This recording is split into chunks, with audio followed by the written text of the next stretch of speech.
بسم الله الرحمن الرحيم. رب اشرح لي صدري ويسر لي أمري واحلل عقدة من لساني يفقه قولي. بینەرە بەڕێز و خۆشەویستەکانی کەناڵی ئاسمانی پەیام، بینەرە خۆشەویستەکان و بەشداربوانی ئازیزی پرۆژەی قورئان بەهاری دڵانە، ئامادەبوانی بەڕێز و خۆشەویست، سڵاوی خوای گەورەتان لێبێ و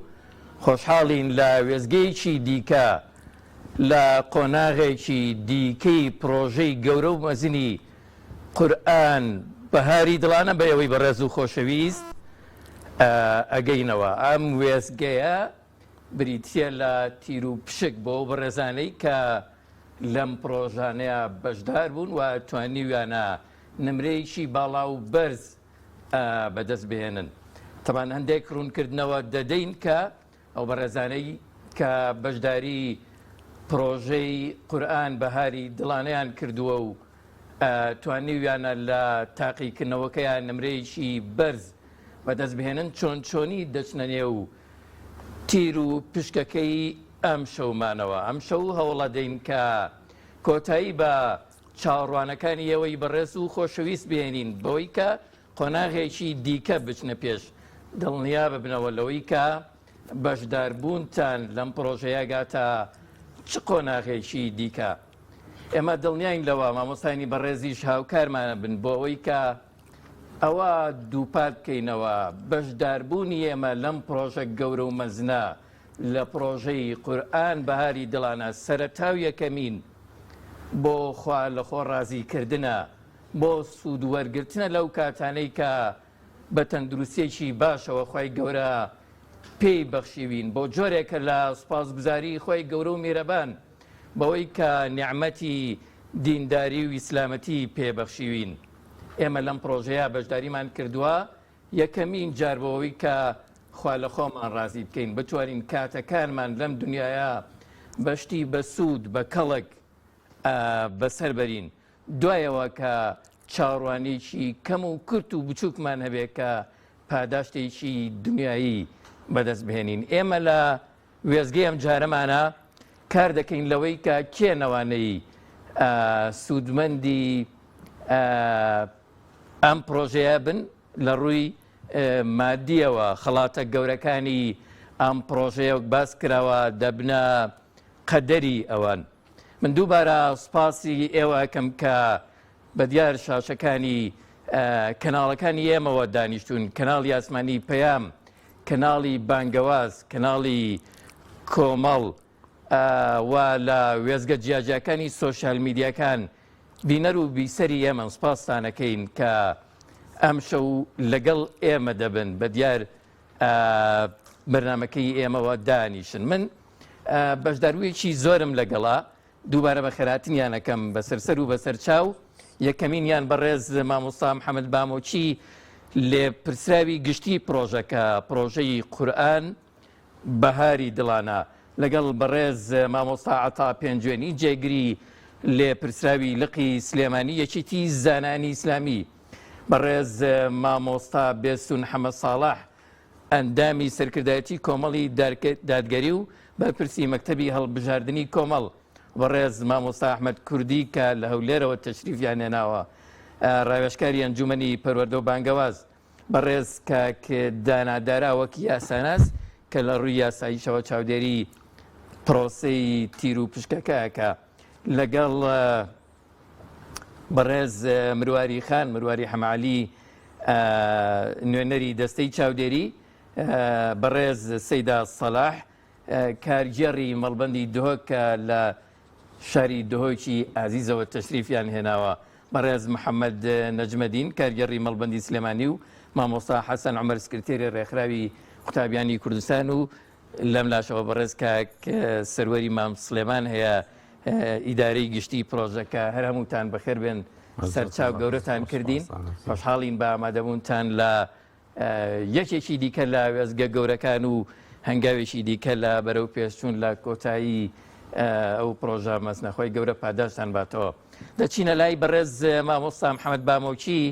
کارگێڕی ببوورە لێ پرسراوی گشتی پرۆژەی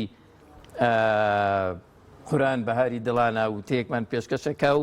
بە کورتی تیشکێکە خاتە سەر گرنگی و فەلسفەی بەڕێوەبردنی ئەم پرۆژەیە. فەرموون مامۆستای بەڕێز. بسم الله الرحمن الرحیم. سەرەتا بە ناوی خوای گەورە و میهرەبان زۆر سوپاسی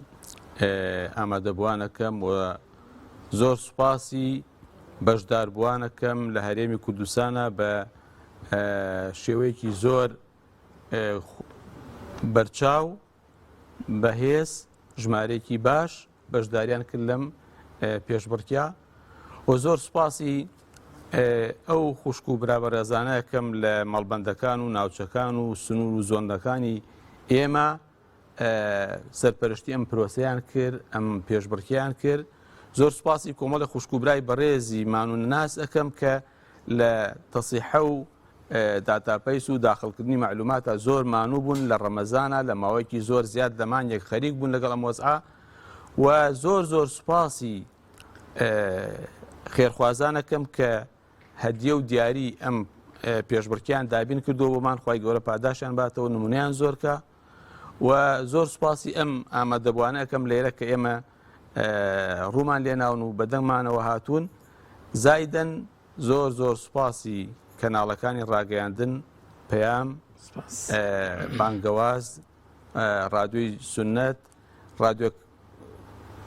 لۆکاڵەکانی سنووری هەموو شوێنەکان کە لەگەڵمان بوون خوای گەورە پاداشیان باتوو. دەربارەی فەلسەفە و حیکمەت و گرنگی ئەم پێشبڕکێ من ئەوەنە عەرزی بەڕێستانەکەم بەڕاستی هەر کارێ هەر ئیشێ خزمەتی ئیسلام بکە کارێکی پیرۆز و مبارەکە. ئێمەش وەکو ئەنجومەنی بانگەواز و پەروەردەی کۆمەڵی دادگەری بیرمان لەوە کردەوە کە شتێک بکەین زیاتر ژمارەیەکی زۆر لە خەڵکی هەرێمی کوردستان لە هەموو چین و توێژەکان و عمر و تەمەنەکان بەشداری بکەن لە جۆرە پێشبڕکێیەکە کە بۆ هەمووان بشێ. بۆیە ئێمە دوای هەندێک تاوتوێکردن و دانیشتن و بەراوردکردن هاتینە سەرەوە پرۆسەیەک پێشبڕکێ بێ دەربارەی قورئان و بابەتە قورئانیەکان ساڵانە ئەنجام بدەین کە ئەم پێشبڕکێ یەکەمیان بە ناوی دوعاکانی قورئان کە پرۆژەکە خۆی ناوی پرۆژەی قورئان بەهاری دڵانەیە کە ساڵانە ئینشاءڵڵا دووبارە ئەبێتەوە بە ئیزنی خوا ئەگەر بێت و خێرخوازان و خواپێداوان هاوکارمان بن و ئینشاءڵڵا هیچ گرفتێک نێتە پێشەوە. گرنگیەکە لەوایە مامۆستای بەڕێز مامۆستا عەباس کە ئێمە وا لە خەڵکی بکەین گرنگی بە قورئان بدا، بە خوێندنەوەی، بە تێگەشتنی، بە لەبەرکردنی، بە کارپێکردنی، بە ژیان لە سایەیە، بە هەموو شێوەیەک لە خزمەتی قورئانە بێ. بەڕاستی لەم پرۆسە بەشێکی باش لەو شتانێکەوە من ئاماژەم پێدا ئێمە هەستمان کرد هاتووەتە دی. لەوانەیە دوای مامۆستایان و برایانی بەڕێزیش هەرێکە شتێک باسکە هەندێک شت باسکە کە چەند شتی سەیر و سەرنجڕاکێش و دڵخۆشکەر و هاندەر بۆ ئێمە و بۆ ئەو کەسانێک کە وەکو ئێمە ئەم جۆرە پێشبڕکیانەکە ڕووی دابێ کە بەڕاستی جێگەی دڵخۆشیە، جێگەی مای شانازیە بۆ ئێمە پێش هەموو خوای گەورە لێمان قبوڵکە کە ئێمەش و هەموو ئەو خوشکوبرانە لەگەڵمانە هاوکار بوون کە سوپاسی هەمویانەکەم زۆر ماندوو بوون خوای گەورە یەکەم لێمان قبوڵکە. دووهەمیش ئێمە ئەمانەوێت لە ڕووی دنیاییوە خەڵک لەم ئاینە تێبگان لەم ئیسلامە تێبگا. سەرچاوی یەکەم ئێمە ئیسلامەش قورئانە. هەر چۆنێ خەڵک بتوانێت خزمەتی قورئان بکات بە هەر شێوەیەک لە شێوەکان بەڕاستیەوە کارێکی پیرۆزە. بۆیە ئەم پرۆسەی ئێمەش بەڕاستی ئەوەندەی من کە لە وەزعەکە بووم لە ئەوڵ بۆ ئاخیری ژمارێکی زۆر بەشداری کردو کە بەڕاستی ئەمە زۆر جێگەی دڵخۆشیە. وەلەو ژمارە زۆرە زۆرێکی زۆر بە جددی و زۆر بە لێبڕانەوە ینی هەوڵی داوە سەعی کردووە، شتی خوێندۆتەوە، شتی لەبەر کردووە، خۆی ماندوو کردووە، خۆی حازر کردووە. ینی ئەو ژمارە زۆرش کە واکو جەنابتان دوای لەوە چێک کاک سەرۆر باسیکە کە هاتووە ئەوە گەنێ کە خەڵکێکی زۆر خۆی مانوو کردو لەگەڵم خەزیە. بەڕاستی ئەوەی تێکە لە ئامانجەکانی ئێمە و ئامانجی تریش کە ئێمە بۆ داهاتوو ئینشاڵڵا ئەم پرۆژە بەردەوامە بێ ساڵانە هەر ساڵە و بابەتێک و باسێکی قورئان ئەخێنە بابەتی پێشبڕکێکە بۆ ئەوی کەواکو بە چەند ساڵێک خەڵکێکی زۆر لە هەرێمی کوردستانە لە هەموو چوینی توێژەکانە ئاشنا بکەین بە قورئان و تیان بگەینین لە قورئان و نزیکیان بکەینەوە لە قورئان و قورئان خۆش ویست بکەین لایەن و وقورآن بێتە بەرنامەی ژیانیان. والسلام عليكم ورحمة الله. عليك السلام ورحمة الله بەڕێز مامۆستا محەممەد بامۆچی لێ پرسراوی گشتی پرۆژەی قورآن بەهاری دڵانە خۆی گەورە پاداشتان باتەوە. میوانە بەڕێزەکان حتمما دەرفەت بەیەوە دەین لێرە تەشریفتان هەیە و تەی زێڕینتان هەیە گوێتان لێگرین کاتانە دەینێ بەڵام کاتێکی سنووردار بەوەی ئێمە پرۆسەیەکی دوور و درێژمان لە بەردەمایە متوانین بە خێرایی سوود لەو ئەوە وەربگرین. بەڕێز کاک سەروەری مام سلێمان زۆر بە کورتی پێمانەڵێ کە با بڵێن میکانیزمی ئەنجامدانی تیر و پشکەکە چۆنە و ژمارە و ڕێژەی بەشداربووان چۆن پۆلێن کراوە. بسم الله الرحمن الرحیم بەخێراتنی ماوەسانی بەڕێزەکەم خۆشحاڵم کە تەشریفتان هێناوە و خۆشحاڵم کە بینەران ئێستا بە دیار تیر و پشکی قۆناغی یەکەمی پرۆژەی قورآن بەهاری دڵانەوە دانیشتون. دیارە پرۆژەکە بەهۆی گەورەی پرۆژەکە میکانیزمێکی جیاوازتر بەکارهێنراوە کە ئەویش جیاکردنەوەی زۆنەکانە. ئێمە کوردستانمان تەوزیع کردووە بۆ 11 زۆن. ئەم 11 زۆنە بە پێی با بڵێن ژمارەی بەشداربووەکان جیا کراوەتەوە و خەڵاتەکان بەم جۆرە دابەش کراون. لە نمرەی 96 98 100 ئەم سێ نمرێ ئەچنە ناو ینی تەنها 100 نییە. بەڵێ بەڵام سەدەکان ئەگەر بەڵکارم بیت ئۆتۆمبیلەکە کە دەرئەچێت تەنها بۆ نمرەی 100 دەرئەچێت ینی لە ناو ئەوانەیە کە 100یان هێناوە تەنها لەوانە دەرەچێت و 15 گەشتی عمرە تەنها بۆ کەسانە دەرەچێت کە نمرەی 100یان هێناوە و هەروەها با بڵێن لە دوای ئەوەی کە عمرەکانمان هەڵبژارد ئێمە 44 مۆبایلمان هەیە. ئەو 44 مۆبایلش هەر لە ناو نمرەی سەدەکانە دەرەچێت. بۆچی نمرەی سەدەکان تا ئێستا هەڵبژێردراون؟ لەبەر ئەوەی با بڵێن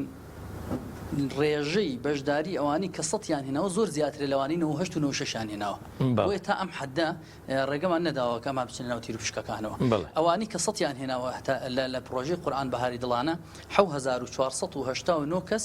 نمرەی 100ی تەواوی هێناوە. 7489 کەس و 98 3076 کەس نمرەی 98 هێناوە و هەروەها 1864 کەس نمرەی 96 هێناوە و ئەمانە بەشداری ئەکەن لە تیر و پشت. ئەوانی دیکە 98 و 96 با بڵێن چیان پێشکەشەکرێ؟ ئێمە 22 خەڵاتی مادی کە مادەیە با بڵین پارەیە بەسەر زۆنەکانە تەوزیع ئەکرێ بۆ هەر زۆنێک دوودانە نمرەی 96 و 98 لەگەڵ سەدەکان بەشداری بەڵام ئێمە نمرەی 100 دەرناهێنینەوە تا کۆتا کەس سەدەکان لەبەرەوەی ڕێژیان دوو ئەوەندەی 98 و 96ەکانە سەدەکان لە ناو تیر و پشکەکان ئەمێننەوە بەڵام نمرەی 98 و 96 زیاد ئەکرێت بۆ ناو با بڵێن تیر و پشکەکان و 22 خەڵات کە تایبەت خەڵاتی مادیە و 121 خەڵاتی شایستە بۆ هەر زۆنێک دانراوە و هەروەها 55 کاتژمێر کاتژمێری زیرەک 55 کاتژمێر بۆ هەر زۆنێک دانراوە هەر زۆنێک 5 دانی بەرەکەوێت بۆ گوتمان ئێمە 11 زۆنمان هەیە هەر زۆنێک 5 دانە 55 کاتژمێر و 121 خەڵاتی شایستەمان هەیە بۆ هەر زۆنێک 11 دانە تەوزیع بێ بەسەریانە و هەروەها 22 خەڵاتی مادیشمان هەیە کە کاتە هەر زۆنێک دوو دانە عمرەکان و مۆبایلە سمارتەکان لەگەڵ ئۆتۆمبیلەکە تەنها بۆ نمرەی سەدەکان. ینی بۆ نمونە شاری هەولێر چەند عمرەی بەرەکەوێ؟ بە پێی ڕێژەکان فەرقەکە ئەوەیان. بۆ نمونە ئێمە عمرەکان وادەم 15 عمرەیە و 11 زۆنمان هەیە زەرورە کە 4 زۆنیان کە زۆرترین نمریان هێناوە یەکی دوو عمریان بەرەکەوێ. زۆنەکانیش بەم جۆرە تەوزیع بوون. دیارە زۆنی سلێمانی 1298 کەس سەتی تیا هێناوە دهۆک 1007 کەس سەتی تیا هێناوە زۆنی هەولێر 914 کەس سەتی تیا هێناوە زۆنی ڕانیە 807 کەس سەتی تیا هێناوە ئەم چوار زۆنەیەکی دوو عمریان بەرەکەوێ باقی زۆنەکانی تر هەر زۆنێ عمرەیەکی تیا هەڵەبژێدێت. باشە زۆر سپاس پێویستمان بە ڕوونکردنەوەی زیاتر بوو دێینە لاوی بەڕێستان پێشەوەی پرۆسەکە دیسان دەست پێ بکەین من پێم خۆشە لە ڕووی یاساییەوە بەڕێز کاک دانادارە هەندێک تەوزیحمان بەودا کاک دانادارە بەخێر بن سەرچاو سوپاسانکەین کە بەشداری پرۆسەیە گرنگەکەن لە ڕووی یاساییەوە گەر هەندێک تێبینیان هەبێ هاوڵاتیان و با بڵێن ئەنجامدانی میکانیزمی تیر و پشک بۆ ئەم جۆرە خەڵاتانە چۆنە؟ بەڵێ بەناوی خۆی گەورە و میهرەبان لە ڕاستیدا ئەم پرۆسەی قورعەکردن هەڵبژاردن یانجیاکردنەوە و بەدەستێنانی نمرە و خەڵات پرۆسەیەکی یاساییە. دیوەکەی تری پرسێکی قورئانیەوە کەس بۆی نیە قسەی تیا بکە و ئەو بڕاوەتەوە دیوە پیرۆزەکەیەتی. ئەم دیوەی کە ئەگەری هەیە کە قسەی تیا بکرێ بۆی ئیشکال دروست نەکە، چەند پرسیارێکە یەکەمیان بۆی بەڕێزان ڕوونتری بکەنەوە بۆ کۆی بینەران بیسەران کۆی ژمارەی بەشداربووان لە کۆی پرۆسەکە چەندە، دەرچوان چەندن بە ژمارە ئاراستی بکە باشە. دابەشبوون بەپێی نمرەکان، چونکە نمرەکان وەکو گوێم لێ بوو لە 96ەوە بەشداری ئەم پرۆسی قورئان. بەڵێ کەواتە ئەوەی 95 بۆ نمونە 90 هێناوە کە ئەوە دەرەجەیەکی زۆر باڵایە. چارەنووسیان چییە بێ؟ وەنی ئەمە لەکوێ بن و ئەم عەدەدانی کە ئێستا لێران چەندن، یعنی ئەوە ئێمە کۆمەڵی ڕەقەمی لولکراوە بینین هەر لەناو ئەو بۆکسانە نازانین ئایا ئەمە چەندە چۆنە پرۆسەکە چیەکرێ. ئەوە پێویستە ڕوونکردنەوە زیاتر بن و میدیا بزان بە ڕاستەوخۆی دەڕوا کە ڕاستەوخۆ لەسەر بن کە ئەو ناوانە بە دقیقی وانیان یە من متمانە کەم وەکو خۆم کە دانیشتوم و بە تەواوی، بەڵام بۆی پێویستە هەموو کەسێک لەوێ ئیشکالی بۆ دروست نەبێ. هەڵبژاردننی قورعەکە ژەو کەسە پێویستە بەڕێستان دیاری بکەم زین کێیە و چۆن اختیارەکانەکە. ئەوەی کە زۆر زۆر گرنگە ئەو بەڕێز جەنابتان جوانتر ڕوونەکردەوە بەس ڕوونتر باشە. ئەوژێ ئەوەیە چۆنەتی دابەشبوونی ئەو چۆنەڵێ ئەو خەڵاتانە بەسەر ئەو زۆنانەی کە باسەکردنینی بۆ نمونە چۆن ئەڕوادێنی لە ژمارەکانەوە پێویستەوە ڕوونتر بێ بۆی هاوڵاتەیەکی سادە کە ئێستا بەشدارێک لەم پرۆسە ئیشکالی بۆ دروست نەبێ دوایی، ینی پێویستە لەو ڕۆ زیاتر ڕوونکردنەوە بن.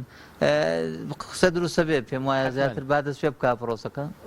ئەو کاتە ئینشاءڵڵا تەوفیقیش لای خۆی گەورەیە. زۆر سپاس. ئێمە پێشەوەی ئەو ڕوونکردنەوەانە وەرگین لە کاکسێبەر ڕێزمەوە ساعتا و تێشی کورتی 1-2 دقیقەیمان پێشکەشکە سپاسیەکەین. بە ناوی خوای بەخشندە و میهرەبان. سەرەتا دەستخۆشیمان لە برایانی بەڕێزی هەڵسوڕێنەری ئەم پرۆژە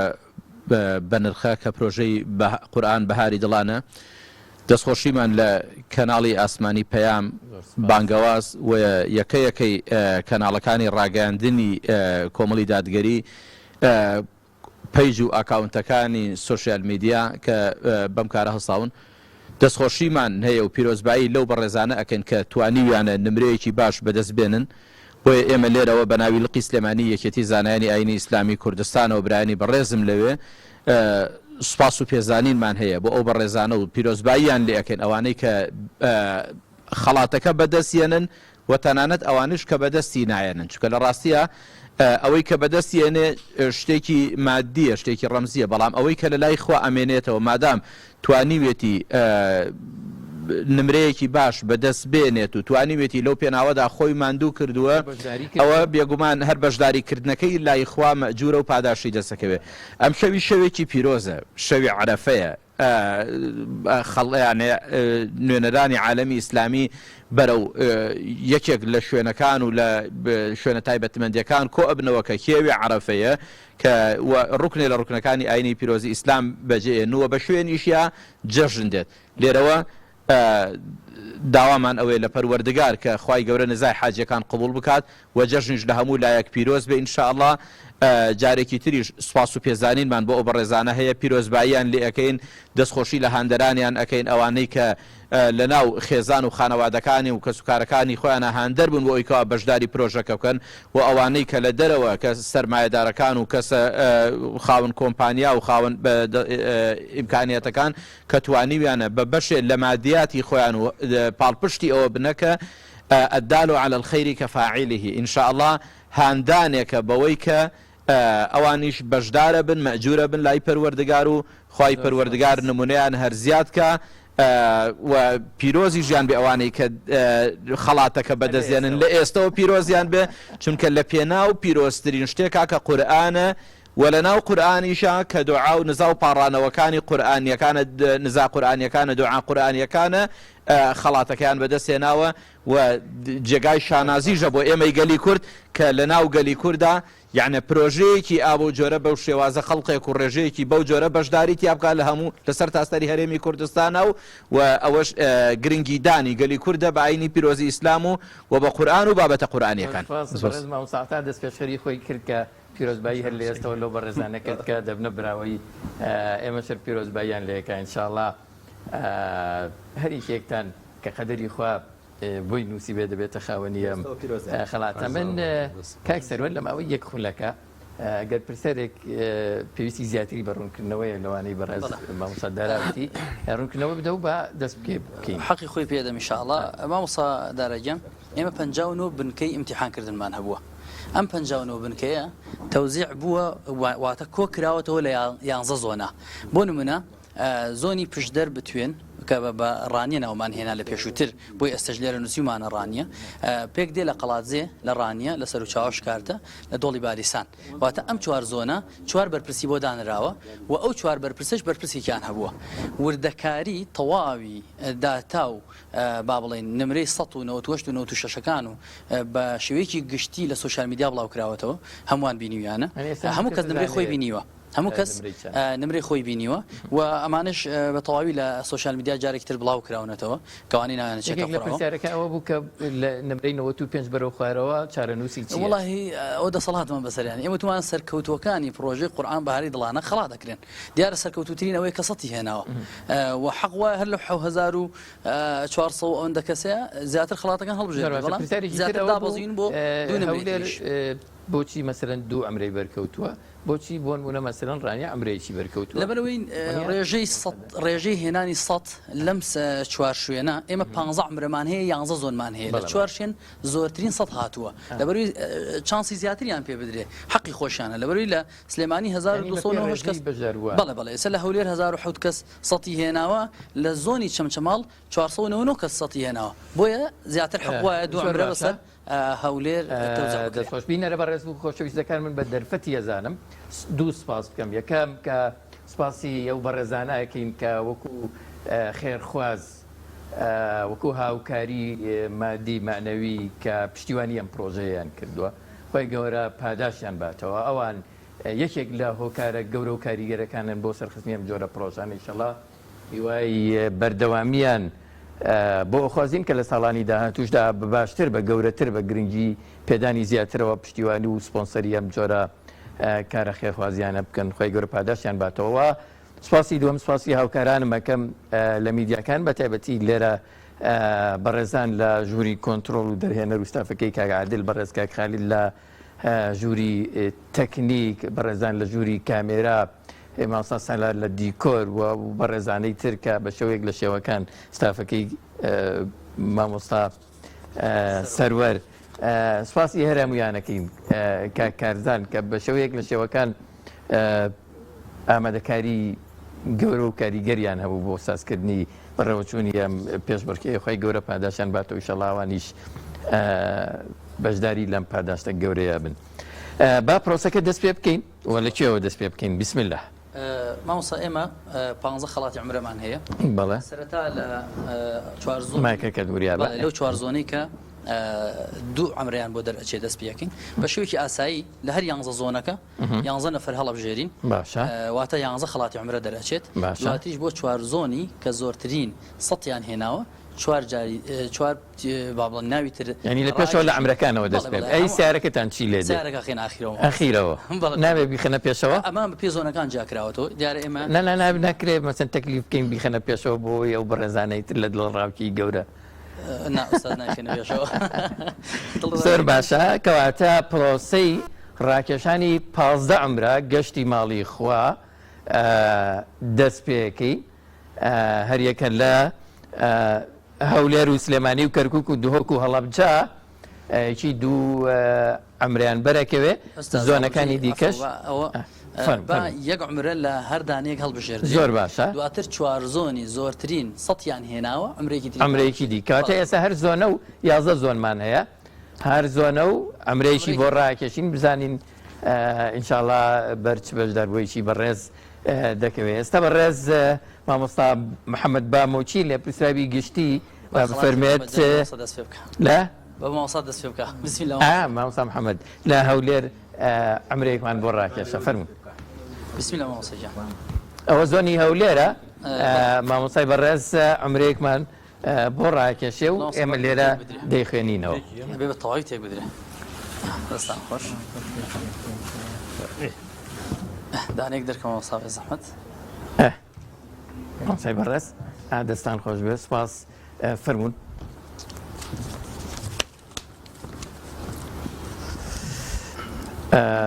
بەڕێز ببورن ڕەزوان خەلیل ڕەشید لە شاری هەولێر کە نمرەی سەدی هێناوە و کۆدەکەی 84 ینی 8484 کۆدەکەیەتی ڕەزوان خەلیل ڕەشید ناوەکەشی ئاوا بگرین بۆی کە کامێراکانمان ئەوە یەکەم گەشتی عەمرا گەشتی ماڵی خۆی بۆ دەرچووە پیرۆزبایی گەرمی لەیەکی بەڕێز مامۆستا لە سلێمانی فەرمۆسەگیان لەمانە لێرە دانێم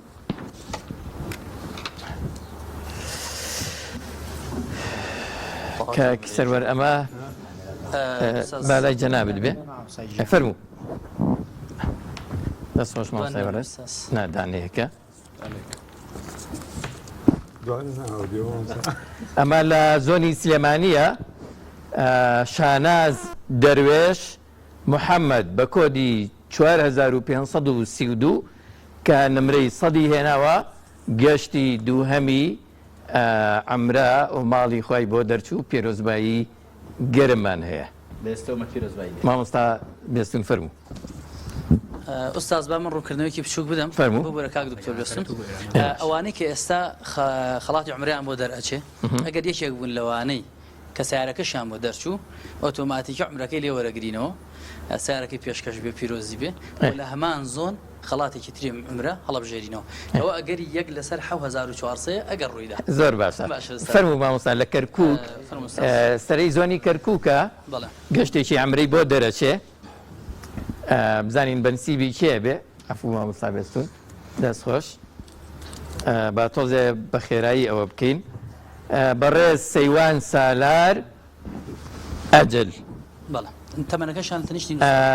کۆدی 11529 ژمارە سەدی هێناوە لە شاری کەرکووک وڵاتیە بەڕێزە پیرۆزبایی گەرمی لێ یەکەین بەڕێز مامۆستا ئەحمەد فەرموو لە زۆنی دهۆک بەستێبینیەکمان هەیە ئەڵێ تۆزێک بەباشی هەڵا زۆر باشە دەستان خۆش بێ ئەزیەتان کێشاوە لە زۆنی دهۆک بەڕێز دلین بەهجەت یوسف کۆدی 2740 سەدی هێناوە لە شاری دهۆک گەشتی عومرەی بۆ دەرچوو پیرۆزبایی گەرمی لێ یەکەین بەڕێز مامۆستا دانار ئەزیەت پێشی لە هەڵەبجە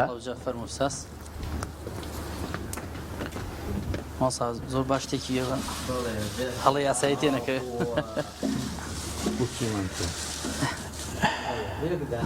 یەکدانە دەست خۆش مامۆستا ئەزیەتان کێشاوە لە شاری هەڵەبجەی شەهید بەڕێز بەکر حەسەن یاعقوب ڕەسوول کۆدی 10219 کە نمرەی سەدی بەدەستهێناوە عومرەی پێشکەش کرا بۆی دەرچوو پیرۆزبایی گەرمی لێ یەکەین لە زۆنەکانی تریش بەردەوامە بین لە زۆنی شارەزورەوە دەست پێ یەکەین بەڕێز مریەم خان زۆر باشە خزمەت لەمنەوە سپاس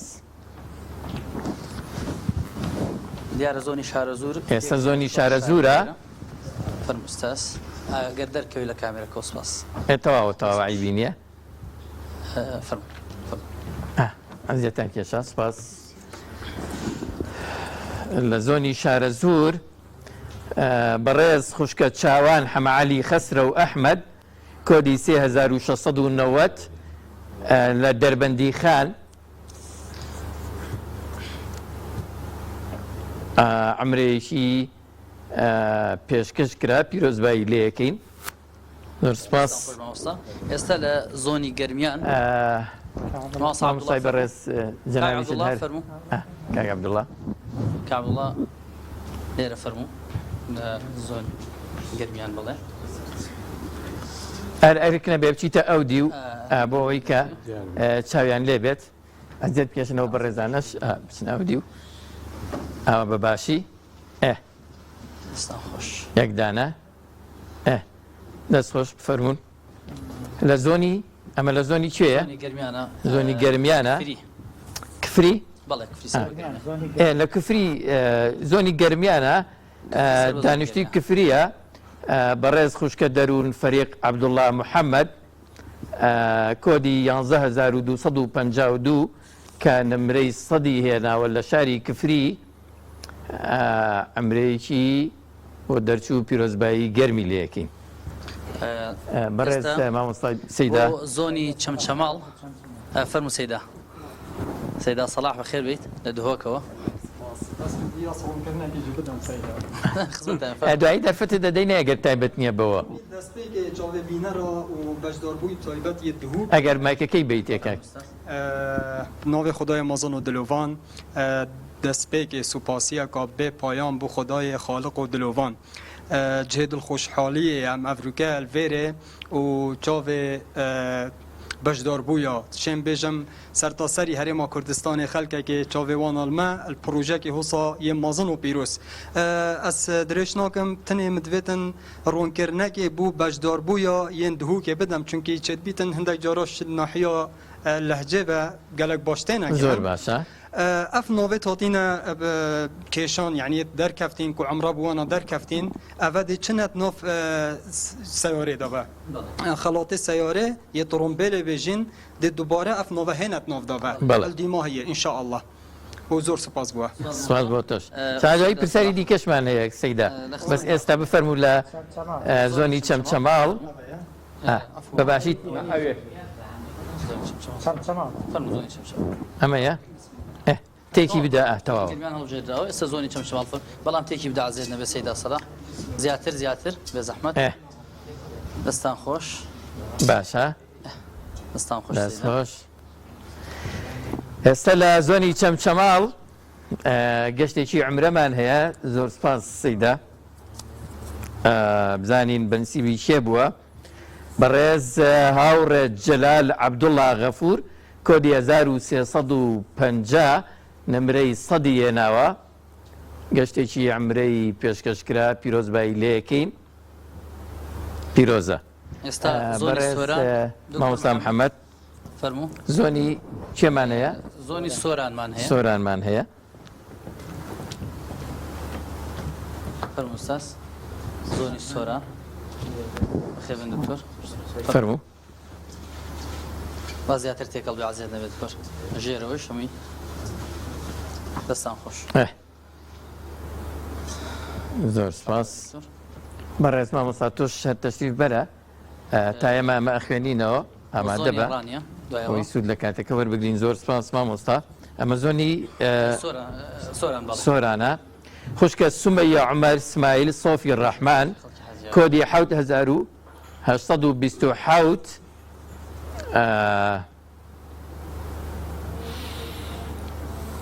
باش بەڵێ مامۆستا پیرۆزبایی گەرممان هەیە ئێستا زۆنی ڕانیە بەڕێز سومەیە عومەر فەرموو مامۆستا حەسەن بەخێر بیت خۆشت خەڵکی حاجیەوەی هەر زۆنی ڕانیە دووە دەرچوو ئەگەر زیاتر تێکەڵ بدرێ دەست خۆش بێ خۆ چاوی کامێرەکەشی لەسەر بێ دەستان خۆش ئەو کەوت بەباشی تێکەڵی کە ماشەڵا زۆرە ئێستا دانەیەکمان بیتێ زۆر سپاس چوارەم زۆنە لە زۆری ڕێژەی بەشداری بوون دەستیان خۆش بێ یەکێکن لە شارە پێشەنگەکان بەڕێز دانیار ڕەسوڵ ئەحمەد کۆدی 2170 لە حاجیاوە ئەمرێکی پێشکەشکرا پیرۆزبایی گەرممان هەیە پیرۆزیان بێت مامۆستا زۆنی دەوروبەروی هەولێرە تەواو خۆت کاک سەروەر ئەوە زۆنی دەوروبەری هەولێر دیارە کۆمەڵێک ناحی زۆر ئەکات بۆیە هەمویان لێرە کۆکراوەوە پێشترەوە ڕوونکردنەوەی زیاتری لەسەردراوە زۆر باشە فەرموو ئەمە دەوروبەری هەولێرە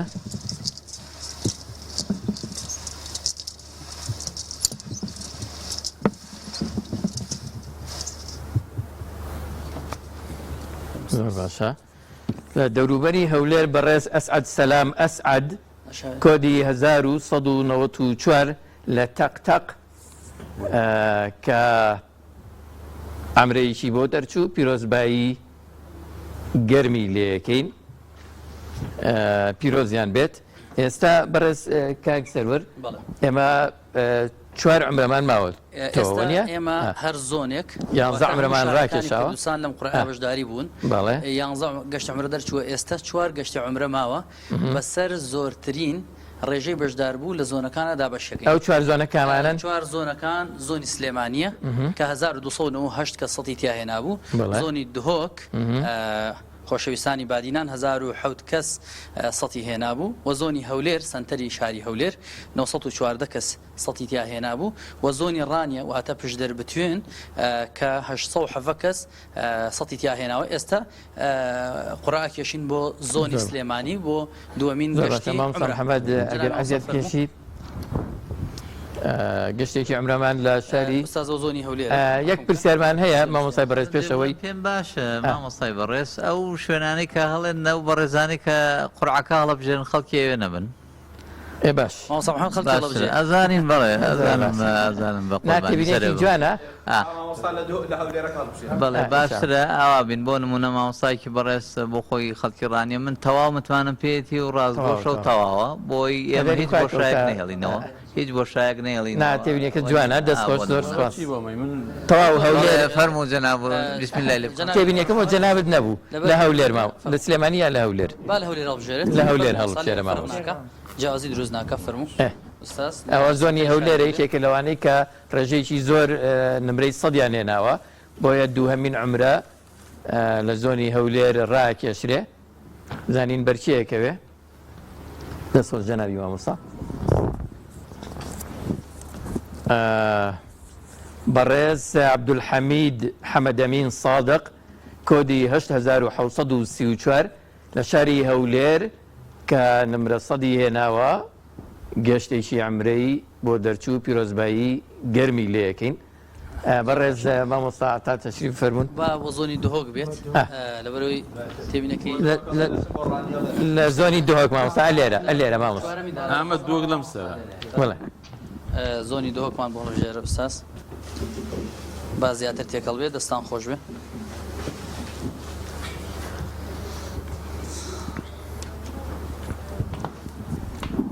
زۆر سپاس بەڕێز مامۆستا عەتا دەستان خۆش بێ گەشتی دووهەمی عمرە لە شاری دهۆک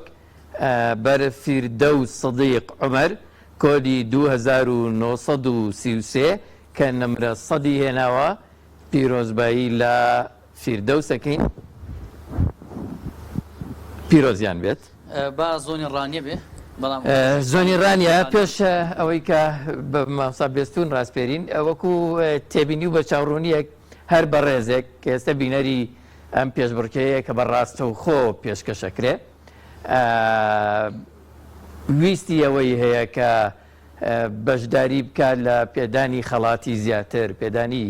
گەشتی عمرەی ماڵی خۆیە هەر جۆرە دیاریەک خەڵاتێک بیاوێ لە ڕێگەی ئەوە بەرەم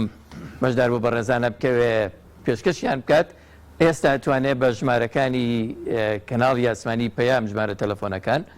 بەشداریمان پێوە بکە و ئێمە ڕاستەوخۆ گفتوگوی لەگەڵەکەین و خەڵاتەکەی پێشکەشیە و بەڕێزانەکەین سپاسیانەکەی نیوادارین کە بتوانن بەشداریی کارا لە ڕێو ڕسمەکەدا بکەن سپاس بەڕێز مامۆستا بێستون دکتۆر بێستون با زۆنی ڕانیە زۆنی ڕانیە یەکێکە لەو زۆنانەی کە زۆرترین بەشداربوویان هەیە بۆیە گەشتی دووهەمی عمرەیان نانان ڕاوستە بورە دەستخۆش زۆر پەلی ناوێت دکتۆر بنو بخ باش دكتور باشە سپاس خوش دەستان خۆش بێ مۆسا بێستون عزیەتی کێشاوە ئەمە لە دەڤەری ڕانیەوە نییە لە دەڤەری بەڕێز کوێستان ئەحمەد سەعدوڵڵا لە سەرچاوە و شکارتە بە کۆدی 5972 کە نمرە سەدی هێناوە ئەمرەیەکی ماڵی خۆی بۆ دەرچوو گەشتێکی ماڵی خۆ پیرۆزبایی گەرمی لەیەکەین نیواداری ئینشاءڵڵا بە ساو و سڵامەتی گەشتی ماڵی خۆ بکە و بگەڕێتەوە سەرەوەی کە نووسراوە ئێستاێکدانەمان ماوە بەڵێ سەرچاو شکارتە لە بەروی لە یەک بنکە ئیمتحانیان کردووە نەوتراوە سەرچاوە بەجیا شکارتە بەجیا هەر بە یەکەوە ناوەکەیمان هێناوە سەرچاو شکارتە و خڵاتەکەش زۆر باشە ئێستا کوێمان ماوە زۆنی سلێمانیمان زۆنگی سلێمانی بەڕێز مامۆستا ئەحمەد جەنابیان لە هەولێرە تەشریفیان هێناوە و زۆنی سلێمانیمان بۆ ڕاکرد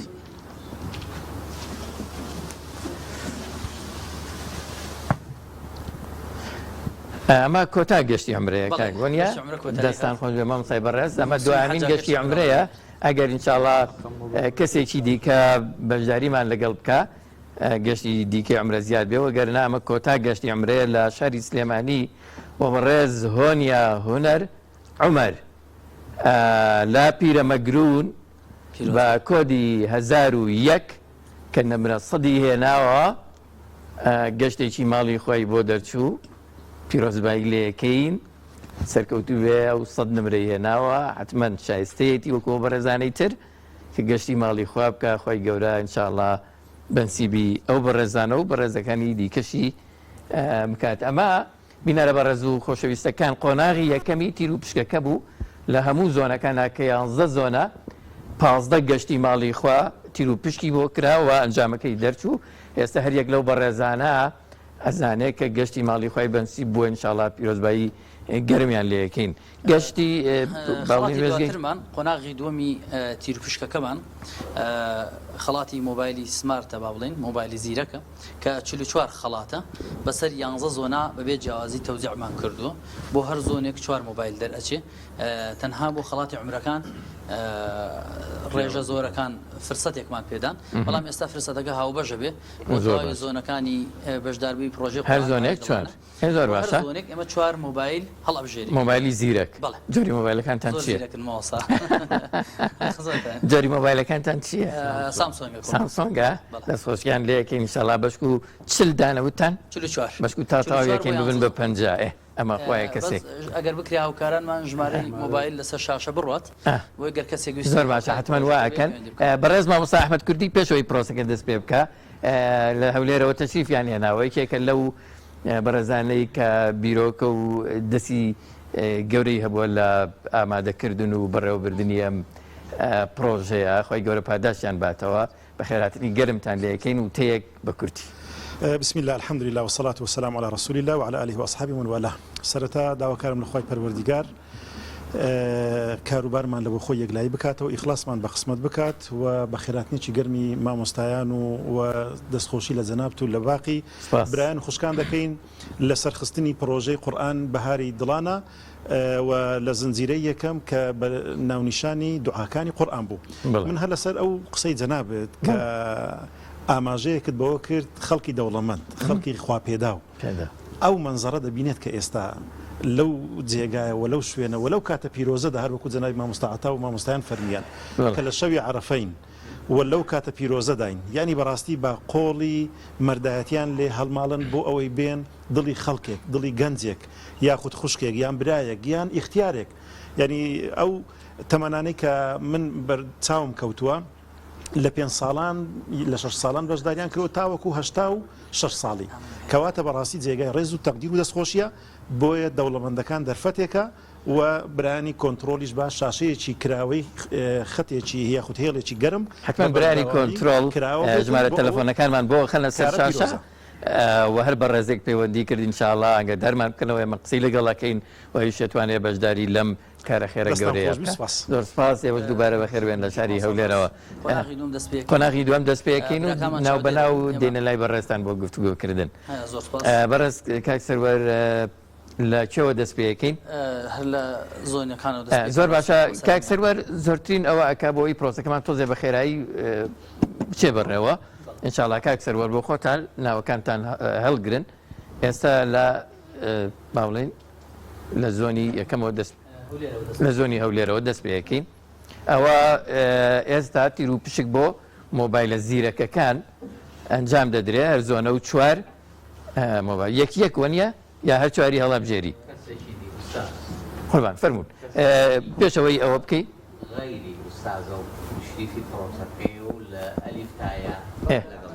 کەسێکی دی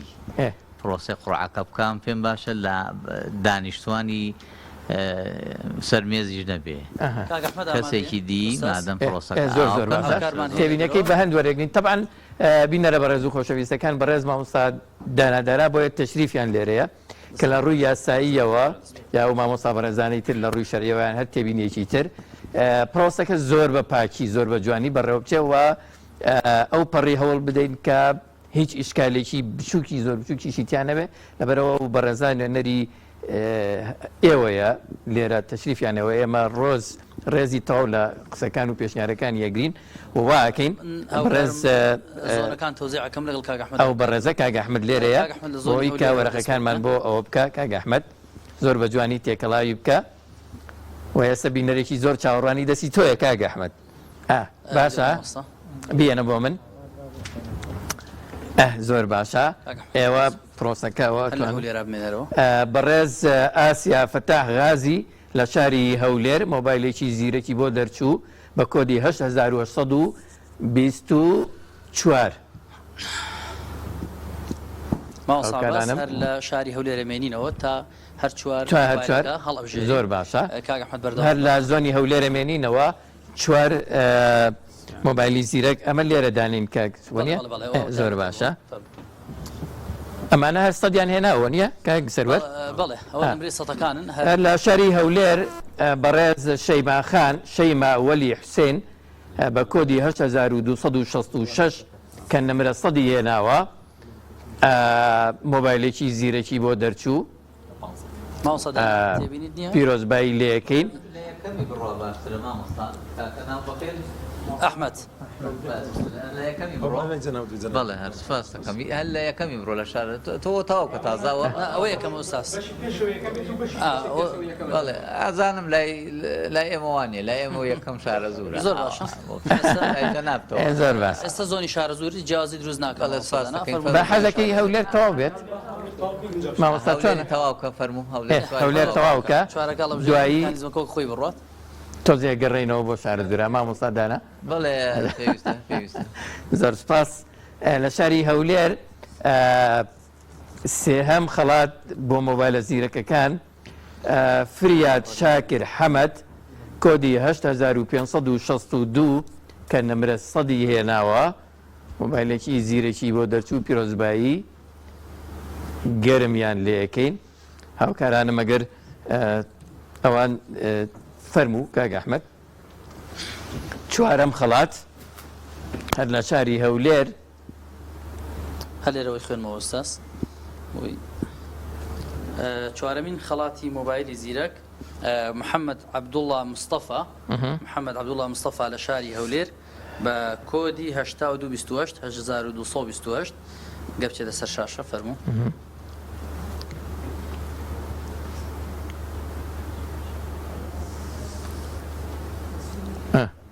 کۆنتڕۆڵ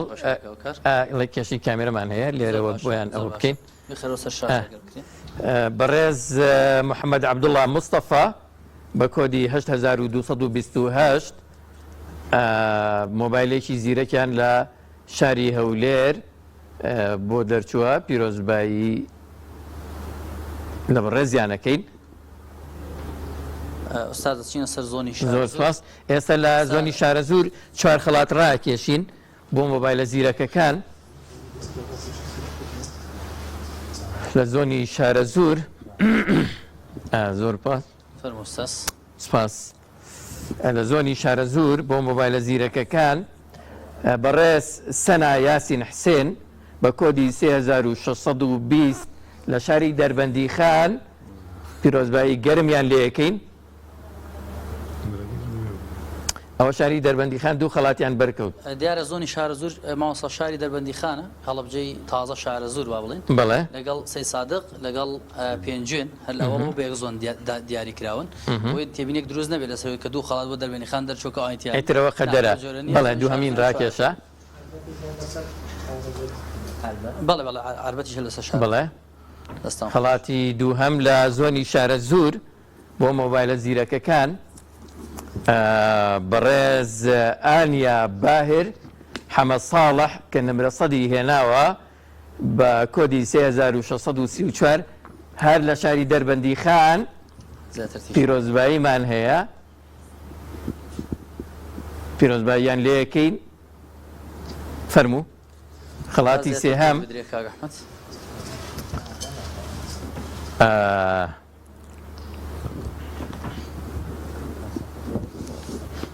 زۆر باشە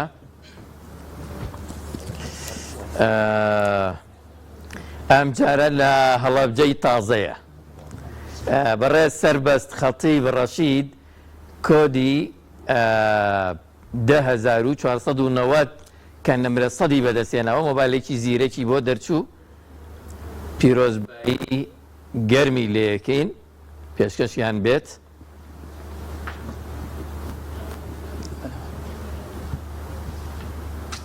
سپاس فەرموو خەڵاتی چوارەم هەر لە زۆنی شارە زور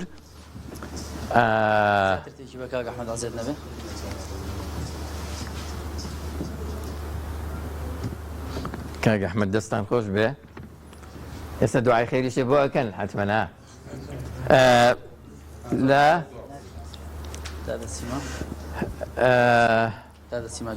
بەڕێز نەخشین محەممەد عەبدوڕەحیم محەممەد بە کۆدی 3687 لە شاری دەربەندیخان مۆبایلێکی زیرەکی بۆ دەرچوو پیرۆزبایی گەرمیان لێەکەین پیرۆزیان بێت بەرەبەرە ناوەکانیش لەسەر شاشە دەنووسرێن بینە ئێستا زۆنی گەرمیان ماوەستا چکە زۆنی هەولێرمان هەڵبژارد ڕاستە پێشنیارەکەم بۆ بەڕێستان مامۆستا عەباس خۆی بەڕۆکەینە کێ نازانم پێشنیارەکەم زوو ئەو بەڕێزە بۆی هەم ماندووش نەبێ هەم بیگۆڕین ینی بیگۆڕین زۆر باشە کەمترین دەخالەتی جەنابی تابێ باشترە ینی باشترە تۆ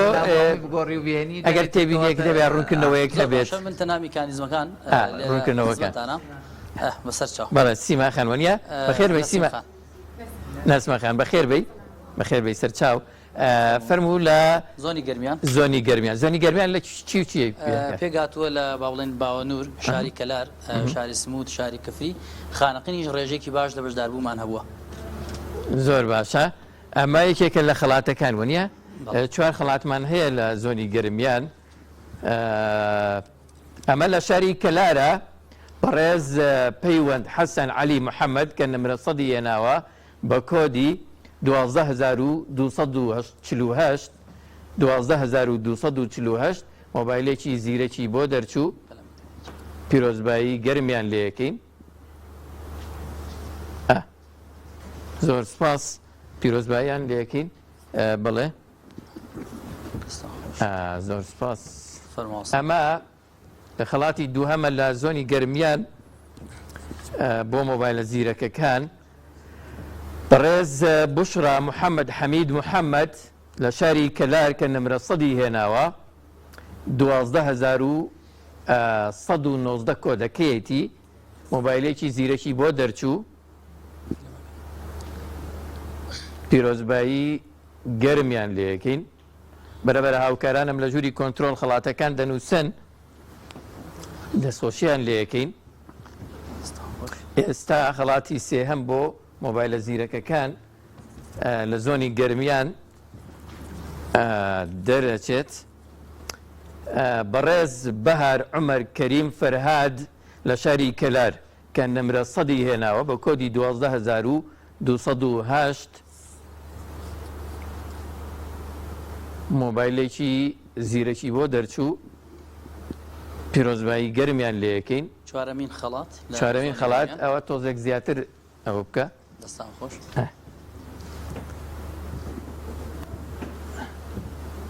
ماسەردانا چاوی لەسەرتانە دوایی خزمەتیان ئەو تەکنیکی بەدەست هەڵبژاردن تەکنیکێکی فرس کلاسیکەینی ڕاستانی لە زمانی 1920ەکانە بەڵام منەزانم ئێستاکە و جیازش لە بەردەست نیە تۆپەکە بێتە دەرەوە و دەستی مرۆڤیتیانە بێت چونکە ئێستا دەنگدانی ئەلکترۆنیش پیا بووە بۆی مرۆڤ کەمترین دەسیتابێ هەموو متمانەمان زۆرە بە وابزان بەڕێزانیش بەس خۆتەزانی هەموو دیوەکانی بێسەی بکەین فەرموو لە شاری کەلار شوێنێ شرف ئەمیر جاسم کە نمرە سەدی هێناوە بە کۆدی 12145 مۆبایلێکی زیرەکی بۆ دەرچوو پیرۆزبایی گەرمی لێەکەین زۆنی سلێمانی تەواوە مەچوار زۆنی گەرمیان زۆر باشە ئەچینە زۆنی سلێمانی بەس لە ناوشاری سلێمانی با بڵێ پێگاتووە لە باوڵێن پیرەمەگرون لەگەڵ قەرەداخ ماوەت سنتەری شاری سلێمانی زۆر باشە دوکانش بڵێ دوکان و پیرەمەگرون پێکەوە امتحانیان کردووە ناو شاری پیرەمەگرون بازیان لەسەر شەمشەماڵەوە ئێستا دەستان خۆش زۆر باشە ئەمە یەکەمین خەڵاتی مۆبایلە زیرەکەکانە لە زۆنی سلێمانی بەڕێز ئەحمەد عەباس عوسمان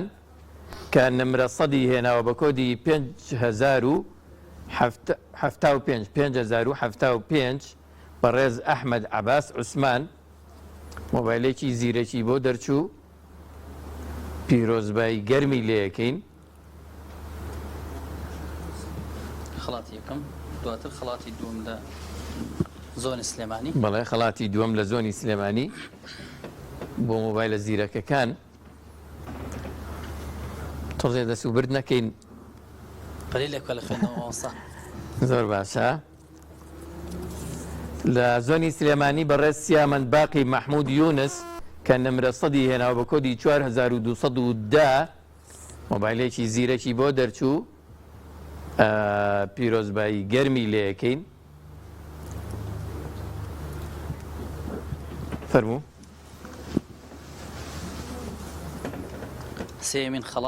سێمین خەڵات لە زۆنی سلێمانی دەستخۆش سێمین خەڵات لە زۆنی سلێمانی بۆ بەهارخان بەهار یوسف ڕەحیم لە شاری سلێمانی کە نمرە سەدی هێناوە بە کۆدی 4404 مۆبایلێکی زیرەکی بۆ دەرچوو پیرۆزباییان لێەکەین چوارەمین خەڵات و کۆتایی بۆ زۆنی سلێمانی باشە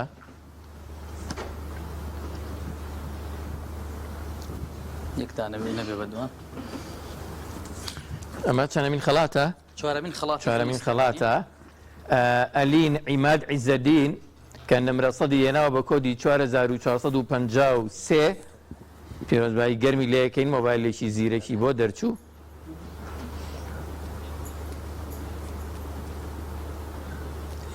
پیرۆزیان بێت ئێستا زۆنی لە دوای سلێمانێکی زۆنی چەمچەماڵ بەڵێ چوار خاتونە بەدلەکەین بە کاک ئەحمەد ئەگەر تەشریف بێنی کاک ئەحمەد بۆی کە هەر خۆتان یەکسەر ئامادە بن کاک ئەحمەد و نەسمە خان وەنیە نەسیم خان ببوورە ئامادە بن زۆنی چەمچەماڵ ئەم زۆنە فەرموو خەڵاتی یەکەمی مۆبایلی زیرەک هەڵبژێرە لە زۆنی چەمچەماڵ دەستان خۆش فەرمووەستە زۆر باشە دەست خۆش لە زۆنی چەمچەماڵ خەڵاتی یەکەمی مۆبایلە زیرەکەکان بەرکوێستان طەیب مەحموود کە نمرە سەدی هێناوە بە کۆدی 1955 کوێستان طەیب مەحموود مۆبایلێکی زیرەکی بۆ دەرچوو پیرۆزبایی گەرمی لێەکەین دووەمین خەڵات لە چەمچەماڵە بەڵێ دووەمین خەڵات لە زۆنی چەمچەماڵ کوێ ئەگرێتەوە زۆنی چەمچەماڵ پێک دێ لە بازیان باینجان هەتا ئاغجلەر شۆڕش تەکیە لەگەڵ چەمچەماڵ خۆی زۆر باشە ئەمە شۆڕشە بەڕێز سیڤان دلێر ئەحمەد بە کۆدی 1911 کە نمرە سەدی هێناوە مۆبایلێکی زیرەکی بۆ دەرچوو پیرۆزبایی گەرمی لێەکەین و پیرۆزیان بێت زیاتر تێکی بە بێ زەحمەت بانەری بێ زەحمەت بەڕاست ماوسا بێستون تۆ خۆت ئامادە کە شتێکمان لە دوای ئەم ئەمەمان هەڵبژاردووە ئەزانم دوای ئەم چەمچەماڵە پێڵین ئەمە خڵاتی سێهەمی زۆنی چەمچەماڵە هەر لە شاری چەمچەماڵ گەشا و ڕەوف معروف بە کۆدی 1915 کە نمرە سەدی هێناوە زۆر باشە نمرە سەدی هێناوە گەشا و ڕەوف پیرۆزبایی گەرمیان لێەکەین زۆر باشە پیرۆزبایی لێەکەین ماوسا یوسف هەندێک جار دەینە لای تۆ ئەگەدار فەرموو کۆتا خەڵاتی زۆنی چەمچەماڵ هەر لە شاری چەمچەماڵ بەڕێز سۆران عەباس حەمە بە کۆدی 1995 کە نمرە سەدی هێناوە مۆبایلێکی زیرەکی بۆ دەرچوو پیرۆزبایی گەرمی لێەکەین پیرۆزیان بێت زۆر باشە مامسا بێستون شتێکمان لەسەر ئەم پرۆسەیە و پرۆژەی بەهاری قورآن بەهاری دڵان پێ بڵێ بەڵێ وڵا بەناوی خۆی بەخشەدەی مێرەبا من ڕاستی زۆر خۆشحاڵم لەم کارە ناوازەیە لەم شەوە پیرۆزا بەشدارم ئەمەوێت دەستخۆشی بکەم لە برێ مامۆسای گەورەمە مامۆسا محەممەد و کارەکانی کە توانیان ئەم پرۆژە گەورەیە بە کۆتا بگێنن بۆ سپاس بۆ کەناڵی ئاسمانی پێیان و هەموو و کارانی بەڕێستان کە ئێوەی شماندوو بوون لەمە ئەمەیە بڵێم ئەمە ڕووی ڕاستەقینەی میلەتی کووردە میلەتی کورد لە دێر زمانەوە بە هاوتەریب لەگەڵ ئیسلامە هاتووە ئیسلام هیچێک بووە لەو بەها گەورە بەرزانەی کە کورد و ئیسلام پێکەوە گرێ دراون خۆشحاڵم لەوەی کە ئیم شەوێمە بە ڕووی دنیادا ئەیدەینەمە ڕووی ڕاستەقینەی میلەتی کووردە میلەتی کورد شەیدای قورئانی پیرۆزە و شەیدایە لەگەڵ دوعاکانی قورئان لەگەڵ ناوەڕۆکی قورئان لەگەڵ واتاکانی قورئان ئاوێتە بێ و بتوانێت ئیمتیحانی تیابدا ئەو ڕێژە زۆرانەی کە برای بەڕێزم کاکسەرۆر باسی کرد کە نمرەی سەدیان بەدەستێنەوە زۆر جێی دڵخۆشە یعنی ئێمە ڕۆژانە بینین لە دنیا خەڵکانێکەیە قورئان لە بەرەکە خەڵکانێکەیە خزمەت بە قورئانەکە ئەم شەو بینیمان کە میلەتی کوردیش هەرێمی کوردستان شارەکانی هەرێمی کوردستان هاوتایە لەگەڵ دوانەکەوتووە لەگەڵ دنیای ئیسلامی لەگەڵ شەیدایانی قورئان کە ئەمە جێی ڕێز و پێزانین جێی خۆشحاڵی و جێی شانازیکردنە ئێمە کۆمەڵی دادگەری کوردستان ئەمە یەکێکە لە پرۆژەکانی کە برایانمان لە ئەنجومەنی پەروەردە و بانگەواز پێستاون و زۆرتر پرۆژەی ترمان هەیە کە لە ناو ڕێکخراوی قوتابیان و لە ڕێکخراوی خوشکان و لە ڕێکخراوەکانی تر لە دەستگای ڕۆشنبیری نووری حکمە کە ئەمانە هەمووی خزمەتن بە قورئان و خزمەتن بە بەهای پیرۆزی ئیسلام و ئەخلاقی ئیسلامی میلەتی کورد ئەم تەکنیکانەیش کە برای بەڕێزم مامۆسەدانا زۆر لەسەری وت ئێمە ئینشاءالله بۆ داهاتووی ئەم پرۆژە برایان ئەگەینە ئەو قەناعەتەی ئەگەینە ئەو هەنگاوی کە ئەم قورئانە بە ئەلکترۆنی بکەین بۆ ئەوەی کە باشتر و زیاتر و دوورتر بێ لەوەی کە بڵێن وەڵام جۆرێک لە جۆرەکان گلەیە بێ ئێمە بزانین هەر گلەیی نەبێ لە خاڵەگەرەیە بەڵام گرنگەوەیە پرۆسەکە تا ئێستا زۆر بەباشی تێئەپەڕێ و زۆر جێی دەستخۆشی و سپاسە بۆیە من دووبارە شانازیەکەم بەم مەجلیسە گەورە و پڕ لە میهر و پیرۆزە لەم شەوە پیرۆزە لەم کاتە پیرۆزە خوای گەورە و مێرەبان هەموو لایەکمان سەرکەوتوو محەممەد ساڵح بەرپرسی مەکتەبی هەڵبژاردن زۆر سپاس زۆنی کەرکووک زۆر باشە زۆنی کەرکووکەوە دەست پێ بەڕێزان لە زۆنی کەرکووک دەست پێەکەین چوار خەڵاتی مۆبایلی زیرەک بۆ زۆنی کەرکووک هەڵەبژێرین یەک بەڕێز کاک ئەحمەد ئەزیەتە کێشێ لەگەڵ کاک سەروەر یەکەم خەڵات لە شاری کەرکووک بەربەڕێز عەلا مەحموود مەهدی ساڵح بە کۆدی 11665 کە نمرە سەدی هێناوە مۆبایلێکی زیرەکی بۆ دەرچوو پیرۆزبایی گەرمی لێ یەکەین.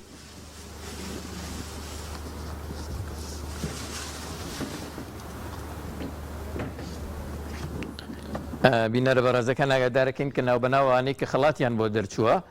لەسەر شاشەکە دەنووسرێت توانن بۆ چەند جارێک بیان خوێندنەوە. براوەی مۆبایلی زیرەکی دووەم هەر لە شاری کەرکووک بەڕێز بیلال وەلی محەممەد سعید بە کۆدی 11528 کە نمرە سەدی هێناوە مۆبایلێکی زیرەکی بۆ دەرچوو پیرۆزبایی گەرمی لێ یەکەین. پێشکەشیان بێت. بەڵێ کاک ئەحمەد ئەگەر دوای ئەمە ینی زیاتر ئەوە بکەی بۆی جۆرێک لە زۆنی کەرکووک ئەم جارە لە دووز خورماتوو بەڕێز نیشتیمان ئیبراهیم ساڵح محەممەد مۆبایلێکی زیرەکی بۆ دەرچوو کۆدەکەی 3470 کە نمرە سەدی هێناوە پیرۆزبایی گەرمی لێ یەکەین. پێشکەشیان بێت.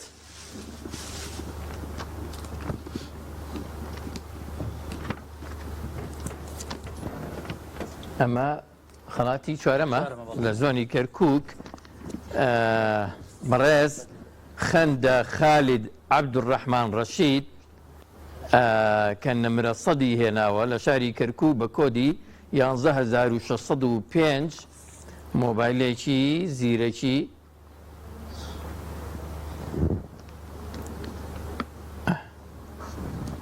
باشە پیرۆزیان بێت. نەسیم خان زۆنی سۆران بەڵێ نەسیم خان لە زۆنی سۆران فەرموو 4 مۆبایلی زیرەک بۆ 4 کەس خەڵات وەرەگرن بە باشی. دەستخۆش. ئەمە لە زۆنی سۆران وەنیە لە زۆنی سۆران دیارە چۆمان و هەریر و ئانیش لەزەر زۆنی سۆران ڕەوان دەست. بەڵێ ئێستامە لە شاری قەسر هەیە ناحیە قەسرە وەنیە بەڕێز ڕابع عەلی ئەحمەد عەلی بە کۆدی 7445 کە نمرە سەدی هێناوە مۆبایلێکی زیرەکی بۆ دەرچوو پیرۆزبایی گەرمان هەیە. پێشکەشیان بێت. فەرموو.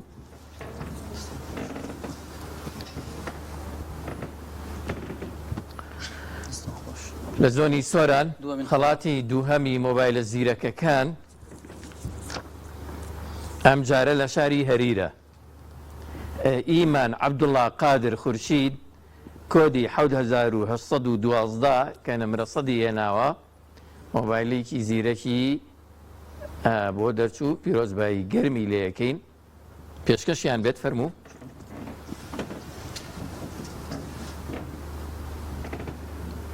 ئەمە خەڵاتی سێهەمەوە خەڵاتی سێهەم لە باسرمە هەتاو محەممەد عومەر عەباس بە کۆدی 543 کە نمرە سەدی هێناوە مۆبایلێکی زیرەکی بۆ دەرچوو. ئەشێ مۆبایلە زیرەکە ببێ بە سیارە دوایی ئەگەر بوو مۆبایلەکە لێ وەرەگرینەوە سیارێکی دەینێ ئەوە نعمەتی خوایە. ئەوە دوایی ئەم ناوانە تێکەڵی ناوەکانی ترەکەینەوە بۆ قورعەکانی ئەوەی کە بۆ ئۆتۆمبیلەکە ئەکرێ. ماوسەوەر بەجیاکراوی لە سنووقێکی تر هەیە ئەمانە کامل لا ئەدرێن ئەو سنووقی کە هەمووی سەتی هێناوە بەجیا هەمووی تێکەڵەکرێ هەر خۆی ئامادەیە سنووقەکەواتە سەتەکان بەجیا ئامادەن ئەمە بە پێی زۆنەکان جاکراوەتەوە. زۆر باشە. لە قەسرێ ئالە ئیسماعیل مەولود حەمەد سەدی هێناوە بە کۆدی 7446 مۆبایلێکی زیرەکی بۆ دەرچوو پیرۆزبایی گەرمی لێ یەکەین. سۆران کۆتایی پێێنین ئەچینە زۆنی دهۆک. زۆر باشە. زۆنی دهۆک دەستەکەین بە وەرگرتنی ئەو بەڕێزانەی کە خەڵاتی مۆبایلێکی زیرەکیان بۆ دەرەچێ لە زۆنی دهۆک لە شاری دهۆک بەڕێز بوشرا نوح محەممەد کە نمرە سەدی هێناوە بە کۆدی 2147 مۆبایلێکی زیرەکی بۆ دەرچوو پیرۆزبایی گەرمیمان هەیە. پێشکەشیان بێت. زۆری دهۆک پێنج شارەگرێتەوە ماوەسا بەس کوێ شیلات زێ سیمێل زاخۆ دهۆک و هەروەها ئاکرێ زۆر باشە ئەم جارە لە سیمێڵ ئەمیرە عەلی تەها حوسەین کە نمرە سەدی هێناوە بە کۆدی 6304 مۆبایلێکی زیرەکی بۆ دەرچوو پیرۆزبایی گەرمی لێ یەکەین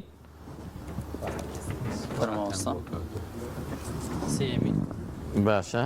ئەمەش لە زۆنی دهۆک وەنیە خەڵاتی سێهەمی مۆبایلی زێک لە ئامێدی بەڕێز ئەفین عەبدوڕەحمانە ئەوە نووسراوە عەبدوڕەحمەت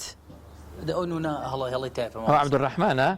زۆر باشە ئەڤین عەبدوڕەحمان محەممەد عەلی بە کۆدی 74 دوایی تەکیدی کەن بە کۆدی 74 کە نمرە سەدی هێناوە تەمەنەکەشی لەسەر ماوەساگە بخوێنیتەوە زۆر باشە تەمەنی ئەوە تەمەنەکەیەتی 32 ساڵە ئەڤین عەبدوڕەحمان محەممەد عەلی مۆبایلێکی زیرەکی بۆ دەرچوو پیرۆزباییان لێ یەکەین ئەوە چەند ئەوە سێ هەمە چوارەم ماوە بە باشی هەر چوارەکەی سۆران و ئەم سیانەش لە خۆشکان بەڵێ بەڵێ دیارە ڕێژەکان زیاترە مامۆستا لە بەشداریکردن تۆڕۆ ئەحمەد بەدڵکە بەڕێز مەروە یوسف ئەحمەد لە شاری دهۆک بە کۆدی 2787 تەمەن 25 ساڵ خەڵاتێکی مۆبایلی زیرەکی بۆ دەرچوو پیرۆزباییان لێ یەکەین ماوەسا زۆنی دهۆک کۆتایی هات بە زۆنی ڕانیە بەردەوامە بین زۆر باشە زۆنی پشدەر بتوێن وتمان قەڵات زێ ڕانی حاجیاوە چوار قوڕنا سەر و چاوەشکارتە ئەوانە لەگەڵ دۆڵی بالیسان لە سەر بە زۆنی ڕانیان زۆر باشە ئەمە لە ڕانیەیە چوار مۆبایلی زیرەک ئەمە یەکەمیانە لە حاجیاوە بەڕێز وەیس خضر حەفر دیارە ئەبێ ئەمە هاوڵاتی عەرەب زمان بێ لەو شوێنە نیشتە جێ ببێ حتمەن مۆزەوانیە بڵین پرسیاری عەرەبیشمانە بۆ ماوەسا بەڵێ ڕێژێکی زۆر لەو کەسانی کە ئاوارە بوون بەشداری حتمەن وەیس خضر حەفر بە کۆدی 2191 لە حاجیاوە مۆبایلێکی زیرەکی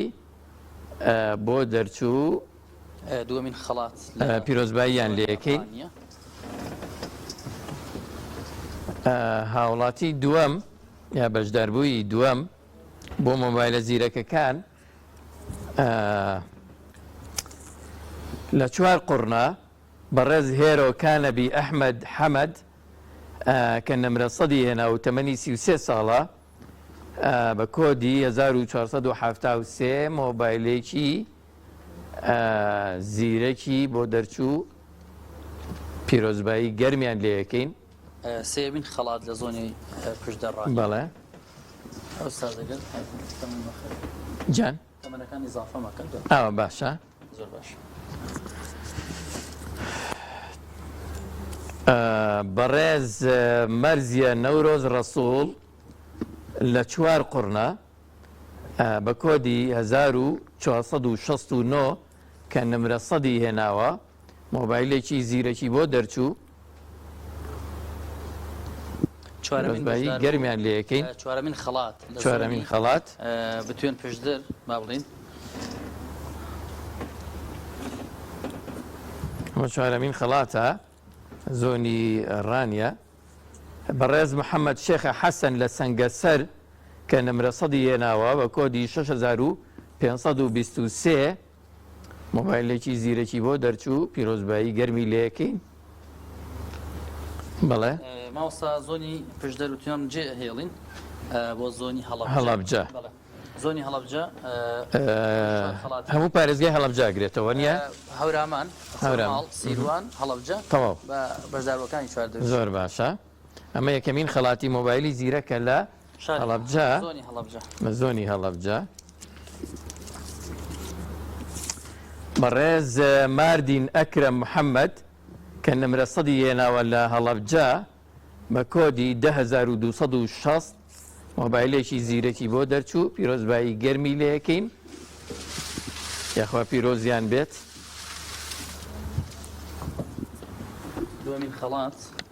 دومین خەڵات لە هەڵەبجە بەڕێز شادیە سادق ئەحمەد لە هەورامان بە کۆدی 1905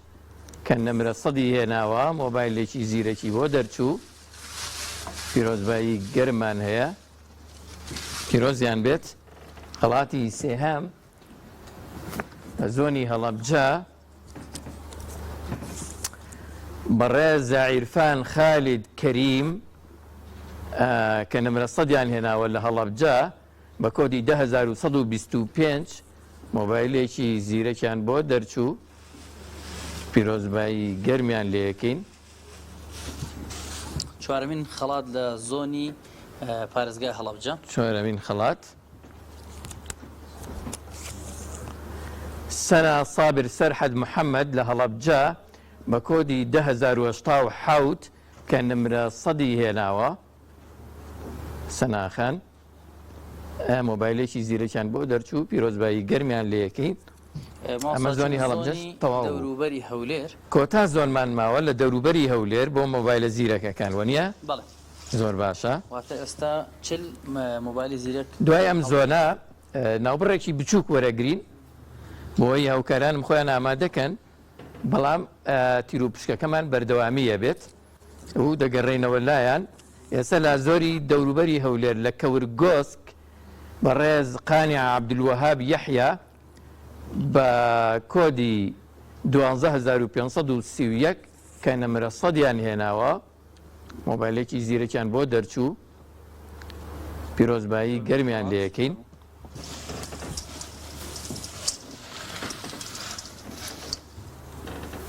بورە ئەوەیان ئەگەر هەڵدیتەوە دەرکنەبێ. لە خەبات بەڕێز قەدریە عەبدولسەلام عەبدولجەبار بە کۆدی 2393 کە نەمرە سەدی هێناوە لە دەوروبەری هەولێر مۆبایلێکی زیرەکی بۆ دەرچوو پیرۆزباییان لێەکەین. سێهەم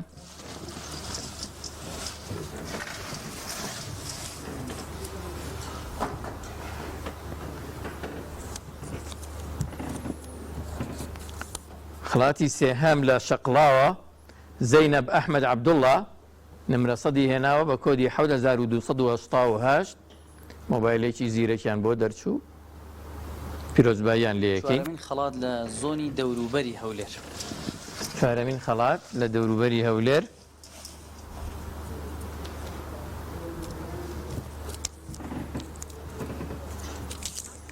گەشبین محەممەد ڕەحیم لە هەولێر نادی جیهان. بەڵێ ئەوەوەری هەولێر لە ناحیەکان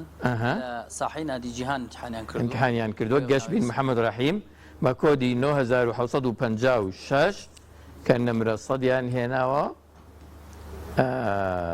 پیرۆزباییان لێەکەین.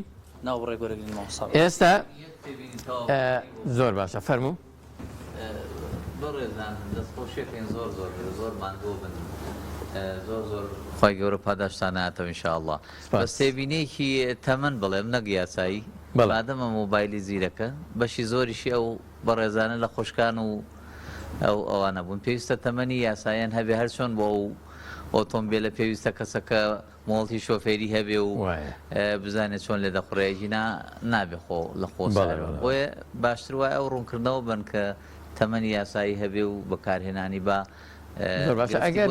بۆنمە تەمەنی یاسایی نەبوو ئەکرێ بکرێ بە پارێ لە ڕووی یاساییەوە قیمەتیە مۆبایلە زیرەکە سەدین بە باوکی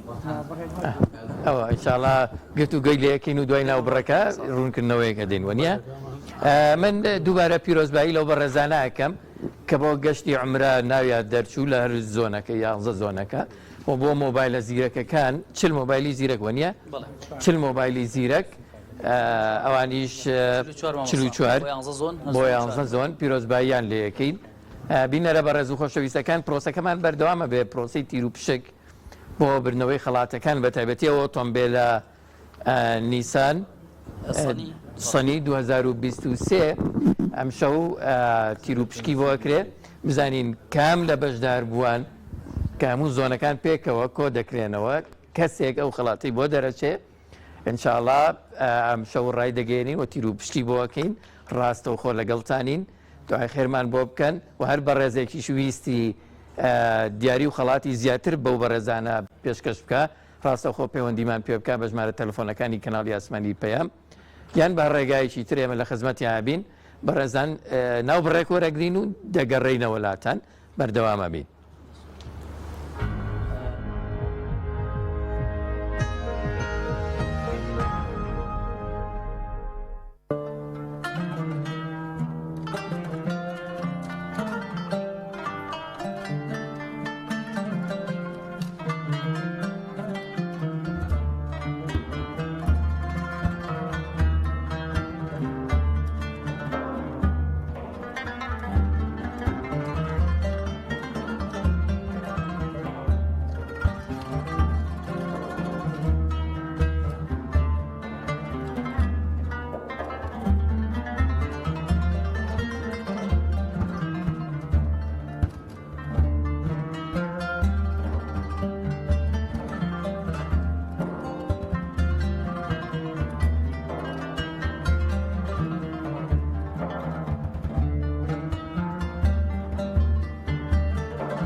ئاگاداری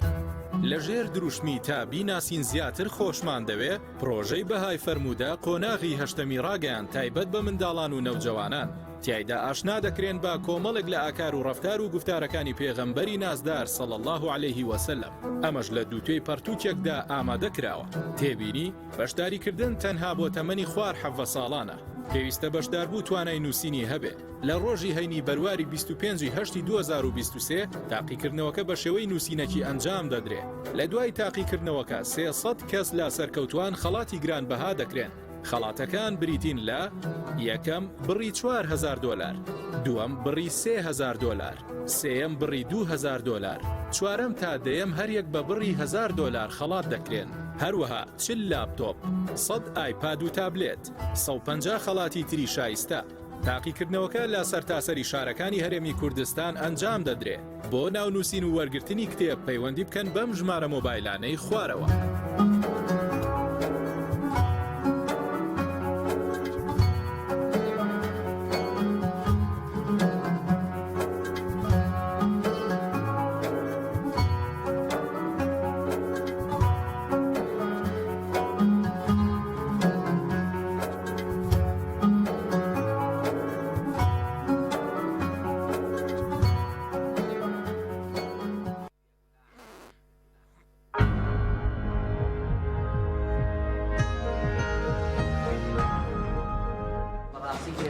بەناوی خۆی بەخشندەی میهرەبان بینەرە بە ڕێز و خۆشەویستەکان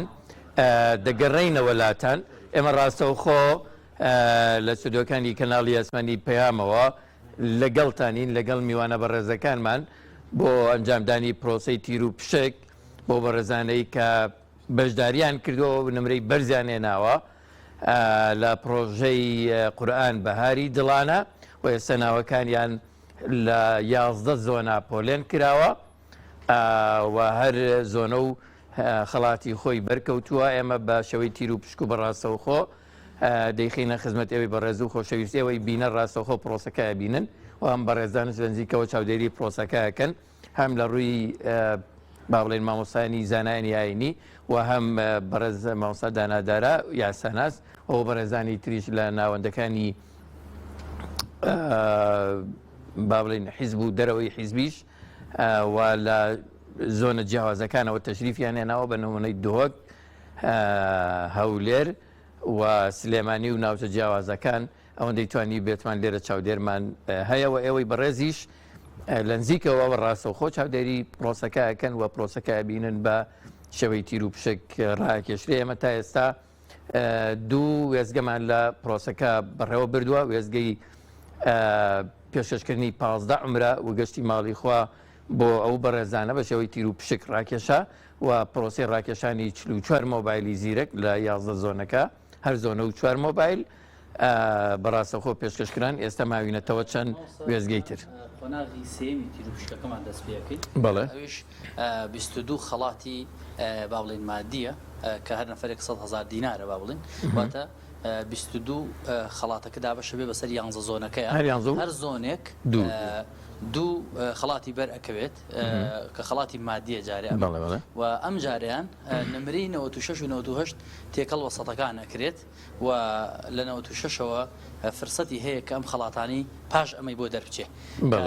پێشووتریش ئاماژەمان پێدا ئێستا داوا ئەکەین پێشەوەی پرۆسەکە بەڕێوە بچێ من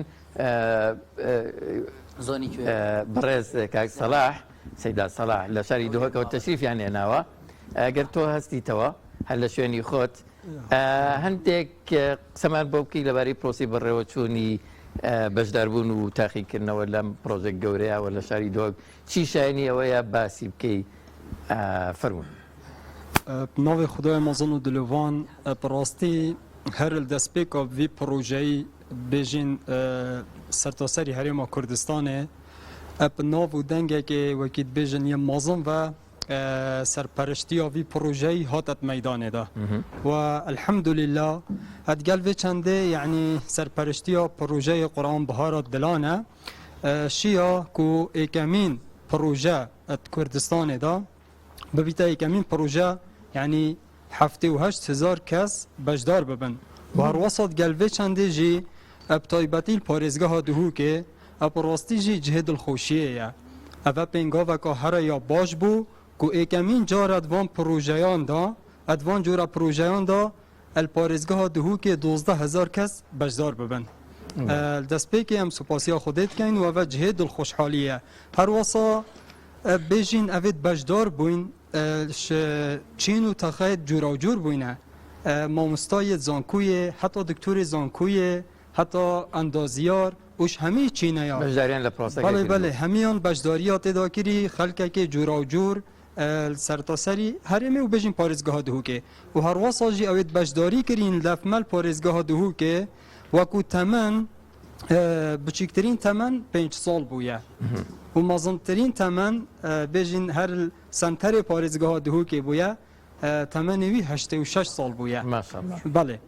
û çendîn helwîstê cuda cuda et vî projeyî da me dîtin taybetî et roja taqîkirinê da et roja taqîkirinê da bû nimûne hindek karvedanên cuda hindek helwîstên yên ciwan hatine rûydanê bû nimûne deykeka Dan Emer her hola senterê parêzgeha dihûkê hatet nava holê da û gotî ez nehatîme taqîkirinê bikim û gotî ez xwandin û nivîsînê jî nizanim belêpa ez ya hatîm bejdar bibim ez dibînim keş û hewayekê îmaniye ez dibînim eve cewekê îmaniye yê ruhaniye ez dilvêrê rînima xwarê û ez dê bixwe zikrî kim heta cemaet hemî xilas dibin bejdar bûyî her wasa min divêtin ez amajê pelwîstekê dî jî bidim yê gencekê ye her ew jî parêzgeha dihûkê gencek piştî ku taqîkirin bi dîmayî hatî nameyê bû mefrêt ketin û dibêjîtin ez gencek bûm min bejdarî di vî projeyî da kir gencekim dema ku ez hatî min hola taqîkirinê da min dîtî xelkekê cuda cuda û cura cûr min dîtî û maşallah xelkekê yanî xudanas û peywendiyê wan edgel Xwedê ed baş et bêjîtin min xwe cuda dît min xwe ferq û cuda dît ji vî xelkî ez dibînim ev xelkê henê hemî yê li bera hiya min yê li bera hiya min û yê pêşengin ji bo çûna biheştê ez dibînim ez yê vemayîm et bêjîtin ev projeye û ev taqîkirine bû egerê hindê ez zêdetir beref Xwedê vebêm ez zêdetir Xwedê binyasim û zêdetir îmana min bilind bibîtin we dubare ve cihê dilxweşhaliyê rastî parêzgeha dihûkê ku êkemîn care 12,000 kes bejdar bûyn we înşallah bû carê dibêtin em bişên evê rêjê zêdetir bikin sertaserî Kurdistanê û taybetî parêzgeha dihûkê û destê te xweş bin. زۆر سپاس من ئەمێ مرواری خان ئەگە مرواری خان سەرنجی خۆ دەگەرەستیتەوە لەسەر پرۆژەکە و بەشداری خوشکان تایە ئەگەرەستی تەوارێک نەبێ و ماشەڵڵا ڕێژەیەکی زۆر لە لەو بەرەزانەی کە قەدەری ئەوەیان هەبوو خەڵاتەکان بەرنەوە خوشکان بوون چەند بووە مای خۆشحاڵیەوە سەرنجتان چیە لەسەر پرۆژەکە؟ بەناوی خی گەورە و میهرەبان دەستخۆشی لە هەموو لایەکتانەکەم و دەستخۆشی زۆرم بۆ چاودێرە بەڕێزەکان لە ڕۆژی تاقیکردنەوە کە بەڕاستی ئەو ڕۆژە زۆر ماندوو دەبوون لە هەموو سەرتاسەری کوردستان لە خوشکان و لە برایان و بەڕاستی ئێمە خوشکان زۆر دڵخۆشین بەوەی کە بەشدارین لەو پرۆژانەیە و شانازی بەوە دەکەین کە ئێمە وەکو مسلمان بەشداری و پرۆژانە دەکەین کە خەڵکانێک خەڵکیان سەرقاڵ کردو بەشتی خراپ بەشتی لاوەکی ئێمە سپاس بەخوای پەروەردگار کە خەڵکمان سەرقاڵ کردووە بە قورئان بە فەرموودەکانی پێغەمبەری خوا صلی الله علیه وسلم و لێرەش زۆر دڵخۆش بووم هەرچەندە بەلای منەوە خوشکان و برایان فەرقێکیان نییە بەڵام هەر جێگای دڵخۆشیە کە زۆربەی خەڵاتەکان زۆرینە خوشک بۆی دەرچوو کە ئەوان بەڕاستی لەگەڵ ئەو هەموو ئەرک و ماندووبوونێ ماڵ کە هەیەە بەڵام بەوەش ڕادەکەن کە بەشداری لەم پرۆژە گرنگانەدا بکەن بەڕاستی ئەو بەخۆی گرنگی و تایبەتمەندی خۆیە کە خوشکان خۆیان مەشغوڵ بکەن بەم کارە جوانانەوە بەم شتە باشانەوە بە خزمەتکردنی قورئان و فەرموودەکان هیوادارم ئینشەڵڵا لە داهاتووشدا خوشکان بەردەوامیان هەبێ لەم بەشداریانە و دڵیان زۆر پێ خۆش بێ بەڕاستی کە ئێمە کۆمەڵی خوشکی بەتەمەن یان مناڵ بە تایبەتی کاتێک ئەو بەتەمەنانە ئەبینی لەو شوێنانەیە ئینسان دڵی زۆر پێ خۆش دەبێ و دەبێتە مای هاندان و هەندێک جاریش زۆر لە خوشکان بەشداری دەکەن بەڕاستی بەدڵ و بەجیان بە خلاصێتێکی تەواو بۆ ئەوەی زیاتر بێ بە هاندان و بۆ خەڵکی تریش کە بەشداری بکەن ئەمە جێگای دڵخۆشیە دەستان خۆش بێ بۆ ئێرەش هەرچەندە تێبینیمان هەبوو لەسەر هەڵبژاردنەکان کە دەبوو وەکو مامۆستادانە فەرمووی خەڵکێکی زیاتری لێ بووە مناڵی تەمیزی لێ بووە بەڵێ بۆ وەرگرتنیان نازانم ئەم تێکەڵکردنەی ئێستاژ بۆمان ڕوونکەنەوە بزانین ئەوە چی بوو دەستان خۆش بێ زۆر سپاستانەکەین دەستان خۆش زۆر باشە دەستی ئێوەش خۆش بێ بەنسبەت ئەو بەڕێزانەوە ئێمە دوو بەڕێزمان هێناوە کە ئەحمەد و ئەو خوشکە بەڕێزان ئەسیم خان ئەو ئەزیەتە ئەکێشن ڕاستی لەبەر ئەوەی کە کاتێکمان لەوانە بگاتێت 12 شەو ناکرا مناڵێک بێنین لێرە ڕایگرین بۆ خۆش مناڵ لە ڕووی مافی منداڵانەوە ناکرێ بخرێنە ناو پرۆسەیەکی ئاڵۆز و عەزیەت بکێشنەوە بابەتانەوە ئەکرێ ئەم پرۆسە ئەو بەڕێزە بەرتەقای ئەوان بەیانەوە خوشکیان هەر بەڕێزێکی تر لێەوە بتوانێت قوراکان ڕاکێشە و ڕاستەو خۆش پرۆسەکە بەڕێوەچێ بەڕێز ئێستا پرۆسەکە بەکوێ گەیشتوە ڕوونکردنەوەی خۆت بدەیت ئەگەر پرسیارێکیش هەبێت دوای ئاراستە بکەیت بەڵێ ئێمە نمرێنەوە 6 بۆ زۆنەکان زیاد دەکەین ئێستا ئەو ناوانەی کە بۆ نمونە لە زۆلی هەولێر ئەو شوشەیە بە 100 تیا بوو ئێستا نمرەی 96 و 98 بۆ زیادەکرد ئێستامە زۆنی هەولێر 96 بەس من پرسیارێکم هەیە دوایی نمرە سەدەکان کاگەوە سەروەر دوایی سەدەکان چۆن جیاکەنەوە بۆ ئۆتۆمبیلەکە هەیە یعنی نوسخەی دووەمان هەیە لەوێ دانراوە زۆر باشەوە کاک سەروەر کرێ بۆی پرسیارە بینەریش بیزانێ کاک دانادارا تۆ سەرنجێکت هەبوو ئێستا وەڵامەکەت وەرگرت بۆ خۆت و بۆ بینەرە بە ڕێزەکان ئەوەی کە ئەو ناوانە زیاد کرا بۆ شوشەکان با بڵێ باڵێ دەستخۆشیەکەی من دوو پاتێکەمەوە بەندە و باوەڕم وایە بەشی هەرە زۆری ئەوانش خێسە بینەرمانن یان بەشداریان پرۆسێن متمانیان بەم بەڕێزانە هەیە و ماندووە بەڕاستی ئەو کاکە ئێستا و بەڕێزە و دادێ زۆر ئامادەبوونی بەڕێستان و زانایانی ئاینی و نیە بۆ خۆتان نەزانم پرۆسە ئاسان نییە و تەنانەت هەر جیاکردنەوەکەشی مادەم جیاکردنەوەکەی وایە ئەگەر باسی مافی منداڵ دەکرێت منداڵ ئەوەن ئەکرێت سەعاتەکانی پێشخی ساعتی ڕاکێشانە لە عاسی دەست پێ بکەیت چونکە پرۆسەکە دەست پێگە بتەوێەوە خۆ لە ئەوەی تێقەڵی درێژ نەبێتەوە ئێستا پرۆسەکەتان وا لێ کردو زۆر باشە بەس هیوادارم ئەوەی جۆم لێ بوو کاکە باسی کردوتی دوای کە چوو بۆ خەڵاتی گەورە سیارەکە باوڵێ پرۆسەی سەتەکان هەموو ێسنەوە ناەوە ئوستاس ئێمە من باوەڕمانیە بە دێڕەکە تەواو بکەم بڵێ بەگشتی ئەوەی کە دەرچووە تازە تەواو دەرچووە و یعنی ئەوەی خەڵاتی بۆ دەرچووە تێکەڵ نەکرێتەوە تۆ تێبینیت هەر تەواوە یەک جار انتخابات دەکرێت لە ڕووی یاساییەوە ئەوە ناکرێت کە پرۆسەکە کۆی پرۆسەکە نای پرۆژەی قورئان مەسەرەوە ینی چۆن زەلامێ دوو جار بەهار لە ساڵێک هاگەن ماوەستایەوە چاوەڕان لەسەرەوە ببینێەوە بەسوود لە کات ببین قیناکە با تێبینەکەیان لە بەرچاو بگرین ماوەستای بەڕێست وەکو جەنابی ئەوە لە باتی خەڵق قسەکە ئەگەر خەڵک دەنگیان ناوێت تەمان لە ڕووی یاساییەوە ڕاستە بەڵام وەکو تریش مادام ئەو کەسە خەڵاتەکەی خۆی بۆ دەرچوو ئیتر ئەگەر گەشتێکی عمرە بێ یا ئەگەر مۆبایلێک بێ یا ئەگەر ئەوەی کە هەشتێک بێ مادام لەم دوو قۆناغی یەکەمە خەڵاتەکەی بۆ دەرچووە ناوی هاتۆتەوە کاتە ناکرێت جارێکی تر جەنابی مامۆستا بچێتەوە خاڵی دۆ با لێژی وەرگری تۆ تازە ئەکرێ شانسی یەکێکی تر بێ ئەکرێ بەختی یەکێکی تر بێ جەنابی مامۆستا بۆیە یعنی هەم لە ڕووی شەرعیەوە هەم لە ڕووی یاساییەوە ئێمەشە و کای سەروەرە و بڕیارە دەین کە ئەو بەڕێزانە خەڵاتی خۆیان وەرگرتووە و قەدەری خۆیان نسیب بووە. جەنابی سەروەر ئەگەر لە حاڵێکە مادام ئێوە ناوەکان هەیە لە ناو قورعەکە ئەگەر لە حاڵێکە ئەگەر بۆ نمونە تۆ خەڵاتی سیارەکەت ڕاکێشە یەکێک بوو لەو کەسانەی کە پێشتر خەڵاتی بۆ دەرچوو بوو ئەبێ دووبارێکیتەوە ماوەسانی بەڕێز ئێمە هەر وایلەکەن ئینشاءڵڵا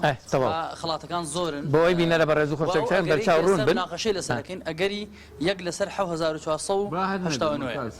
هەر نابێ قەدرەکەین لەسەر 1000 چەند ئەوەی بۆی دەرچوو ئێمە ئێستا دەست بە تەواو کەواتە بەڕێزان ئوستاز دوام بین ئەگە زۆر بە کورتی نوکە برایەک یان خوشکێک بوونمونە عمرۆ بوو دەرکەتی ئەو دەبێژت حەقی منە پێتڤە دەستپێکی سێوەرە تڕمبیل پشکێشان هاتە باکردنێ ئەزت بێژم بلا دووبارە نۆڤێ وانات ناودا هەبن ڕاستی چونکی حەقی وانە سەد بری پێتڤە نۆڤێ وانات ناودا بن بۆ تڕمبیلێ مامۆستا خەڵاتەکە لە بەرەوەی سیارەکە خەڵاتێکی گەورەترە لە عمرەکە زۆر باشە بە کاک سەروەر ئێمە کاک دانادارا وەڵامی ئەو پرسیارە چۆنە دەنەوە لە ڕووی منطقی یاساوە با بڵێیت پرسیارێکی جەدەلیە نەک پرسیارێکی منطقی ڕێزم ینی ئەڵێ وڵاتیەک لە ماڵی خۆی دانیشتووە لە خۆیەوە من ئەڵێم لە ڕووی یاساییەوە باڵێ چۆنە وانابێ هەر یەک کەس یەک جار هەڵبرانی بۆ کرێ مادام پرۆسەکە هەروە هاتووە یەک جار بنسی بۆ خۆیان ئیدارەی پرۆسەکە ئەو خەڵاتەی لە ڕووی حەجمەوە گەورەیە ینا عەمرە زۆر لە هەمویان گەورەترەوە بەو شێوە باوەڕم وایەوە کە مڕاعاتی تەمەنەکانیشتان کردووە بۆ نمونە ناکرێت 10 ساڵێک عەمرێکی بەڵێ مڕاعات کراوە هەمووی کراوە بەڵێ دەستان خۆش بێ ئێمە پرۆسەکە بەڕێوە بین ئێستا تیر و پشێک بۆ بەڕێزانە کرێت کە نمرەی 100یان هێناوە نمرەی 98 تا 96یان هێناوە ناویان لە زۆنەکانە هەیە تیر و پشکەکەین بۆ ئەو خەڵاتانەی کە بە پارە خەمڵێنراون هەر زۆنە و دوو خەڵات وەرەگرێ وانیە کاک سەروەر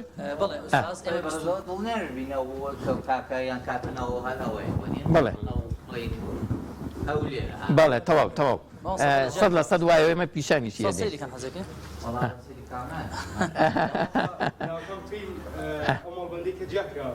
تەواو تەواو ئێوە پرۆسەکە بەڕێوە بن بە دەست پێ ماوەسا بە بەردەوام بین کە کاک ئەحمەد یەڵا ئەوە بکە زۆر باشە ئەو برانی کۆنتترۆل تێبینیان هەیە هەر بە ڕێزە قسەی کرد با مایکەکە بەکار بێنێ بۆی پەیامەکەی بگاتە بینەرە بەڕێزەکان بینەرە بەڕێزەکان ئێستا ئێمە ئەوە ناوێکە کەوتۆتە خوارەوە ئێستا کەوتە خوارەوە لە زۆنی ئەوە من ئەڵێم ئێستا ئەوە ئێستا خەڵاتەکان بەەوە بە ڕێزانەی کە 100یان هێناوە 99 تا 96یان هێناوە ئێستا لە 96ەوە لە قورعە ئێستا زۆر باشە دوو خەڵات لە با بڵێن لە زۆنی هەولێر زۆر باشە فەرموو کاک ئەحمەد دەست بەکار بە لە زۆنی لە زۆنی شارە زورەوە دەست پێکەین زۆنی شارە زور تێکەڵ بکەن کاک ئەحمەد بێ زەحمەت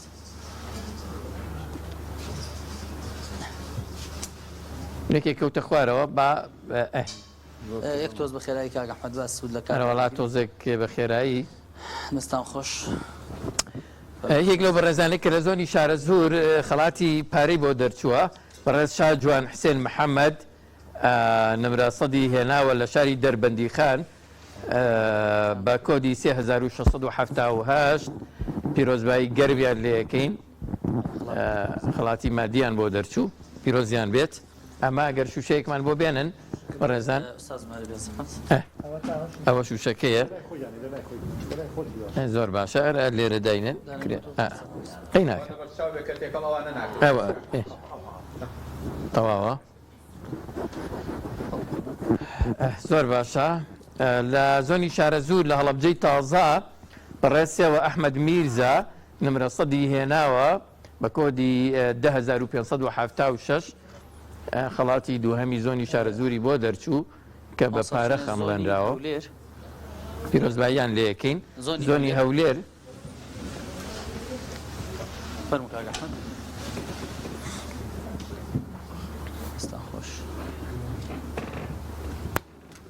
لە زۆنی هەولێر خەڵاتی یەکەمی زۆنی هەولێر هەر لە شاری هەولێر بەهار سەعاد حسین بەهار سەعاد حسین بە کۆدی 8200 نەمرە سەدی هێناوە پیرۆزباییان لێ یەکەین. دومین خەڵات بۆ زۆنی هەولێر دومین خەڵات ئەوەی کە بە پارە خەمڵێنراوە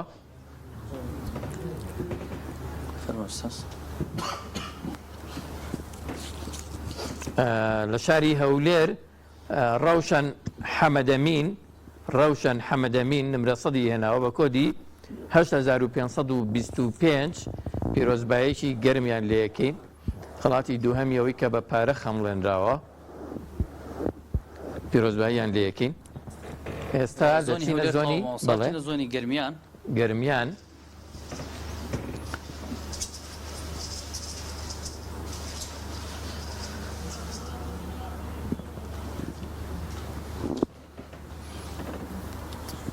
باشە لە زۆنی گەرمیان بەڕێز سارا محەممەد عالی ڕەسوول لە قەسرێ ئەمە زۆنی گەرمیانەوە نیە قەسرێ هەڵەیە ئەمە هەڵەیە بیخەنە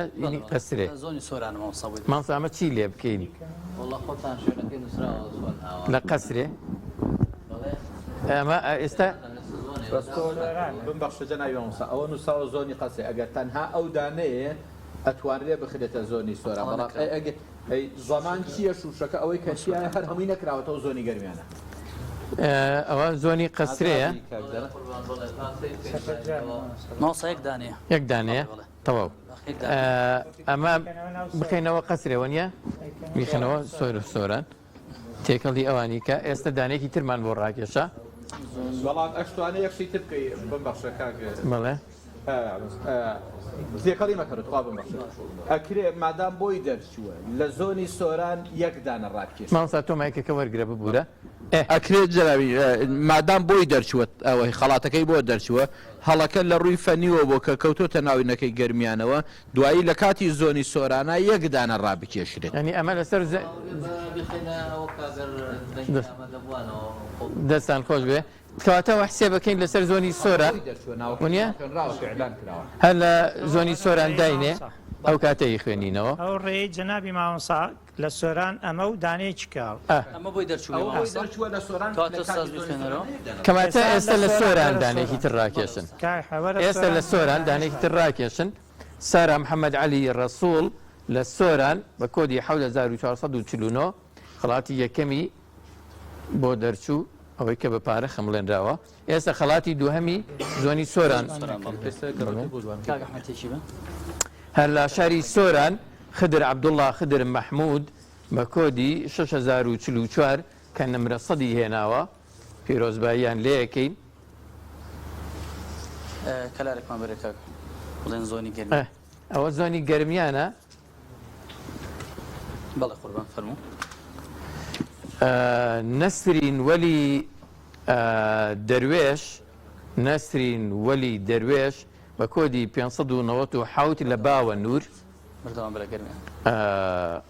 کە نمرەی 98 هێناوە خەڵاتی یەکەمی گەرمیانی بۆ دەرچوو.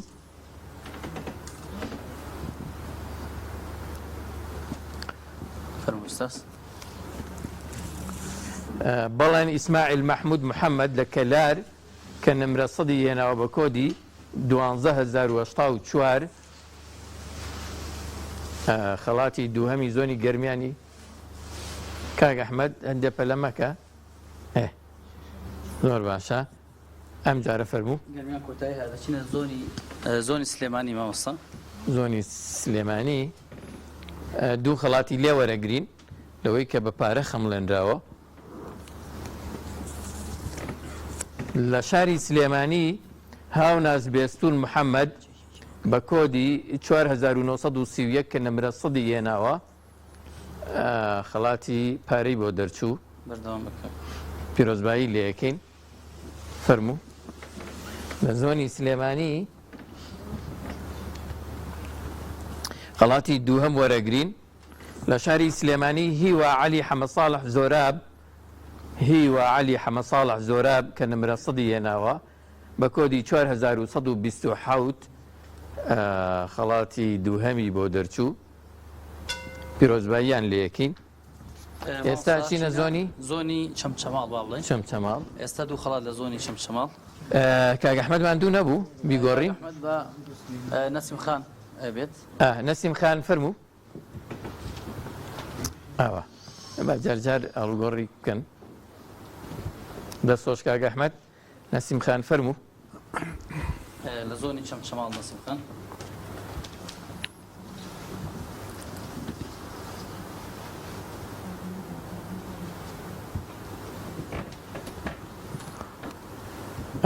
لە زۆنی چەمچەماڵ لە تەکیە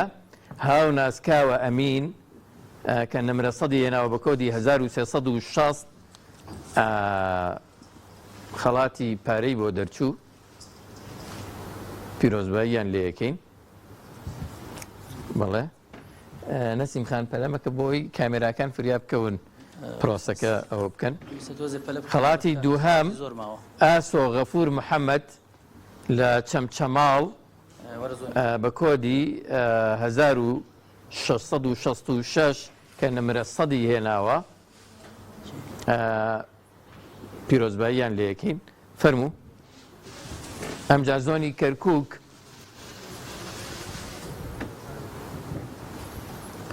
دوو خەڵاتی لێ وەرەگرین. خەڵاتی یەکەم بۆ بەڕێز فریاد خالد سعید محەممەد لە دووز خورماتوو بە کۆدی 3437 کە 98 هێناوە پیرۆزباییان لێ یەکەین. فەرموو.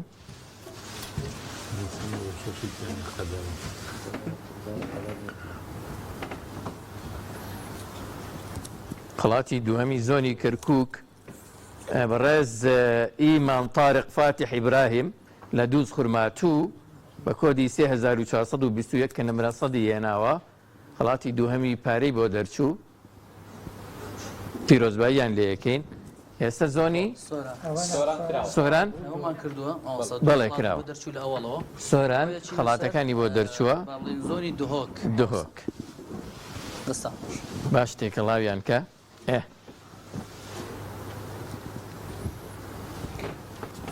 خەڵاتی یەکەم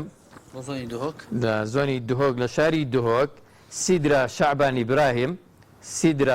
ئیبراهیم بە کۆدی 3293 کە نمرەی 96 هێناوە خەڵاتی پارەی بۆ دەرچوو پیرۆزبایی لێ یەکەین. فەرموو.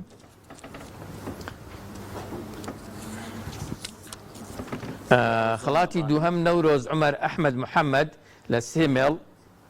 خەڵاتی دووهەمی پارەی بۆ دەرچوو کە نمرە سەدی هێناوە بە کۆدی ژمارە 6345 پیرۆزباییان لێ یەکەین. ماسە زۆنی ڕانیە زۆنی ڕانیە دوو خەڵات وەرەگرین.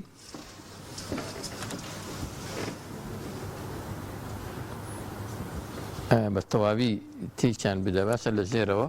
جارە پەلەش مەکە تا من ئەمە ئەخوێنمەوە. خەڵاتی یەکەم لە 4 قورنا بەهار حەسەن بایس نمرە 96 بەدەستێناوە بە کۆدی 1602 خەڵاتی یەکەمی پارەی بۆ دەرچوو پیرۆزبایی لێ یەکەین. فەرموو.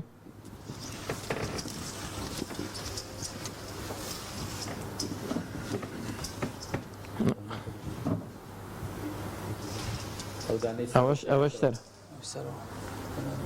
ئەوە زیاتر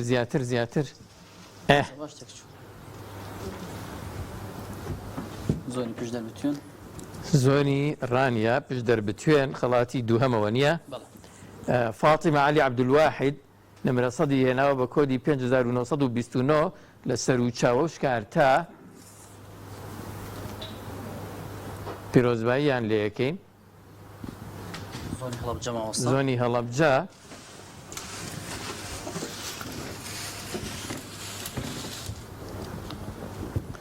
ئەمە خەڵاتی یەکەمی زۆنی هەڵەبجەیە. بەنان سەیفەدین ڕەشید نمرە سەدی هێناوە بە کۆدی 10021 خەڵاتی یەکەمی پارەی بۆ دەرچوو پیرۆزبایی لە یەکەین بەڵێ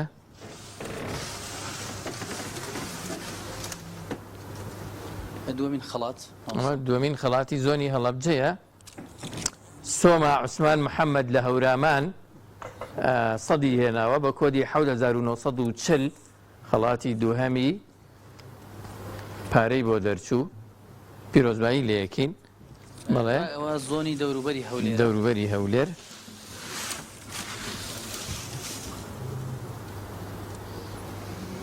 خەڵاتی یەکەمی زۆنی دەوروبەری هەولێر بەڕێز مائیدە محەممەد عەبدوڕەحمان عەزیز کە نمرە سەدی هێناوە بە کۆدی 1911 لە بەردەڕاش پیرۆزباییان لە یەکەین فەرمووین خەڵاتی دەوروبەری هەولێر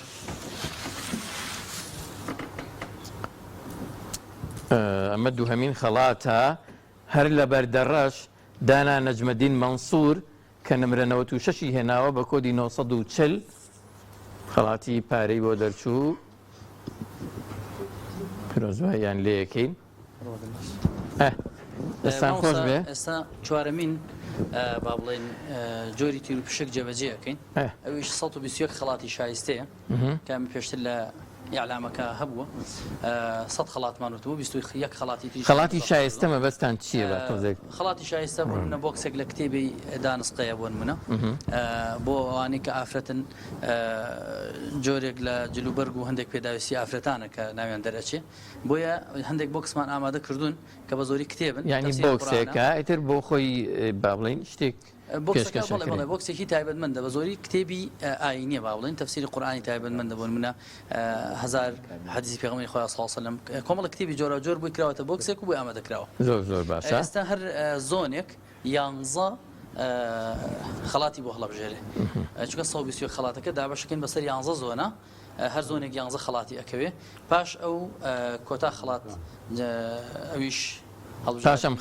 خەڵاتی ئۆتۆمبیلەکە هەڵەبژێردرێ من پێش پرۆسەکە خۆتان ئامادەکەن ساعتەکان بەڵێ ساعتەکانمان ماوە ساعتی زیرەکمان وادامان نابوو کە پێش خەڵاتەکان بە دوای ساعتەکە زۆر جیاوازی نییە هیچ با ساعتە زیرەکەکەن یعنی ساعتەکان جیاوازە لە 121ەکەی بەڵێ 55 خەڵاتی ساعتیشمانێ بەڵێ لە پێشەوە کامیان بەڕێوە بین هەردووکیان هەر یەک میکانیزمی جیاوازی دروست ناکە ئێوە کامیان بەڕێوە خەڵاتەکە جێبەجێ 121ەکە بۆکسەکە بەڵێ زۆر باشە من ئەچمە لای ئەم مامۆستا بەڕێزە تا ئێوە خۆتان ئامادەکەن ئێمە ئامادەین مامۆستا حەسەن سکرتێری ڕێکخراوی قوتابیانی کوردستان لە خۆی دانیشتوی دەبەری ڕانیە پێم وایە نیایەخوا بەخێر بن ئەوە وتەیەکتان هەبێت طبعاً بەشداربووان بەشێکی زۆریان لە توێژی گەنجانن لە خوشکان و برایان ئێوە سکرتێری ڕێکخراوی قوتابیانن کە توێژی گەنجانن چیتان هەیە بۆ وتن بەناوی خۆی بەخشندە و میهرەبان زۆر سوپاس بۆ میوانە بەڕێزەکان دەستخۆشی دەکەم لە ئەنجومەنی بانگەواز و پەروەردە کە بەو ئەرکە ئەستاون لە ڕاستیدا پرۆسەی تاقیکاری یان لە ئەوەی کە پێی دەگوترێت تاقیکردنەوە لە کتێبێکدا ئێمە لە ساڵی 2010 لە ڕێکخراوی قوتابیان لەم پرۆسەیەدا الحەمدوللا ئەزمونمان کردووە کۆتا ئەزمون کە ئێستا ئەمە هاوکاری ئەو برابەڕێزانەمان بووین لە ئەنجومەنی بانگەواز و پەروەردە کە نمونەیەکی گەورەیان بەڕاستی پێشاندا لە کۆتاییدا خزمەتێکی گەورەیان کرد بە بواری پەروەردەی لە هەرێمی کوردستاندا ئێمە دەبێت دوجارەوە بزانین مامۆستا عەباس ئێمە 1,850,000 تەڵەبەمانەیە لە کوردستاندا و زیاد لە 200,000 تەڵەبەمانەیە لە زانکۆپی مانگاکاندا ئەمە پێویستی بە ئەوەیە بەڕاستی شەحنێک و وزەیەکی جیاوازتر لەو میکانیزمێکی ئێستا لە بواری پرۆسەدا پێشکەش دەکرێت ئەمە پێشکەشی بکەین ئەویش بواری بژانەوەی پەروەردەی ئاینیە لە ناو ناخی تاکەکاندا کە بەداخەوە یەکێک لە هۆکارەکانی لە بەینچوونی پرۆسی پەروەردە لە وڵاتەدانەمانی ئینتیمایە ئێمە بەهۆی ئەم جۆرە پرۆسانەوە بتوانین ئینتیما بۆ ناخی تاکام جێڕینەوە بە تایبەتی گەنجان کە سوپاس بەخوای پەروەردگار لەم پرۆسانەدا من هەز دەکەم کە گەنجێکی زۆر ینی بەشداری ئەم پرۆسانە دەکا و جێی دڵخۆشیە و شانازی دەکەین کە ڕۆژێک هەر یەکێک لە ئەو بەرەزانی کە دانیشتون خزمەت بە ئاەتێکی قورئان بکەن و گەنجانی ئەم وڵاتە ئاشناکەن بە ئاەتەکانی قورئانی خی گەورە پاداشیان بداتەوە لەخوا دەپارەمەوە کە ئێمە یەکێک بین لەوانەیە کە خزمەتکارێکی ئاەتەکانی قورآانی بین و هەمیشە لە خزمەتی ئاەتەکانی قورآاندا بین. زۆر سپاس مامۆستای بەڕێز خێر بێن. دەست بە پرۆسەکەکەین پرۆسەی پێشکەشکردنی بۆکس باشە ئەنی خەڵاتی شایستە. کاک ئەحمەد فەرموو لە هەر زۆنێک چەند دانە وەرەگرین 11 بەڵام بە تۆزێک بە خێرایی برایان هاوکارمان بن عملەکە بەڕێوە بەری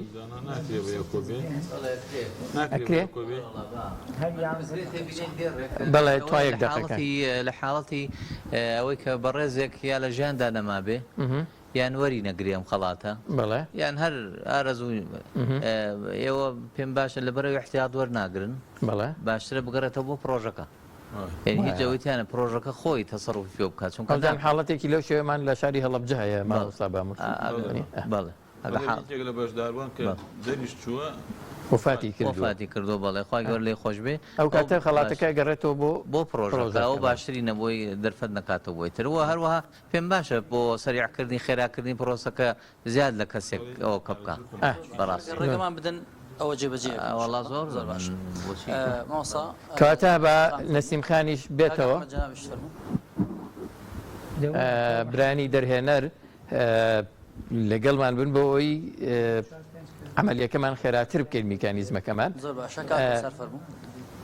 یەک نەیەک خەڵات ئەوە بکەن باشە ئێستا لە دوو زۆن وەرگرن یا لە یەک زۆن ماوەسا با ڕاستەخۆ زۆنێک هەڵبژێرێت دواتر بە چاودێری ئەمان زۆنی دومی هەڵبژێت ئەوە هەر با لێرە بخوێنێتەوە بەڵێ ئەبێت برایان من ئەچمە لای بۆکسەکان برانی دەرێنەر بە ئیجازەی مامۆستایان فەرمونون من لەنزیکیەوە با لەم بۆکسەش هەردوو زۆنەکە پێکەوە بەڕێوە بەرین چۆنە مامۆستا فەرمونون تۆش لەم زۆنە لە زۆنی شارە زوور پەیمان جەلال مەحموود نمرەی 98 هێناوە لە سەید سادق کاک ئەحمەد ئەگەر یەکێکتان ئەوە بکە زۆر باشە ئەمەیان لە زۆنی ئەمە لە زۆنی گەرمیانە من لە زۆنی گەرمیانە شۆخان ئەمین عەبدوڕەزاق ئەمین کە نمرەی 98 هێناوە لە شاری کەلار بۆکسێکی بۆ دەرچوو پیرۆزبایی لێ یەکەین زۆر باشە ئەمە ناوی دواترە ئەمە لە زۆنی شارە زوورە بۆکسێکی بۆ دەرچوو سۆزیار سابر سەعید لە هەڵەبجەی تازە نمرەی 96 هێناوە پیرۆزبایی لێ یەکەین ئەمە بەس بزاننەوە چەندەمینە ئەڵیە بژێرن باشە ئەمە دومینی گەرمیانە زۆنی گەرمیان لانە کامەران عەبدوڵڵا قادر 96 هێناوە لە کەلار بۆکسێکی بۆ دەرچووە پیرۆزباییان لێ یەکەین ماڵ سەعبا زۆڵات با بۆی تێک نەچێ هەر یەکیان 11 دانە دەرکە ئیمجا بڕاتە دانێتتر ئاوا 11 دانەکە بەیەکەوە بە یەک جار ڕای تۆماریەکەم نەخیناگە تۆمارەکە لە دوو کەسی جیاوازە نەبێت لە دوو زۆنی جیاواز ڕایکێشن ئەمە لە زۆنی شارە زوورە تۆر لە شوێنی خۆت بە من لێت وەرەگرم باشە شەنیار کەمال جەلال لە سەید سادق بۆکسێکی بۆ دەرچوو پیرۆزبایی لێ یەکەین برانی کۆنتترۆل لەگەر فریانەکەون ئەکرێ ئەم بۆکسانە نەنووسن هەر ئەوانی تر کافیە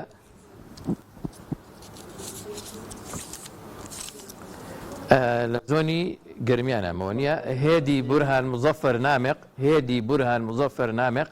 لە کەلار بۆکسێکی بۆ دەرچوو پیرۆزبایی لێ یەکەین گەرمیان سێدانە زۆنی شارە زوور ئەمە لە شارە زوور هەژار عەلی مەحموود لە سەید سادق کە 98 هێناوە بۆکسێکی بۆ دەرچوو پیرۆزبایی لێ یەکەین ئەمە چوارەمینی گەرمیانە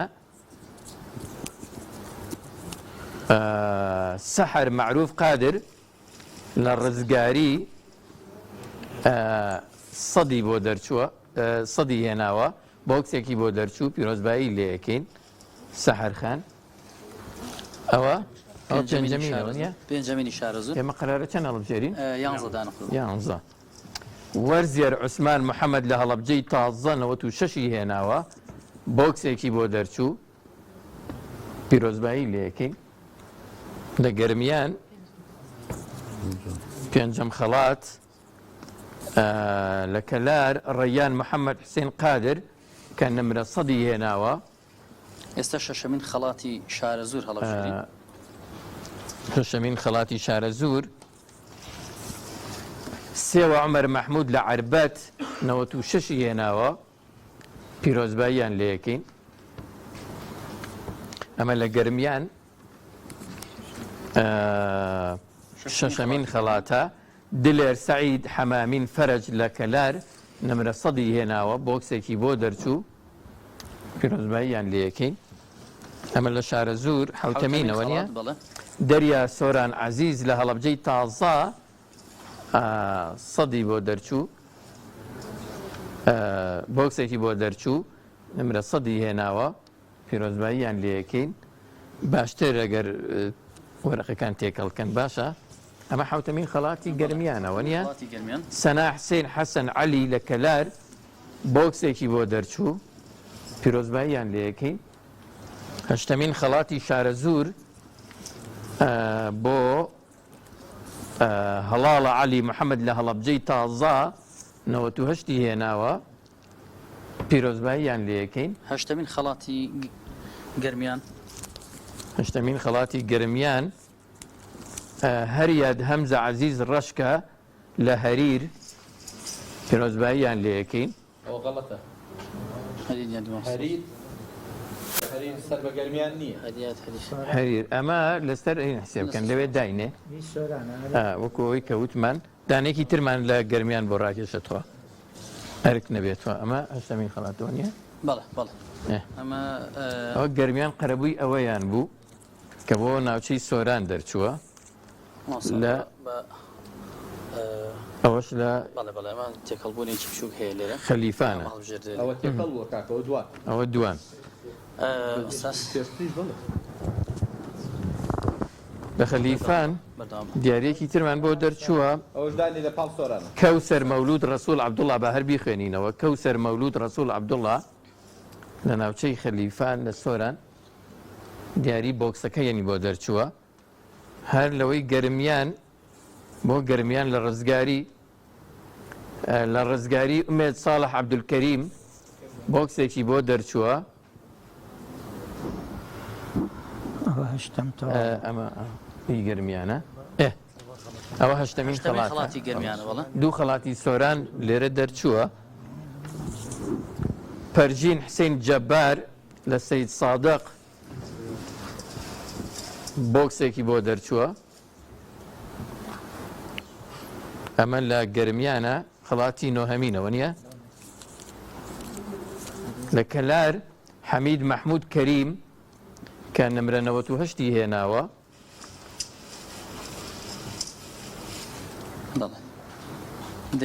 دەیەمین خەڵاتی شارە زوورەوە نییە. هەڵەبجەی تازە ئاشتی بارام مەحموود. ئاشتی بارام مەحموود نوێمین خەڵات لە شارە زوور لە بۆکسێکی بۆ دەرچووە. ئەمە گەرمیانە نۆهەمینەوە نییە. دەهەمینە گەرمیان لە پێشەوەیە. ئێستا پێشکەوت لەم دوو خەڵاتی کۆتایی. شارە جەمیل حوسێن ئەحمەد 100 هێناوە لە کەلار بۆکسێکی بۆ دەرچووە، پیرۆزبایی لێ یەکەین. شارە زوور ئەمە چەندمین خەڵاتە؟ دەیەمینە. میریا عومەر قادر لە عەربەت بۆکسێکی بۆ دەرچووە، پیرۆزبایی لێ یەکەین. کۆتا خەڵات مامۆستا. کۆتا خەڵاتی گەرمیان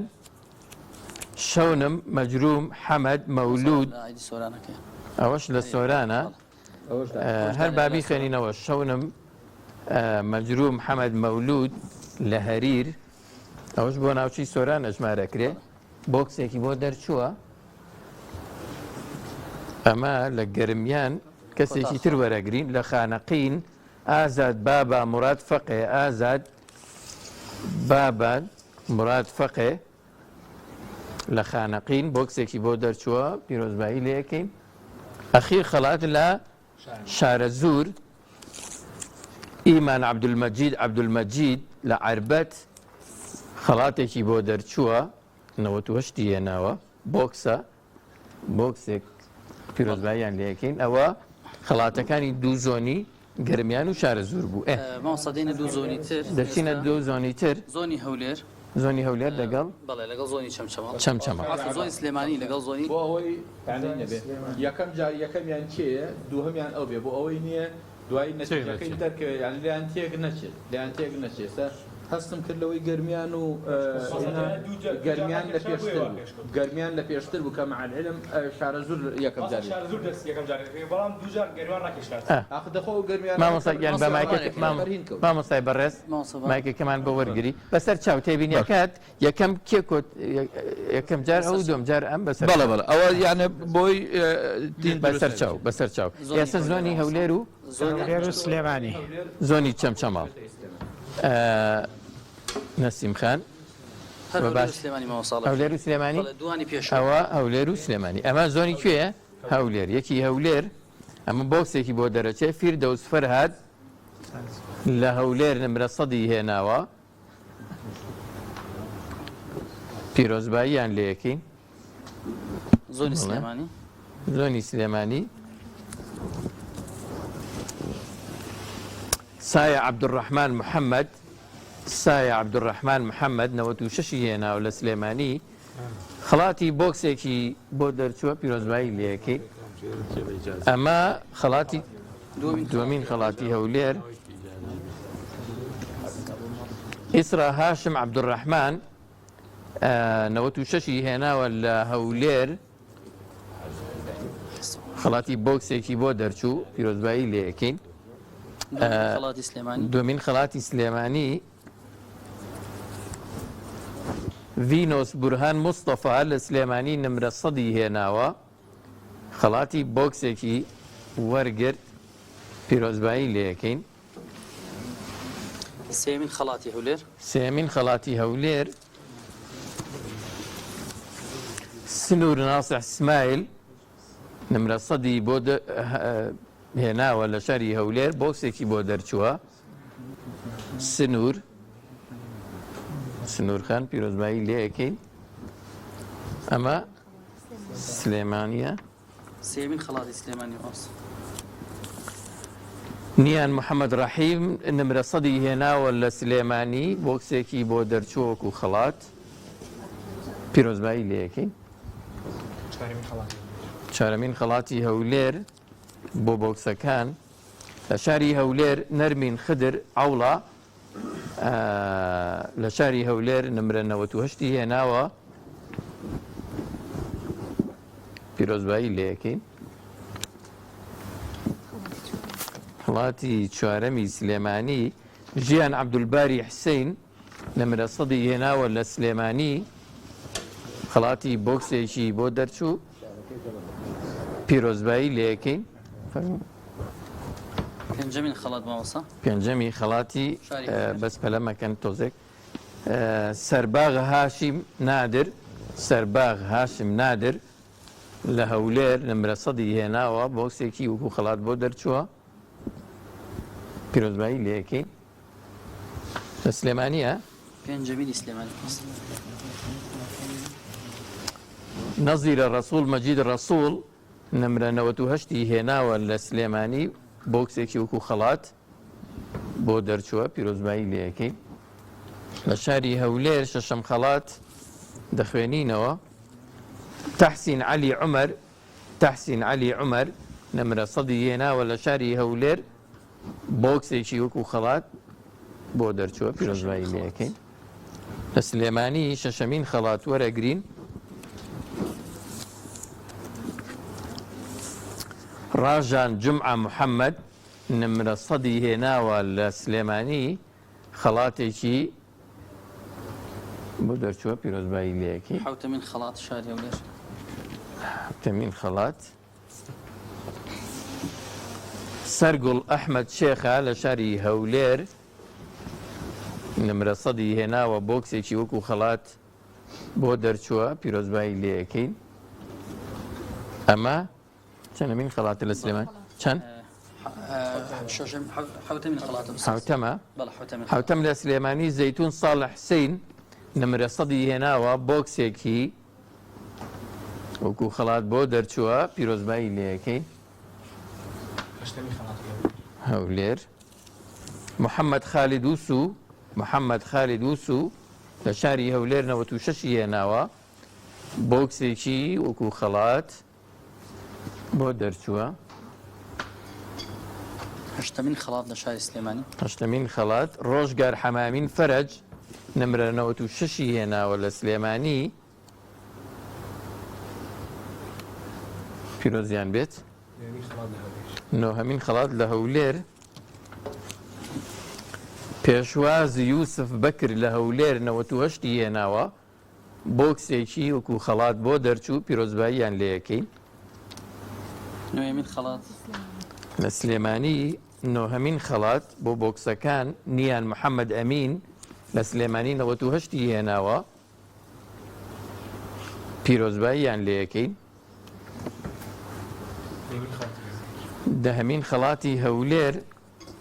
نەوشیروان محەممەد عەلی نەوشیروان محەممەد عەلی نمرە 100 هێناوە لە هەولێر بۆکسێکی بۆ دەرچوو وەکو خەڵات پیرۆزبایی لێەکەین دەهەمین لە سلێمانی یوسف ئەحمەد کەریم یوسف ئەحمەد کەریم نمرە 100 هێناوە لە سلێمانی بۆکسێکی وەکو خەڵات بۆ دەرچووە یانزەیمین کۆتایی کۆتا خەڵاتی هەولێر ئیسرا مشتاق سلێمان لە هەولێر نمرە 100 وەرگرتووە بۆکسێکی وەکو خەڵات بۆ دەرچوو پیرۆزبایی لێەکەین کۆتا خەڵاتی سلێمانی بۆ بۆکسەکان کەلسوم عەلی غەریب کەلسوم عەلی غەریب نمرە 100 هێناوە لە شاری سلێمانی بۆکسێکی وەکو خەڵات بۆ دەرچوو پیرۆزبایی لێەکەین کاک عباسگیان پەر لەوێ خەڵاتێکی تر ئەگەر ئەو شوشەیە بچووکەکەی کە لە بەردەستایە ئەمە نانە ئەوەی کە دەرچووەکان هەیە ئەگەر بیخیتە ئەو بەردەمە و شوشەیەکی گەورەتر بێت چونکە هەم ژمارەکان زۆرن جێگەی نابێت و حالێن لەوا جێگەی نابێتەوە وەگە هەر لەو بەردەمەی ژابێ بۆ ئەوی زۆرتر دیار بێ باشتر بەردەمەگرێ و ئەمە خاڵێکی شوشەکە لە تەنیشتا چکە ئەو شوشەیە حالێن وسە جێگای ناگەر لەو بەردەما بێت جێگا ناگری هەر ڕێگاتە شوشی بەسەر چاو هەوڵە دەینکە بۆی کە ئەسای لەو گۆشەدانی لەوتیەکە مەسا پێش و بەردەمەگری بێمەوە پێشەوە هەندێک جار پشت کەمە ئێوەکان قەی ناکە ئێستا دوو زۆنی تر وەرەگرین چەمچەماڵ و کەرکووک بەس ماسایمە دوانی دواوە وەرەگرین مامۆستا دوانی دواوەرە چەمچەماڵ و سۆران وەرەگری چەمچەماڵ و سۆران بەڵێ سێ خەڵاتی سۆران من هەڵژاردووە ئەم سێ خەڵاتی سۆران تاکی دەکەینەوە کە لە پێشتر لە زۆنەکانی تر تێکەڵ بوو بۆ بیرهێنانەوە کەوسەر مەولود ڕەسوول عەبدوڵڵا لە خەلیفان با پیشانیشی بدەین لەگەڵ هەریاد هەمزە عەزیز هەریاد هەمزە عەزیز ڕەشکە لە هەریر ئەوە لە زۆنی سۆران بۆکسیان بۆ دەرچووە لەگەڵ بەڕێز شەونم مەجروم حەمەد مەولود لە هەریر بۆکسێکی بۆ دەرچووە ئەم سێ خەڵاتی چەمچەماڵ هەڵبژێرین فەرموو بەڵێ بەڵێ ئەمجا پرۆسەکە دەست پێیەکەین مامۆستا پرۆسەکە دەست پێیەکەین ئەمە خەڵاتی یەکەمی چەمچەماڵەوە نیە عایشە دڵشاد محەممەد لە چەمچەماڵ 100 هێناوە بۆکسێکی بۆ دەرچوو پیرۆزبایی لێەکەین ئەو برەیانە بە کامێرە بیگرن زۆر باشە خەڵاتی دووهەم لە چەمچەماڵ بۆکسێکی بۆ دەرچووە بەڕێز شنۆ ئەحمەد ڕەشید محەممەد لە شۆڕش 98 هێناوە پیرۆزبایی لێەکەین لە شۆڕش بەڵێ سێمین خەڵاتی سێهەم زۆنی چەمچەماڵ لە تەکیە شنۆ قادر مەجید کە نمرە 98 هێناوە ئەمە سێ خەڵات بۆ بۆکسەکان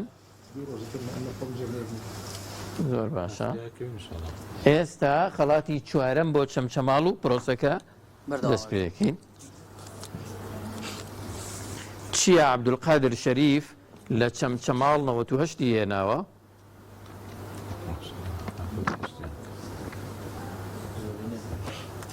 بەڵێ ئێستا چینە سۆران بۆ خەڵاتی چوارەم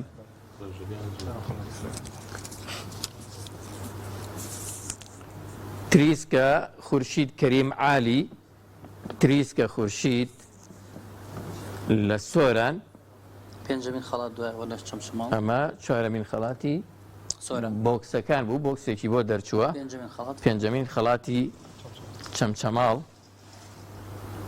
وەرەگرین بەباشی ئەوەیان بکەن باشە سیما ڕەفعەت ئەسعەد لە چەمچەماڵ نمرە 100 هێناوە بۆکسێکی بۆ دەرچووە پیرۆزبایی گەرمیان لێەکەین ئەمە پێنجەمین خەڵاتی سۆران لە خەلیفان سوها موسا شکر عەبدوڵڵا خەڵاتی بۆکسی بۆ دەرچووە پیرۆزباییان لێەکەین خەڵاتی شەشەم لە چەمچەماڵ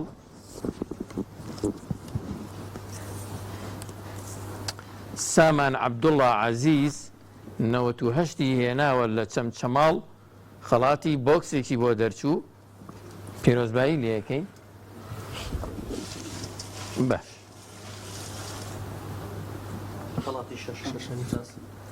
خەڵاتی شەشەمی سۆران مهرەبان قارەمان ڕەمەزان لە ڕەواندوز نمرە 100 هێناوە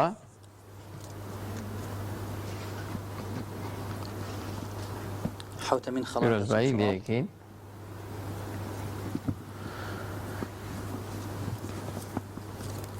حوتەمین خەڵات لە زۆنی چەمچەماڵ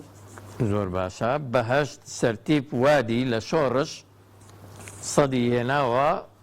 بۆکسێکی وەکو دیاری بۆ دەرچوو پیرۆزبایی لێەکەین حوتەمین خەڵات لە سۆران سەنگەر عەبدوڵڵا محەممەد عەبدوڵڵا لە چۆمان 100 هێناوە وەکو خەڵات بۆکسێکی بۆ دەرچوو پیرۆزبایی لێەکەین هەشتەمین خەڵات لە چەمچەماڵ هەشتەمین خەڵات لە چەمچەماڵ هانا جەمیل خەڵەف لە تەکیە نمرە 100 هێناوە بۆکسێکی وەکو خەڵات بۆ دەرچووە پیرۆزبایی لێەکەین نۆیەمین خەڵات لە سۆران زیکرا فەتحوڵڵا ڕەمەزان لە هەریر نمرە 100 هێناوە پیرۆزباییان لێەکەین لە چەمچەماڵ چەنەمە دەیەمین خەڵاتە عەبدولعەزیز ئەحمەد لە چەمچەماڵ 98 هێناوە بۆکسێکی وەکو دیاری بۆ دەرچووە پیرۆزبایی لێەکەین دەهەمین خەڵات لە سۆران محەممەد یوسف مەحموود لە سۆران نمرە 100 هێناوە پیرۆزبایی گەرمی لێەکەین بۆکسێکی بۆ دەرچووە کۆتا خەڵات لە چەمچەماڵ دانا جاسم عەلی لە شۆڕش نمرە 100 هێناوە 100 بۆکسێکی وەکو دیاری بۆ دەرچووە پیرۆزبایی لێەکەین لە سۆران کۆتا خەڵاتی بۆکسەکان لە خەلیفانە عەبدولباری زرار مطەلیب عەبدوڵڵا نمرە 100 هێناوە لە خەلیفان پیرۆزبایی لێەکەین مۆسەستا خەڵاتەکانی دەستان خۆش بێ ئەممان بۆ خاڵیکەن کەکۆک و دۆک هەڵەبژێرین کە ناوەکان دەرێنن ئەگەر ئەرک نەبێت خۆیان نیکەنەوە بەکراوی نەیدەن بەدەست جەنابتەوە خۆیان بیکەنەوە تۆ بە ئەوە باشە ئاوا بکە و ئەگەر کرابێتەوە کلینیکە قەدیکە و بمارێ دەست خۆش مامۆستای بەڕێز ئێستا ماوەسا زۆنی کەرکووک و دۆکمان هەیە بەڵێ زۆنی زۆنەکە ئەو دوو زۆنەیەوە نیە زۆر باشە کاک ئەحمەد سەرەتا زۆنی کەرکووک وەرەگری ئەمە زۆنی کەرکووکە بۆ خەڵاتی بۆکسەکان شەهد سامی ئیسماعیل مەحموود لە کەرکووک 98 هێناوە بۆکسێکی وەکو دیاری بۆ دەرچووە پیرۆزبایی لێ یەکەین لە دهۆک یەکەمین خەڵاتی بۆکسەکان زوزان شاکر عاشور 98 هێناوە لە زاخۆ پیرۆزبایی لێ یەکەین دومین خەڵات لە کەرکووک دووهەمین خەڵات لە کەرکووک سیروان ڕەحمان تاهر 98 هێناوە لە کەرکووک بۆکسێکی وەکو دیاری بۆ دەرچووە پیرۆزبایی لێ یەکەین دووهەمین خەڵات لە دهۆک دلبەر سلەیمان مستەفا محەممەد لە دهۆک 100 هێناوە بۆکسێکی وەکو خەڵات بۆ دەرچووە پیرۆزبایی لێ یەکەین سێمین لە کەرکووک توانە محەممەد عەبدولکەریم لە کەرکووک 96 هێناوە پیرۆزبایی لێ یەکەین سێمین خەڵات لە دهۆک سیار ڕەمەزان موسا لە زاخۆ 100 هێناوە بۆکسێکی وەکو خەڵات بۆ دەرچوو پیرۆزبایی لێ یەکەین چوارەمین خەڵات لە کەرکووک چوارەمین خەڵات لە کەرکووک شەیمە جەلیل حەسەن لە دووز خورماتوو 100 هێناوە بۆکسێکی وەکو خەڵات بۆ دەرچووە پیرۆزبایی لێ یەکەین لە دهۆک شکری حەجی سەعید مستەفا لە ئاکرێ 100 هێناوە بۆکسێکی وەکو دیاری بۆ دەرچووە پیرۆزبایی لێ یەکەین شەشەمین خەڵات لە زۆنی کەرکووک سالم محمود صالح 96 هێناوە لە کەرکووک بۆکسێکی وەکو دیاری بۆ دەرچووە پیرۆزبایی لێ یەکەین لە دهۆک شەشەمین خەڵات وەرەگرین بەڕێز دلێر محەممەد تاهر حسین 96 هێناوە لە دهۆک بۆکسێکی وەکو دیاری بۆ دەرچووە پیرۆزبایی لێ یەکەین حوتەمین خەڵات لە کەرکووک حوتەمین خەڵات لە کەرکووک نەرمین نامق محەممەد فەتاح نمرە 100 هێناوە لە کەرکووک بۆکسێکی بۆ دەرچووە پیرۆزبایی لێ یەکەین ئەمە چەنەمە حوتەمین خەڵاتە لە دهۆک ئەمەل یونس عەم و قماش لە سمێڵ 100 هێناوە سیمێل پیرۆزبایی لێ یەکەین بۆکسێکی بۆ دەرچووە هەشتەمین خەڵاتی شاری کەرکووک وەفا ئومێد کەمال فایق لە کەرکووک 98 هێناوە بۆکسێکی وەکو خەڵات بۆ دەرچووە پیرۆزبایی گەرمی لێ یەکەین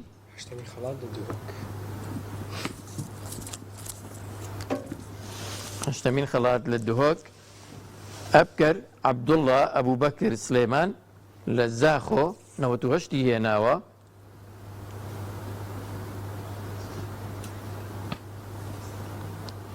ئەو ئەبکەرە لەوانەیە ئەکبەر بێ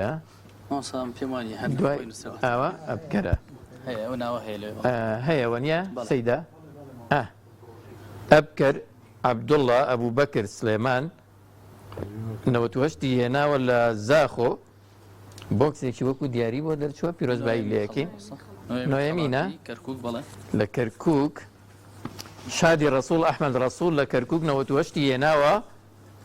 پیرۆزبایی لێ یەکەین نۆهەمین خەڵات لە دهۆک لە ئامێدی ئاری کەمال عەسلان بۆکسێکی وەکو دیاری بۆ دەرچووە پیرۆزبایی لێ یەکەین دەیەمین خەڵات لە شاری کەرکووک باشە لە شاری کەرکووک بەڕێز ئالە عەبدولخالق ئەحمەد سەدی هێناوە لە کەرکووک بۆکسێکی وەکو خەڵات بۆ دەرچووە پیرۆزبایی لێەکەین دەیەمین خەڵات لە دهۆک سەلوە ئەمین مەحموود عەلی لە زاخۆ سەدی هێناوە بۆکسێکی وەکو خەڵات بۆ دەرچووە پیرۆزبایی لێەکەین کۆتا خەڵات لە کەرکووک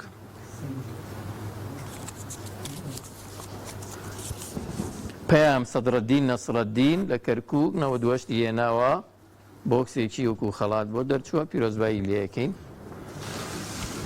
کۆتا خەڵاتی زۆنی دهۆک زۆر باشە کۆتا خەڵاتی دهۆک نەورۆز جبرەئیل عزوو لە ئاکرێ 92 هێناوە بۆکسێکی وەکو دیاری بۆ دەرچووە پیرۆزبایی لێەکەی ماوەسا ئێستا دوو زۆنی تر ئەوان بۆ خاڵیکەن زۆنی ڕانیە بەڵێن پشت دەربتوێ زۆر باشە ئێمە ئەوان بابێنە ئەمنی وستاس زۆر باشە لەگەڵ زۆنی دەوروبەری هەولێر شوشەکەمان لێرە بۆ دانێ هەبی بە لای خۆت حەزەکەی باشە سپاس زۆنی ڕانیە لەگەڵ زۆنی دەوروبەری هەولێر کامە شوشەکانن وەرەقێک لەو پێشەیە کاک ئەحمەد ئەزێت دەبێ ئەو نەسیم خان وەرەقێک لە پێشە بخەنەوەنەوە نانە هەر لە پێشی نەکەن سنوقەکەوەیە سێری مەکە نابازان هەرەوە زۆنیەوە زۆنی مەخموورە تا سەر بە دەوروبەری هەولێرە دەقی کەرەوەی خۆیەتی ئێستا کام بۆکسانە ئەم دوو بۆکسی کۆتایی ئەو دوانە ماوە دوانێ کۆتایی لەگەڵ دوانی پێش ماوە 4 زۆر ماوە ئوستاس بەڵێ 11 دانێ لەبەرەوە ئەبێتەوە سیان دەستان خۆش ئەو دوانێ کۆتایی بینەرە بەڕێز و خۆشەویستەکان لەگەڵمان بن پرۆسی ڕاکێشانی تیر و پشکەکان بەردەوامیان هەیە و ئێستا تیر و پشکی ڕاکێشانی بۆکسەکان بۆ وانەی کە لە نمرە 100 تا 96شیان هێناوە بەشدارن سێ زۆنمان ماوە ڕایەکێشین دوجاریش تیر و پشکێکمان ماوە بۆ کاتژمێرە زیرەکەکان کە چەند دانەیە 55 خەڵاتە و کۆتا تیر و پشکیش بۆ ئۆتۆمبیلەکە ئاکرێ نیسانستنی 2023 بۆ وانی کە نمرە 100یان هێناوە تیر و پشک ئەنجامە دەین تکایە لەگەڵمان بمێنەوەمان دوو نەبن فەرموو دەست پێ بکەن لە ڕانیەوە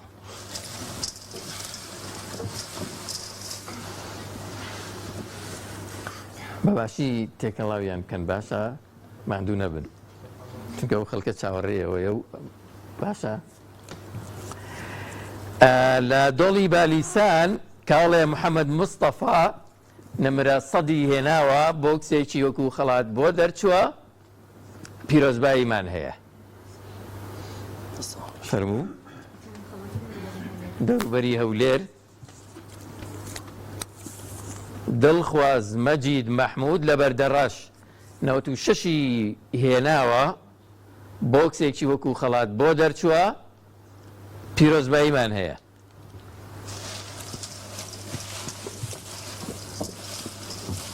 دووەمین خەڵات لە زۆنی پێش دەربتوێن لە ڕانیە زۆر باشە لە ڕانیە شیروان حەمەد قادر لە 4 قورنا 100 هێناوە بۆکسێکی بۆ دەرچووە پیرۆزبایی لێەکەین دەوروبەری هەولێر ئالە سەعدەدین عەبدولغەیث لە بەردەڕەش 100 هێناوە پیرۆزبایی لێەکەین ڕێژێکی زۆر باش بوو ماوەستا ینی دەستیانی ناوچەکانی تری دەوروبەری هەولێر بەشدار بوویان هەبووە دەستیان زۆر باش ئەمە لە سێمین خەڵات لە ڕانیە لە قەڵاتزێ ئەمیر ڕەسوڵ عەلی 100 هێناوە بۆکسێکی وەکو دیاری بۆ دەرچووە لە پرۆژەی قورئان بەهاری دڵانە پیرۆزبایی لێکی ئەمە لە دەوروبەری هەولێر سێمین خەڵاتە مرشیدە جاسم یوسف 100 هێناوە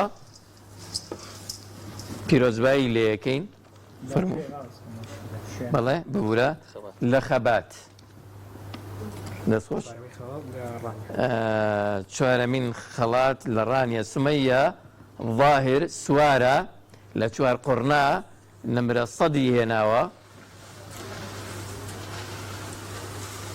پیرۆزبایی لێەکەین فەرموو ئەمە لە دەوروبەری هەولێر چوارەمین خەڵات دڵگەش مححمود ئەبوو بەکر نمرە 100 هێناوە لە شەقڵاوە بۆکسێکی وەکو دیاری بۆ دەرچووە پیرۆزباییمان هەیە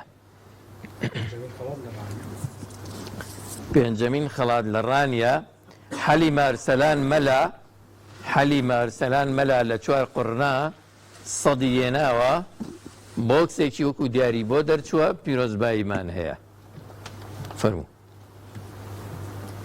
ئەمە لە دەوروبەری هەولێر پێنجەمین خەڵات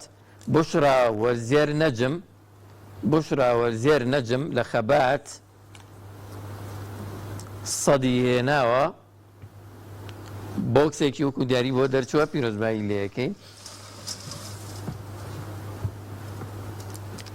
ئەمە لە ڕانیە ئاکارمەلا محەممەد لە حاجیاوە 98 هێناوە بۆکسێکی وەکو خەڵات بۆ دەرچووە پیرۆزبایی لێەکەین فەرموو لە دەوروبەری هەولێر شەشەمین خەڵات ئیڤان بەشدار عومەر لە تەقتەق 98 هێناوە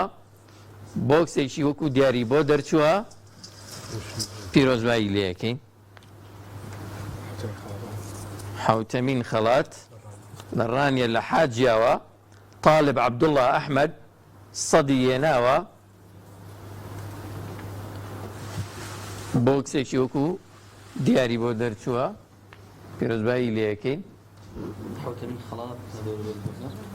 حوتەمین خەڵات لە دەوروبەری هەولێر شەونم شەریف عەبدوڵڵا یا ئەشرەفە یا شەریفە هەردووچی نووسراوە بەرحاڵ لە کۆدەکەیە بۆمان یەکلاییە بێتەوە 6934 شەونم شەریف عەبدوڵڵا 100 هێناوە لە شۆڕش بۆکسێکی وەکو دیاری بۆ دەرچووە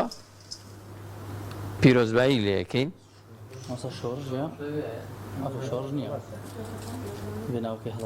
شۆڕشە شۆڕشە دیارە گەڕکی شۆڕشمانەیەوە نیە تەواوە ئەمە بچەند لە ڕانیە چەندەمین خەڵاتە ئاسیا ئەحمەد محەممەد لە حاجیاوە نمرە 100 هێناوە پیرۆزبایی لێەکەین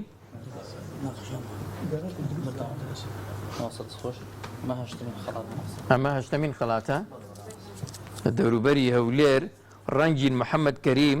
لە هەولێر نادی جیهان نمرە 100 هێناوە بۆکسێکی بۆ دەرچووە پیرۆزبایی لێەکەین لە ڕانیە نۆیەمین خەڵات عەلی قادر عەلی لە قەڵات زێ 96 هێناوە پیرۆزبایی لێەکەین چەندەمین خەڵاتە نۆیەمین خەڵات لە دەوروبەری هەولێر لە مەخمور شکریە سادق سعید ڕەسوڵ نمرە 100 هێناوە پیرۆزبایی لێەکەین ئەمە دەمین خەڵاتە لە ڕانیە بێگەرد خدر ڕەسوڵ محەممەد ئەمین لە حاجیاوە لە حاجیاوەش خەڵک زۆر بەشداری کرد 100 هێناوە بۆکسێکی وەکو دیاری بۆ دەرچووە پیرۆزباییان لێەکەین و دەستخۆشی لە تەواوی دانیشتوانی حاجیاوە ئەکەین شەرمین خەیرەددین جاسم لە شێخان و کەڵەکچی 100 هێناوە پیرۆزبایی لێەکەین کۆتا لە ڕانیە دیسان هەر لە حاجیاوە عەبدوڕەحمان بێستون تۆفیق 98 هێناوە پیرۆزبایی لێەکەین بۆکسێکی بۆ دەرچووە کۆتا خەڵاتە لە دەوروبەری هەولێر گوڵچین عەباس عەبدوڵڵا لە تەقتەق 100 هێناوە بۆکسێکی وەکو خەڵات بۆ دەرچووە پیرۆزباییمان هەیە پیرۆزیان بێت ئێستا هەڵەبجەمان ماوە تەنها زۆنی هەڵەبجە نەسیم خان تۆ پشوویەک وەرگرە یا کامیان یاڵا نەسیم خان ئەو خەڵێک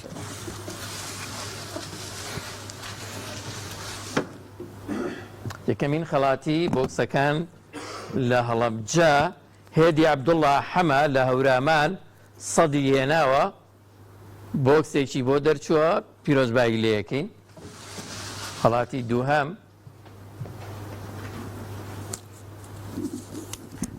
محەممەد قاسم خواکەرم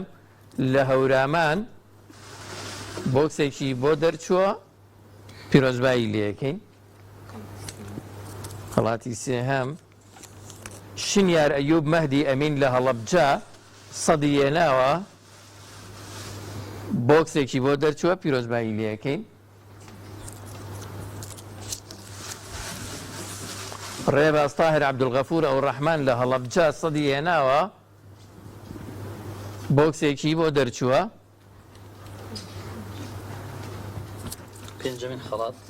پێنجەمین خەڵات ڕاوێش خالید حەمە لە هەورامان بۆکسێکی بۆ دەرچووە پیرۆزباییان لێ یەکەین کەوتری هەورامان واتە خورماڵ و تەوێڵ و بیارە وایە ڕازان عومەر ئەحمەد لە هەڵەبجە 98 هێناوە بۆکسێکی بۆ دەرچووە پیرۆزبایی لێ یەکەین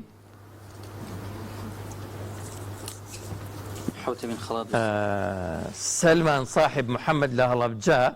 98 هێناوە بۆکسێکی بۆ دەرچووە پیرۆزبایی لێ یەکەین هەشتم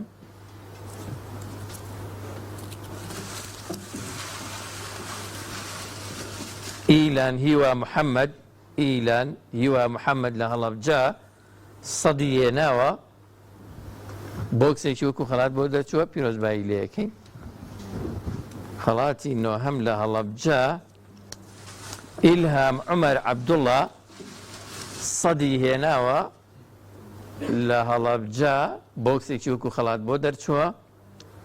پیرۆزباییمان هەیە ئەمە کۆت دێمە پێش کۆتای ئوستاد دەیەمین خەڵات بەسۆز فەتاح ئەحمەد موستەفا لە هەڵەبجە سەدی هێناوە بۆکسێکی وەکو خەڵات بۆ دەرچووە پیرۆزبایی لێ یەکەین ئەمە کۆتا دیاری بۆکسەکانە لە هەڵەبجە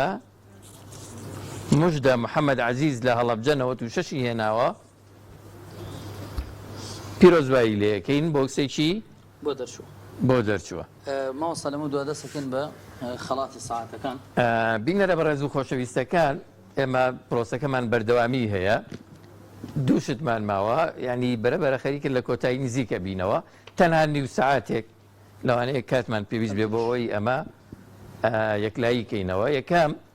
50 کاتژمێرە 55 کاتژمێرە هەر زۆنێک 5 کاتژمێری بەرەکەوێ زۆر باشە هەیە و زۆنەکان ئەوە ڕاکێشین و دوایی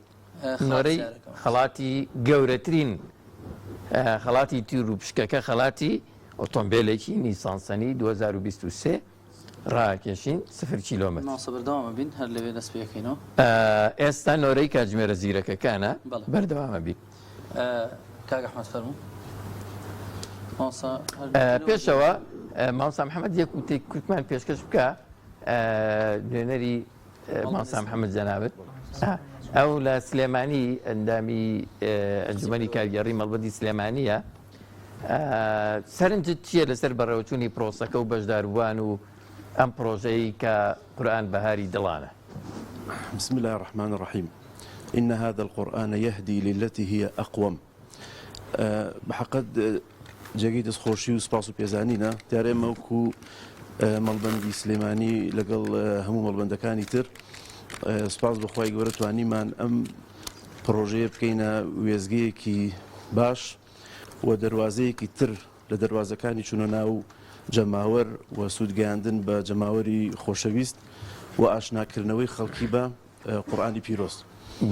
بە حەقەت چەند نمونەیەکی زیندوو لە شاری سلێمانی کە سپاس بخوا زۆرترین ڕێژە نزیکی 11,000 بەشدار بوو بەشداری کرد و نزیکی 5,000 ینی بەشدار بوو بەشداری تاقیکردنەوەی کرد کۆمەڵێک سەرنج و یاخود لطيفة هي کە ینی جێگەی سەر بە کورتی ینی بەڕاستی شەوق و وەکو چۆنڵی دڵخۆشی و پێشوازیەکی گەرم هەبوو بۆ ئەم پرۆژەیە لە سەرەتای ئەعلانکردنی من چەند نمونەیەکی کورت باسەکەم بۆی کاتەکەمان زیاتر بۆ بگەڕێتەوە لە خانەی نەوجەوانان لە خانەی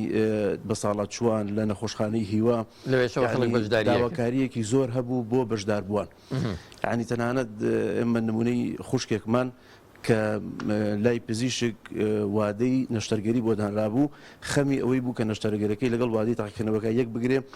تەکلیفی زۆری کرد کە ینی ئەو نەشتەرگەری بۆ نەکرێ بەشدار بێت لە ئەم تاقیکردنەوەیە هەروەها چەندین خێرەومەند ینی بە پاری خۆیان بە ماڵی خۆیان بەشداریان کرد و خەڵکانێک کە لە تەمنێکی کەمەوە هەم قوتابی لە کوڕ و کچ سپاس بخوا بەشدارێکی گەرمگوڕیان کردووە ئەمە بوو بەمای ئەوەی کە زیاتر ڕووی گەش و ڕاستەقینەی میلەتەکەمان دەربکەوێ کە ئاشنان بە قورئانی پیرۆز و داواکاری شەقامی کوردی بۆ لایەنە ئیسلامیەکان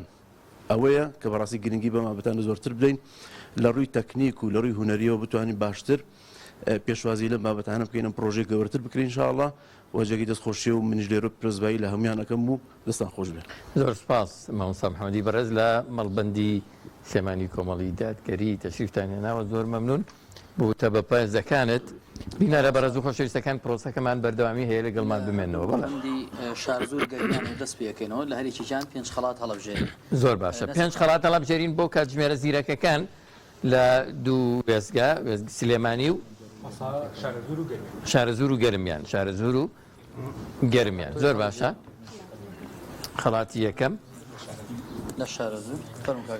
لە شارەزوور ئەکبەر عومەر ئەحمەد 98 هێناوە لە هەڵەبجەی تازە کاتژمێرێکی زیرەکی وەکو خەڵات بۆ دەرچوو پیرۆزبایی لەکەی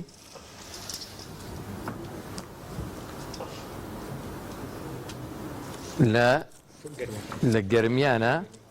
لە کەلار نەجیبە کەریم ئەحمەد 96 هێناوە کاتژمێرێکی زیرەکی بۆ دەرچوو پیرۆزبایی لەکەین فرموو لە دومین خەڵات لە شارەزوور سۆما حەمەڕەشید عەبدولغەفور لە هەڵەبجەی تازە 100 هێناوە خەڵاتی کاتژمێرێکی زیرەکی بردەوە پیرۆزبایی لەکەی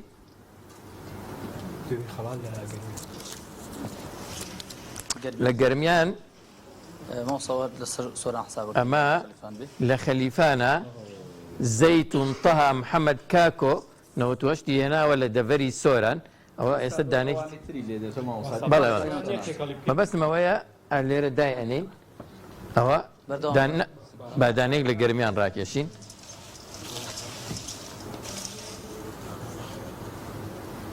ئەمە لە گەرمیان دوم خەڵاتە وڵاوە شەر سۆرانە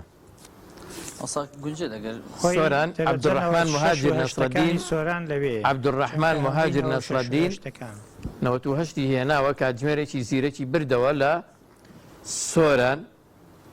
پیرۆزبایی لەکەین لێرە دایانەین و دوایی لە سۆران سێبیەکەین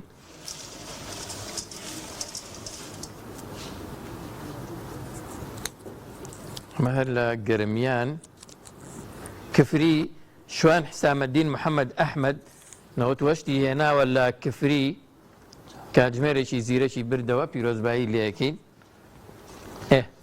ئەمە سێمین قەڵاتە لە شارەزوور وەنیە ئاشتی حسین حەمە لە عەربەت کاتژمێرێکی زیرەکی وەرگرت سێمین خەڵاتە پیرۆزباییمان هەیە سێمین خەڵاتی گەرمیانمان بەرێ لە کەلار بەناز مەجید مەولود 98 هێناوە لە کەلار کاتژمێرێکی زیرەکی بردەوە پیرۆزبایی لەکەی خەڵات لە شارەزوور مقداد ئەنوەر محەممەد لە دەربەندی خان 100 هێناوە کاتژمێرێکی زیرەکی وەکو خەڵات بەدەستێنا پیرۆزبایی لەکەیت لە گەرمیان چوارەمین خەڵات وەرەگرین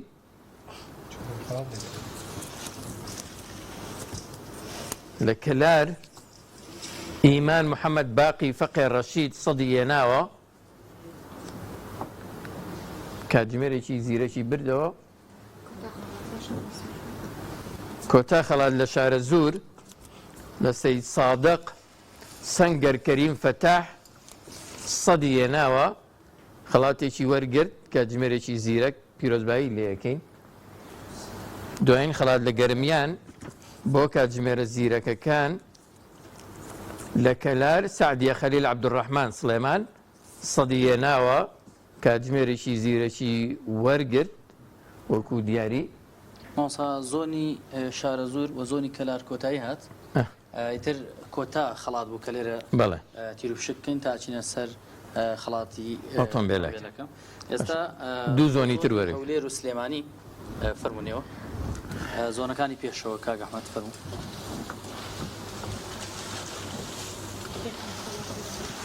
یەکەم خەڵاتی سلێمانیە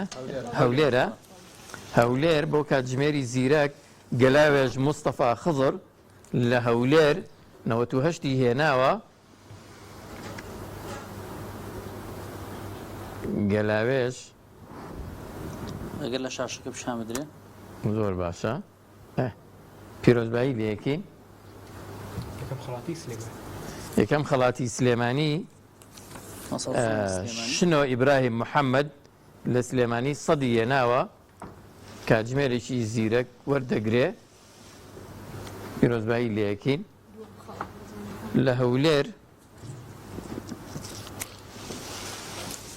نەورۆز عوسمان سادق لە هەولێر سەدی هێناوە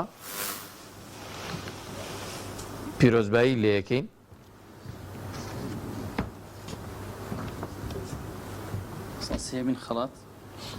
سێمین خەڵات لە دومین خەڵات لە سلێمانی دومینە کەوتە خوارەوە دومین خەڵات لە سلێمانی دوای سێمین خەڵات لە هەولێر شێواز نزار ساڵح لە سلێمانی سەدی هێناوە کاتژمێرێکی زیرەکی وەکو خەڵات وەردەگرێ پیرۆزبایی لەیەکەی لە هەولێر سێمین خەڵات سەهلە حامید محەممەد لە شاری هەولێر 98 هێناوە پیرۆزبایی لەیەکەی لە سلێمانی سێهەمین خەڵاتی کاتژمێری زیرەک تارا ئیسماعیل محەممەد لە سلێمانی 98 هێناوە پیرۆزبایی لەیەکەین کاتژمێرێکی زیرەک چوارەمین خەڵات لە شاری هەولێر تەوانای زۆنی هەولێر سەنتەری هەولێر ئەلخاس ئەنوەر محەممەد 98 هێناوە لە هەولێر پیرۆزبایی لەیەکەین کاتژمێرێکی زیرەک وەردەگرێ چوارەمین خەڵات لە شاری سلێمانی ڕۆژگار محەممەد ڕەحمان لە سلێمانی سەدی هێناوە کاتژمێرێکی زیرەک وەردەگرێ پیرۆزبایی لەیەکەین کۆتایی بۆ زۆنی سنتەری شاری هەولێر پێنجەمین خەڵات لە شاری هەولێر نیهایەت عەلی حەمەد لە شاری هەولێر سەدی هێناوە کاتژمێرێکی زیرەک وەردەگرێ پیرۆزبایی لەیەکەین کۆتا خەڵات شیلان باقر قادر غەفور لە سلێمانی 98 هێناوە کاتژمێرێکی زیرەک وەردەگرێ ئەوە دوو زۆنی تر دوو زۆنی تر ئەم دوو زۆنەوە نیە سۆران ئەم دوانە تەکی دەکەینەوە یەک دەقە لە سۆران دوو ناومان هەیە لە زۆنەکانی تر ڕاکێشراون بەڵام لە سۆرانن عەبدوڕەحمان مهاجر نەسرەدین لە سۆران 98 هێناوە ئەوە یەک ئەمە دووەمە لە خەلیفان زەیتون تەها محەممەد کاکۆ 98 هێناوە لە زۆنەکانی تر ڕاکێشران و لە خەلیفانە کاتژمێرێکی زیرەک وەردەگرێت. دوو خەڵات ڕادێکێشێ لە زۆنی چەمچەماڵ. زۆر باشە. لە چەمچەماڵ فواد ئەحمەد لە تەکیە سەدی هێناوە کاتژمێرێکی زیرەک وەردەگرێ. پیرۆزباییمانەیە. لە تەکیە هەڵۆ نازم کاکە ڕەشی کوێخا 96 هێناوە پیرۆزبایی لەکەین کاتژمێرێکی زیرەک وەردەگرێ. ئەزانم ئەمە سێهەمینی چەمچەماڵە. سۆڤار زرار عەلی لە چەمچەماڵ سەدی هێناوە کاتژمێرێکی زیرەک وەردەگرێ. لە سۆران سێمین خەڵاتی سۆرە هیوا ئیبراهیم حەسەن مەحموود لە باسرما سەدی هێناوە پیرۆزبایی لەکەین. خەڵاتی چوارەم لە چەمچەماڵ لە شۆڕش ئەمیرە قادر هادی سەدی هێناوە کاتژمێرێکی زیرەک وەردەگرێ پیرۆزبایی لەکەین. لە سۆران زۆر باشە خەڵاتێکی ترمان هەیە. ڕۆژین تەحسین سمایل مەلا لە سۆران سەدی هێناوە کاتژمێرێکی زیرەک وەردەگرێ. خەڵاتی پێنجەم و کۆتایی لە زۆنی چەمچەماڵ. چەمچەماڵ خەڵاتی کۆتاییمان هەیە بۆ کاتژمێرەکان. ڤیان ڕەوف عەلی 96 هێناوە لە چەمچەماڵ پیرۆزبایی لەکەین. کۆتا خەڵات لە زۆنی سۆرە. لە سۆران کۆتا خەڵاتی کاتژمێرەکانمان هەیە. ڕازان نەجات مەحموود عەزیز لە سۆران سەدی هەیە کاتژمێرێکی زیرەک وەردەگرێ پیرۆزبایی لەکەین. ئەمە دوو زۆنی تر تەواو. باش ئێوە وەرنە ئێرە ئێستا چینە زۆنی کەرکووک و زۆنی دهۆک. ئێوە وەرنە ئەم لاوە وەرنە ئەم لاوە تۆ بڕۆ لاولاتر بنەوەرە. دوو زۆنی ترمان ئەوەمان بەرێ. زۆر باش. باشە. ئەمە زۆنی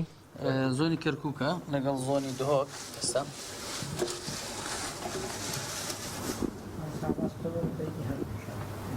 کێشە نابێ ئەوەشە بێت بەڵام کرێوەی لێ بکەین. لە پردێ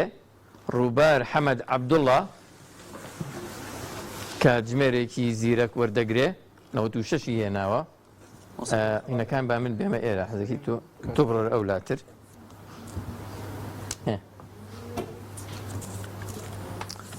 لە دهۆک هودا جاسم محەممەد کاتژمێرێکی زیرەک وەردەگرێ پیرۆزبایی لەکەین. خەڵاتی دووهەم لە کەرکووک تارا سعید عەزیز جوامێر لە کەرکووک سەدی هێناوە کاتژمێرێکی زیرەک وەردەگرێ پیرۆزبایی لەکەین. خەڵاتی دووەم لە دهۆک نازک نایف محەممەد لە زاخۆ سەدی هێناوە کاتژمێرێکی زیرەک وەردەگرێ پیرۆزبایی لەکەین. خەڵاتی سێهەمی کەرکووک شۆخان محەممەد یاخی لە کەرکووک سەدی هێناوە پیرۆزبایی لەکەین کاتژمێرێکی زیرەک وەردەگرێ. لە دهۆک خەڵاتی سێهەممان هەیە. دوعا ڕەمەزان عەبدی خالد لە سیمێل سەدی هێناوە خەڵاتی کاتژمێرێکی زیرەک وەردەگرێ. ئەمە خەڵاتی چوارەمی کەرکووکە فاتیمە عەدنان محەممەد عەلی لە دووز خورماتوو خەڵاتی کاتژمێرێکی زیرەک 96 هێناوە پیرۆزبایی لەکەین. ئەمە لە کەرکووک لە دهۆک. خەڵاتی چوارەمە لە دهۆک لە زاخۆ سەوسەن معاز ساڵح طەیب سەوسەن خان 96 هێناوە کاتژمێرێکی زیرەک وەردەگرێ. خەڵاتی پێنجەم و کۆتایی زۆنی کەرکک لە کەرکووک پاکستان یونس نەجم پاکستان یونس نەجم لە دووسخورماتوو 98 هێناوە پیرۆزبایی لە یەکەین کۆتا خەڵات لە دهۆک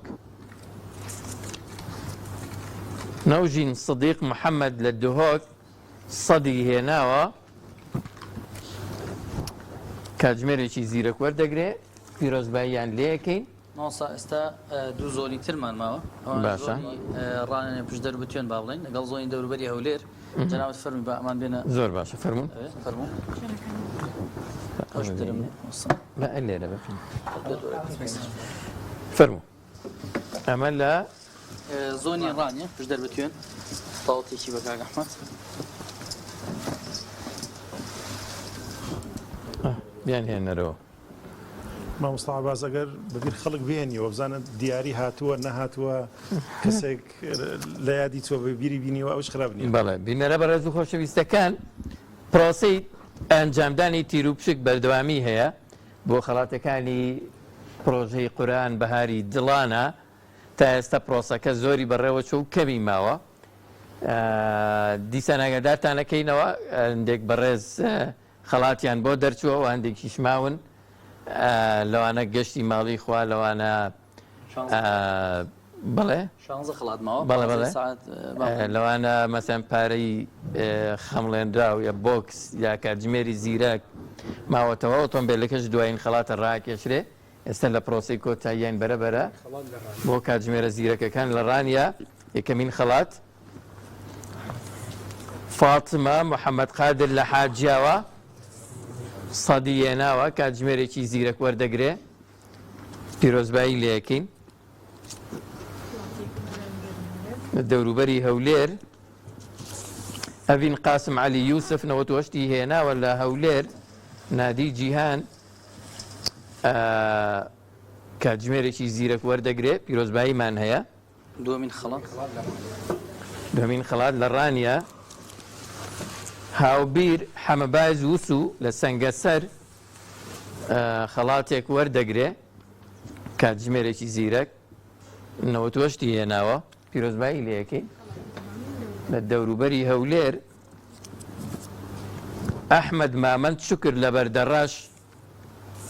پیرۆزباییمان هەیە کاتژمێرێکی زیرەک وەردەگرێ سەدی هێناوە لە ڕانیا سێیەمین خەڵات ونیە ڕۆشنا حەمەد وسو لە سەنگەسەر سەدی هێناوە پیرۆزبایی لە یەکەین لە دەوروبەری هەولێر سێهەمین خەڵات بۆ کاتژمێرە زیرەکەکان ئەسما خالد عەبدوڵڵا لە سماقوڵی سەدی هێناوە پیرۆزبایی لە یەکەین چوارەمین خەڵات لە ڕانیا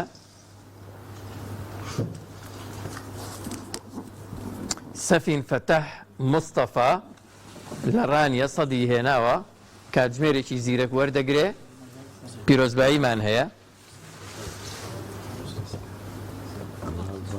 خەڵات ببوورە خەڵاتی چوارەم لە دەوروبەری هەولێر لە بەردەڕەش محەممەد ڕەشاد محەممەد 98 هێناوە پیرۆزبایی لە یەکەین خەڵاتێکی کاتژمێری زیرەک وەردەگرێ ئەمەش لە ڕانیەیە کۆتا خەڵات لە عوسمان ساڵح عوسمان لە ڕانیا سەدی هێناوە کاتژمێرێکی زیرەک وەردەگرێ پیرۆزی بێت لە دەوروبەری هەولێر یەک خەڵاتمان ماوە گوڵاڵە ستار ئەمین لە هەولێر نادی جیهان سەدی هێناوە پیرۆزبایی لێ یەکەین ئێستا تەنها هەڵەبجەمان ماوە بۆ کاتژمێرە زیرەکەکان 5 خەڵات ڕاکێشین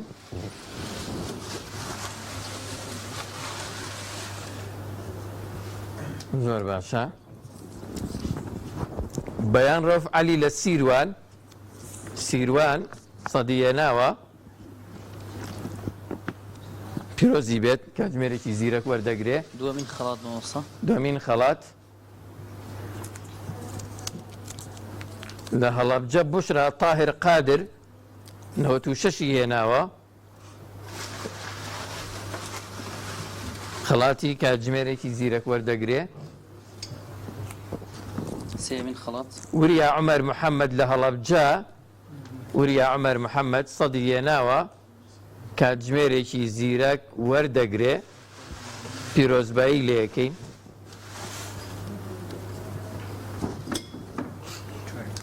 چارەمین خەڵات لە هەڵەبجە بەفرین کەریم ئەحمەد لە هەورامان 96 هێناوە کاتژمێرێکی زیرەک وەردەگرێ پیرۆزبایی.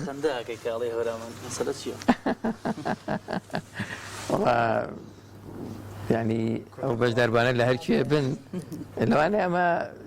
بوونبوونەوەی کە چزانم لە هەورامانەوە شنەبایەک. ئەبوو بەکر حەمەد ساڵح لە هەڵەبجە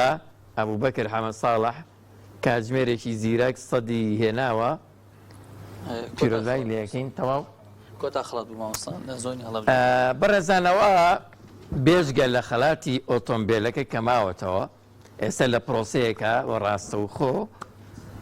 ڕایەکێشین تەواوی خەڵاتەکان 250 خەڵاتە 252 خەڵاتمان هەڵبژارد 251مان هەڵبژارد یەک خەڵات ماوەتەوە کەویش ئۆتۆمبیلێکی 0 کیلۆمەتری لیسانسە و هەروەها ئێستاش ئەمانە کۆتایی هاتووە سەتەکان بەعام لە سندوقێکی گەورەتر کۆکراونەتەوە ئەچینە لای خەڵات. زۆر باشە هەر بەڕاستەوخۆ ئەمانە با لێرە بنوەنیە نا ناوبڕ وەرناگرین کاکزارستان داناوتی ناوبڕ وەرناگرین هەر ڕاستەوخۆ زۆر باشە. ئێستا هەندێک قسەکەین بەڕێز مامۆستا محەممەد دەچینە لای ئەو مامۆستای بەڕێزیش. مامۆستا محەممەد تۆ تایەرە ئەگەر شتێکت هەبێ بۆ وتن لەسەر بەڕێوەچوونی پرۆسی تیر و پشکەکە لەسەر پرۆژەکە لەسەر کۆی بەشداربووان ئەوانەی خەڵاتیان بۆ دەرچووە ئەوانی دەرنەچووە شتێک لە ماوەیەکی کورتا پێمان بڵێ. وڵای یەکەم من پیرۆزبایی یەکەم لەو خوشک و برا بەڕێزانی کەواکو خەڵاتەکانیان بۆ دەرچووە و دەستخۆشی و دوعای خێریشمان هەیە بۆ ئەو کەسانش بەوە بەشداریان کردو و خەڵاتیان بۆ دەرنەچوە. لەوانەیە ئەوان ئەجری قیامەتیان هەر بۆ نووسراوە و ئەسڵی هەدەفەکەش و کووتمان ئەوەیە. خاڵێکی تر ئەوەیە ئەم پرۆسی ئێمە بە ئیزنی خوا بەردەوامە بێ ساڵانە ئەم پرۆژە ئەنجامە درێ ساڵانە. ئەمە یەکەم پرۆژە بوو یەکەم قۆناغی بوو قۆناغەکانی کە و ژمارەکانی کەشی بەدوای. بەڵێ سێم ئەوەندەی من وە لەگەڵم بەڕێزانە بەچاو بووین ینی زۆر بە شەفافانە و بە ڕازگۆیانە و بە بێ ئەوەی هیچ جۆرە گلەیە یا گومانە یا شتێک لەسەر پرۆسەکە هەبێ تیر و پشکەکەی بۆ کراوە و زۆر بە ئەمین و ئەمانەت و ڕازگویانە کراوە. لەوان هەندێک خەلەلی فەنی بوو بێ ئەوە ژمارە زۆرەکە دەیانشارەسە کراوە بێ عوزر بوو ئەو برا بەڕێزانە بێنەوە کە چەند مانو بوون ئەو هەموو ناوەیان نووسی ئەو معلومات و زانیاریەتیان جیا کردوێتەوە. و جارێکی کەژەڵێم بەڕاستی جگە لە بەزەی خوا و ڕەحمی خوا و دڵسۆزی ئەو کەسانە بە ئیشە کاڵساون ئێمە جارێکی تربێت زۆر زۆر سوپاسی ئەو خێرۆمەلانە بکەین کە ئەم دیاری و هەدیانە کە من لێرەوە ئێڵێم هەدیەکان بەشی هەرە زۆری خێرخواز و خێرۆمەنان دابینیان کردووە بەڵام حیسەیەکیشی باشیشی کۆمەڵی ئیسلامی و دارایی کۆمەڵی ئیسلامی دابینی کردووە. ئێمە سوپاسی هەمویانەکەین خی گەورە نمونیان زۆرکە و زۆر زۆر سوپاسی بەشداربوانی شەکەین و هەموو کەناڵەکان پەیام بانگەواز ڕادیۆی سونەت هەموو ئەوانی کەواکو پەخشیان کردو لە ڕیکلام و لە بڵاوکردنەوەی ئەم پرۆسا دەوریان بیناوە خی گەورە مامۆستا پرسیارێک ئەم بەرەزانی کە خەڵاتیان بۆ دەرچووە یان دوایین خەڵاتی بۆ دەرەچێ مەسەرەن لەکوێ کەی ئەم خەڵاتانە خاڵێک بوویستم بیڵێم ئێمە دوای جەژن ئیشاڵا وەختەکە ئێستا بە تەحدیدی دیاری ناکری بمان بەس دوای جەژن لەبەرو ئەم برا خوشکە بە ڕێزانە بۆیان دەرچووە ژمارەکەیان زۆر نییە ئێمە و کاتە ئەتوانین سنوورەکانی زۆنەکانی خۆشیان ناگەدانەکەن ئێمە ڕۆژێک هەم ئیعلانی بۆکەین لە پەیام و لە کەناڵەکانە لە پەیجەکەی خۆمانە ڕۆژێک دوای جەژن دیاریەکەین ئەو ڕۆژە وەکو ئەم مناسبە ئاوەها بە پینێکی مباشر ڕاستەوخۆ دیارەکان دابەشەکەین ئەو کەسانش کی ئارەزومەند بوو بێ ئێمە لێرە دیارەکەی ئەدەینێ ئەوشی بۆی نەکرایە شوێنەکەی دوور بوو ئێمە بە ڕێگەیەکی ترەگەین نەدەسی زۆر سپاس مامۆستاعاتان جەنابەت ئەگەر بە کورتی لە یەک دقیقەیە وەڵام من جارێکی تریش دەستخۆشیتان لێەکەم زۆر سپاس کە حاڵی بەهێز بوو لەم پرۆژەیە کە من بەدیم کرد یەکەم وەکو جەنابی مامۆستا فەرمووی بێگومان هەندێک خەلەلی فەنی هەبوو کە ئێمە بەدیمان کرد بەڵام زۆر کەم بەڵام ڕێژەیەکی زۆر کەم و ئەو خەڵقانش کە بەشداریان کردووە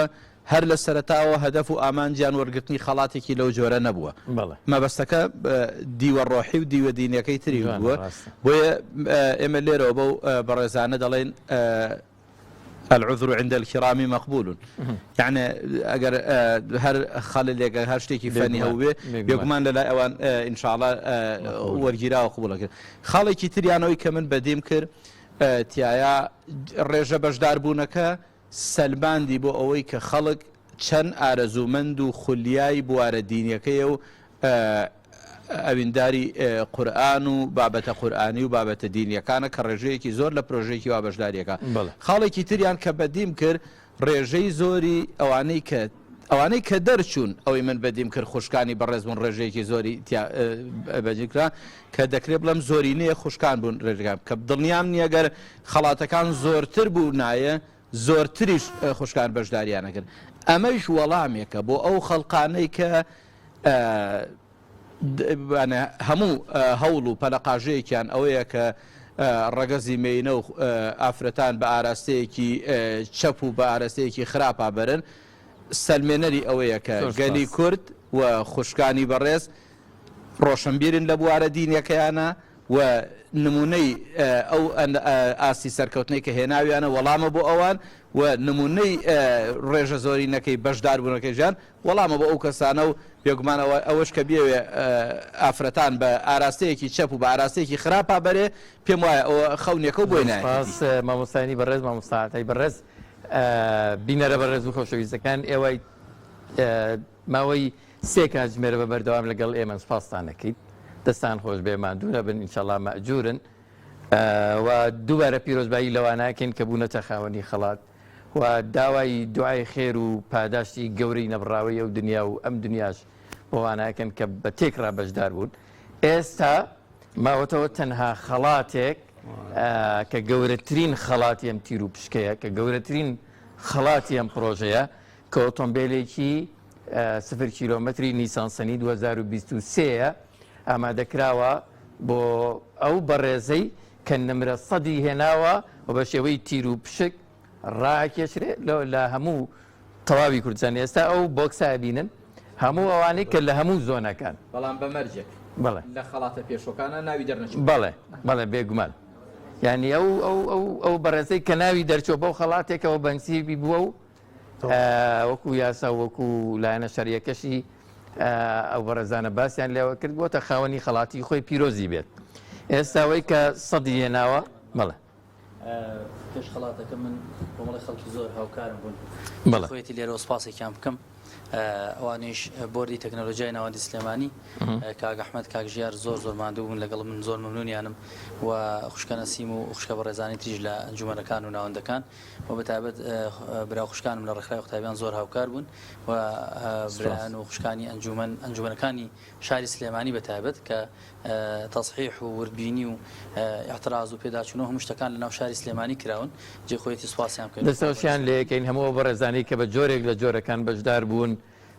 بەتایبەتی وەکو مامۆستایانی فەرمویان ئەو بەڕێزانی کە جەنابەت فەرمووتن نیشمان هەیە لەو خەڵکی ینی کە نەمانتوانانی حەقی تەواوی پێ بدەین کە کاری مرۆڤ بێ هەڵە و بێ پەڵە نیە بەڕاستی ئەکرێ لە قۆناغێکا لە گۆشەیەکە ئێمە هەڵەمان هەبوو بێ بەڵام دڵنیابن کە بەمەبەست نەبووە بۆیە داوای لە بردنیان لێکەین و دەستخۆشی لە هەموو بەشداروانەکەین سوپاسی چاودێرە بەڕێزەکان و بەرپرسی ئەنجومەنەکان و بەرپرسی زۆنەکان و هاوکارانیانەکەین و مەمنونیانین و سوپاسی کەناڵەکانی ڕاگەیاندنەکەن بە تایبەتی کەناڵی ئاسمانی پەیام و بەڕێزان ئێستا پرۆسەکە بەڕێوە ئەگەر تێبینی و قسێک نەبێت ئەمە ئەو بەڕێزانن کە نمرە 100 هێناوە وەنیە هەموو ناویان لێرەیە بەوانش کە جۆرێک لە جۆرەکان خەڵاتیان پێدراوە ئێستا ناوێک دەردەێنینە و ناوە ئەگەر وەکو مامۆستایان فەرمویان نەبوو بێتە خاوەنی هیچ خەڵاتێک لەم خەڵاتانەی کە پێشتر ناویە دەرچووە بڵێ مامۆستا محەممەد بەڵێ وامانوتمان هەر کەسێ خەڵاتی وە دەرچوە تازە ئەو ناوەکەی ئەگەر دووبارە بێتەوە شمولی ناکە هەر خولێ خەڵاتی پێشووی بردوو ئێستا بەڵام ئەگەر کەسێک بوو ناوی نەبوو ئەوە خەڵاتەکە بوو ئەو مامۆستا محەممەدەگە تەشری بەری تاوێ ئەرب کێشی بەڕێز مامۆستا محەممەد بامۆچی لێ پرساوی گشتی پرۆژەکە فەرماسا پشتۆ ئەوە بە تەواو تێکەڵ ببن بەڕێزان تاکیدی یەکەینەوە ئەگەر ناوێک چونکەەوە نوسخەی دووەمی ئەو ناوانەیە کە سەدیان هێناوە ئەگەر ناوێک دەرچوو خەڵاتی پێشووتری وەرگرت بێ ئەوە دووبارە قوراکە ڕاکێشینەوە وەڵام ئەگەر هیچ خەڵاتێکی بەدەست نێنابێ پیرۆزبایی گەرمی لە یەکەی نەبێتە خاوەنیەوە ئۆتۆمبیلە 2023 باش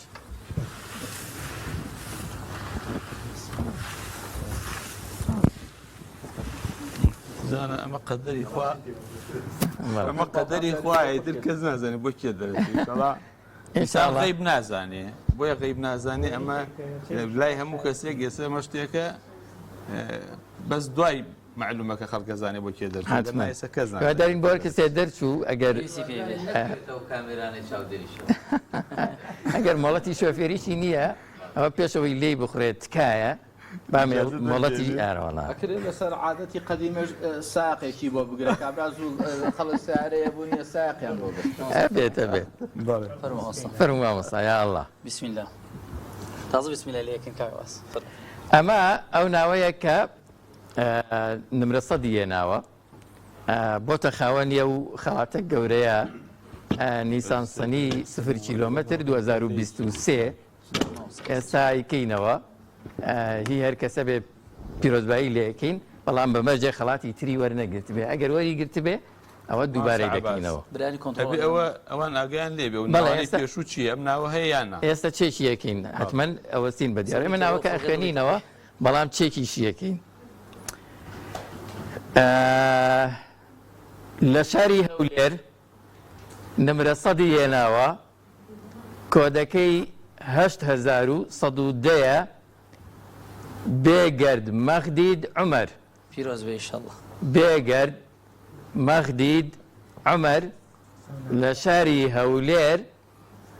بووە خاوەنی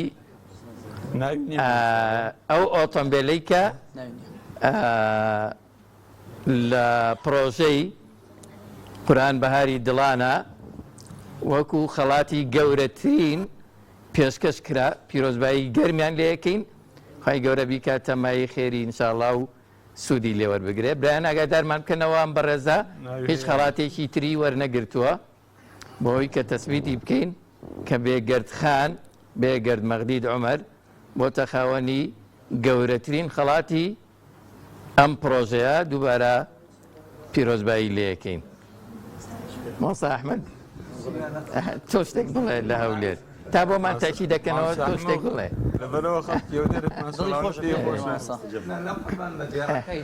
وەڵام من دڵخۆشم سپاسی خوای گەورە دەکەم بەڕاستی شەوێکە لەو شەوە خۆشانەی کەەوە من لێرە ئامادەم و بە تایبەتیش کە بە شێوەیەکی شەفاف و بە شێوەیەکی زۆر چاک بەشداریان تێدا کرد و ئەو بەڕێزانەش کرێ وکانە بوون وەکو چاودێروین بۆیە من دەڵێم خۆمان ئامادە دەکەین بە پشتیوانی خوای گەورە بۆ قۆناغی دووەم لە پرۆژەی قورئان بەهاری دڵانە بۆ هیوایەکەوە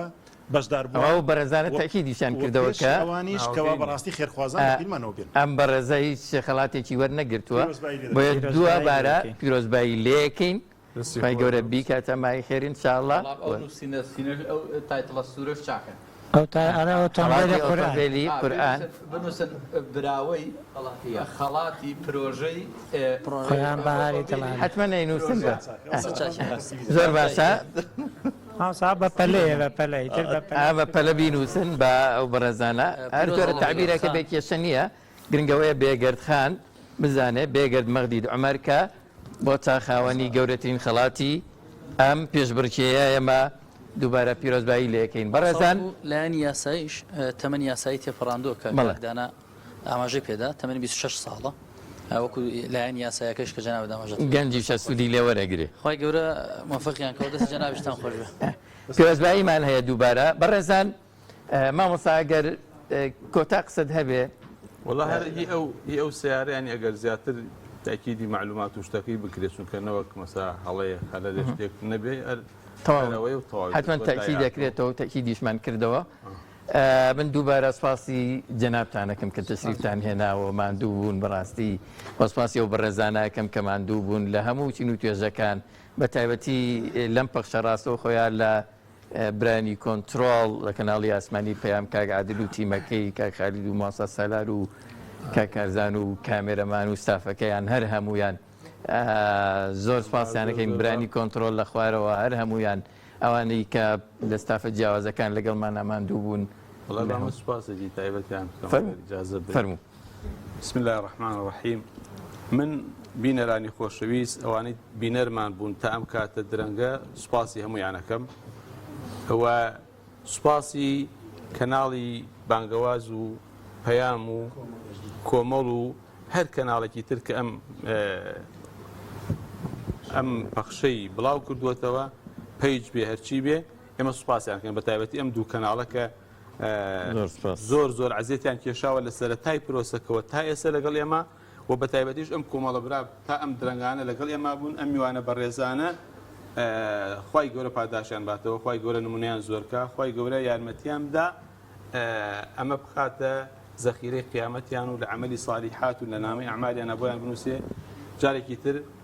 دەستخۆشیش لە بەشداربووانەکەم پیرۆزبایی لە سەرکەوتوەکان و ئەوانەی خەڵاتیان بۆ دەرچووەکەم دوعای خێریشمان هەیە بۆ هەموو بەشداربووان ئیشاڵڵا ئەوانش ئەجر و پاداشی گەوریان دەستکەوتەوە و ئیسفادیان کردو و ئیسفادەی قیامەت کە ئەوە شتە ئەسڵەکە ئەوەیانە کە بۆ قیامەت و بۆ دوا ڕۆژ و بۆ پاشە ڕۆژی ئینسان سوودی هەبێ کە ئێمە ئەسڵی پرۆژەکە و بابەتەکە بەو نێتە کردومانە خەڵاتەکان زیاتر بۆ هاندان و تەشجیع بۆ بۆی خەڵی زیاتر تەشجیع بێ و لەگەڵ بابەتەکە بێ هەموو برایانیش خوشکان ئامادەبووان عەفو ئەوانەی ماندوو بوون لەگەڵمانە لە زۆنەکان لە ئەوانەی لە ئەم بەشی ئەخیری ئەم بابەتە زۆر عزیێتیان بوو لە کۆمەڵی برا و قوتابی دڵسۆز تەلەبە و ئافرەت و برای قسمی داخلی بوون شوێن ینی وەکوڵی خەڵکی ئەم شارش نەبوون عزیێتی زۆریان کێشا لەگەڵ ئێمە زۆر سوپاسیانەکەین خی گەورە پاداشیان باتەوە جارێکی تریش خی گەورە یارمەتیمان بدا بۆ ساڵی ئایندە بتوانین بابەتێکی تر و مسابقەیەکی تر و پێشبڕکەیەکی تر ئەنجام بدەین و خەڵکێکی وەک ئێستا یا زیاتریش لەگەڵمان بەشدار بێ و خێرۆمەن و خێرخوازانیش لەگەڵمانە هاوکار و دەستبارگیر بن بۆی کەواکو ئێمە بتوانین پیشێکی گەورەتر و جوانتر و باشتر خزمەت پێشکەش بێ بەڕێز بکەین وەسەلام عەلەیکوم وەڕەحمەتوڵڵاهی وبەرەکاتوه. من نازانم ئەو برانە ئەگەر بتوانن پەیوەندی بەو خوشکە بەڕێزان و دەستان خۆش بێ مامۆسای بەڕێز ئەگەر بێت ئەگەر نا ئەکرێ بۆ نمونە لە ڕووماڵێکی هەواڵیە یان لە بەدواداچوونێکی هەواڵیە و خوشکە بدوێنرێ وەگەر ناگەر ژمارەکەی ئامادە نەبێت ئەگەر ئێستا ئامادە بێ بۆ ئەم بەڕێزانە ڕانەگرین سپاسی هەموو لایەکەکەین بینەرە بەڕێز و خۆشەویستەکان ئازیزان بەشداروبانی ئەو پرۆژەی قورئان بەهاری دڵانە سپاستانەکەین کە لەگەڵمان بوون هەموو لایەکتان بەخوای گەورە و مەزنە سپێرین شاد و سەرکەوتوو بن خواتان لەگەڵ زۆر سپاس بەڕێزان زۆر سپاس.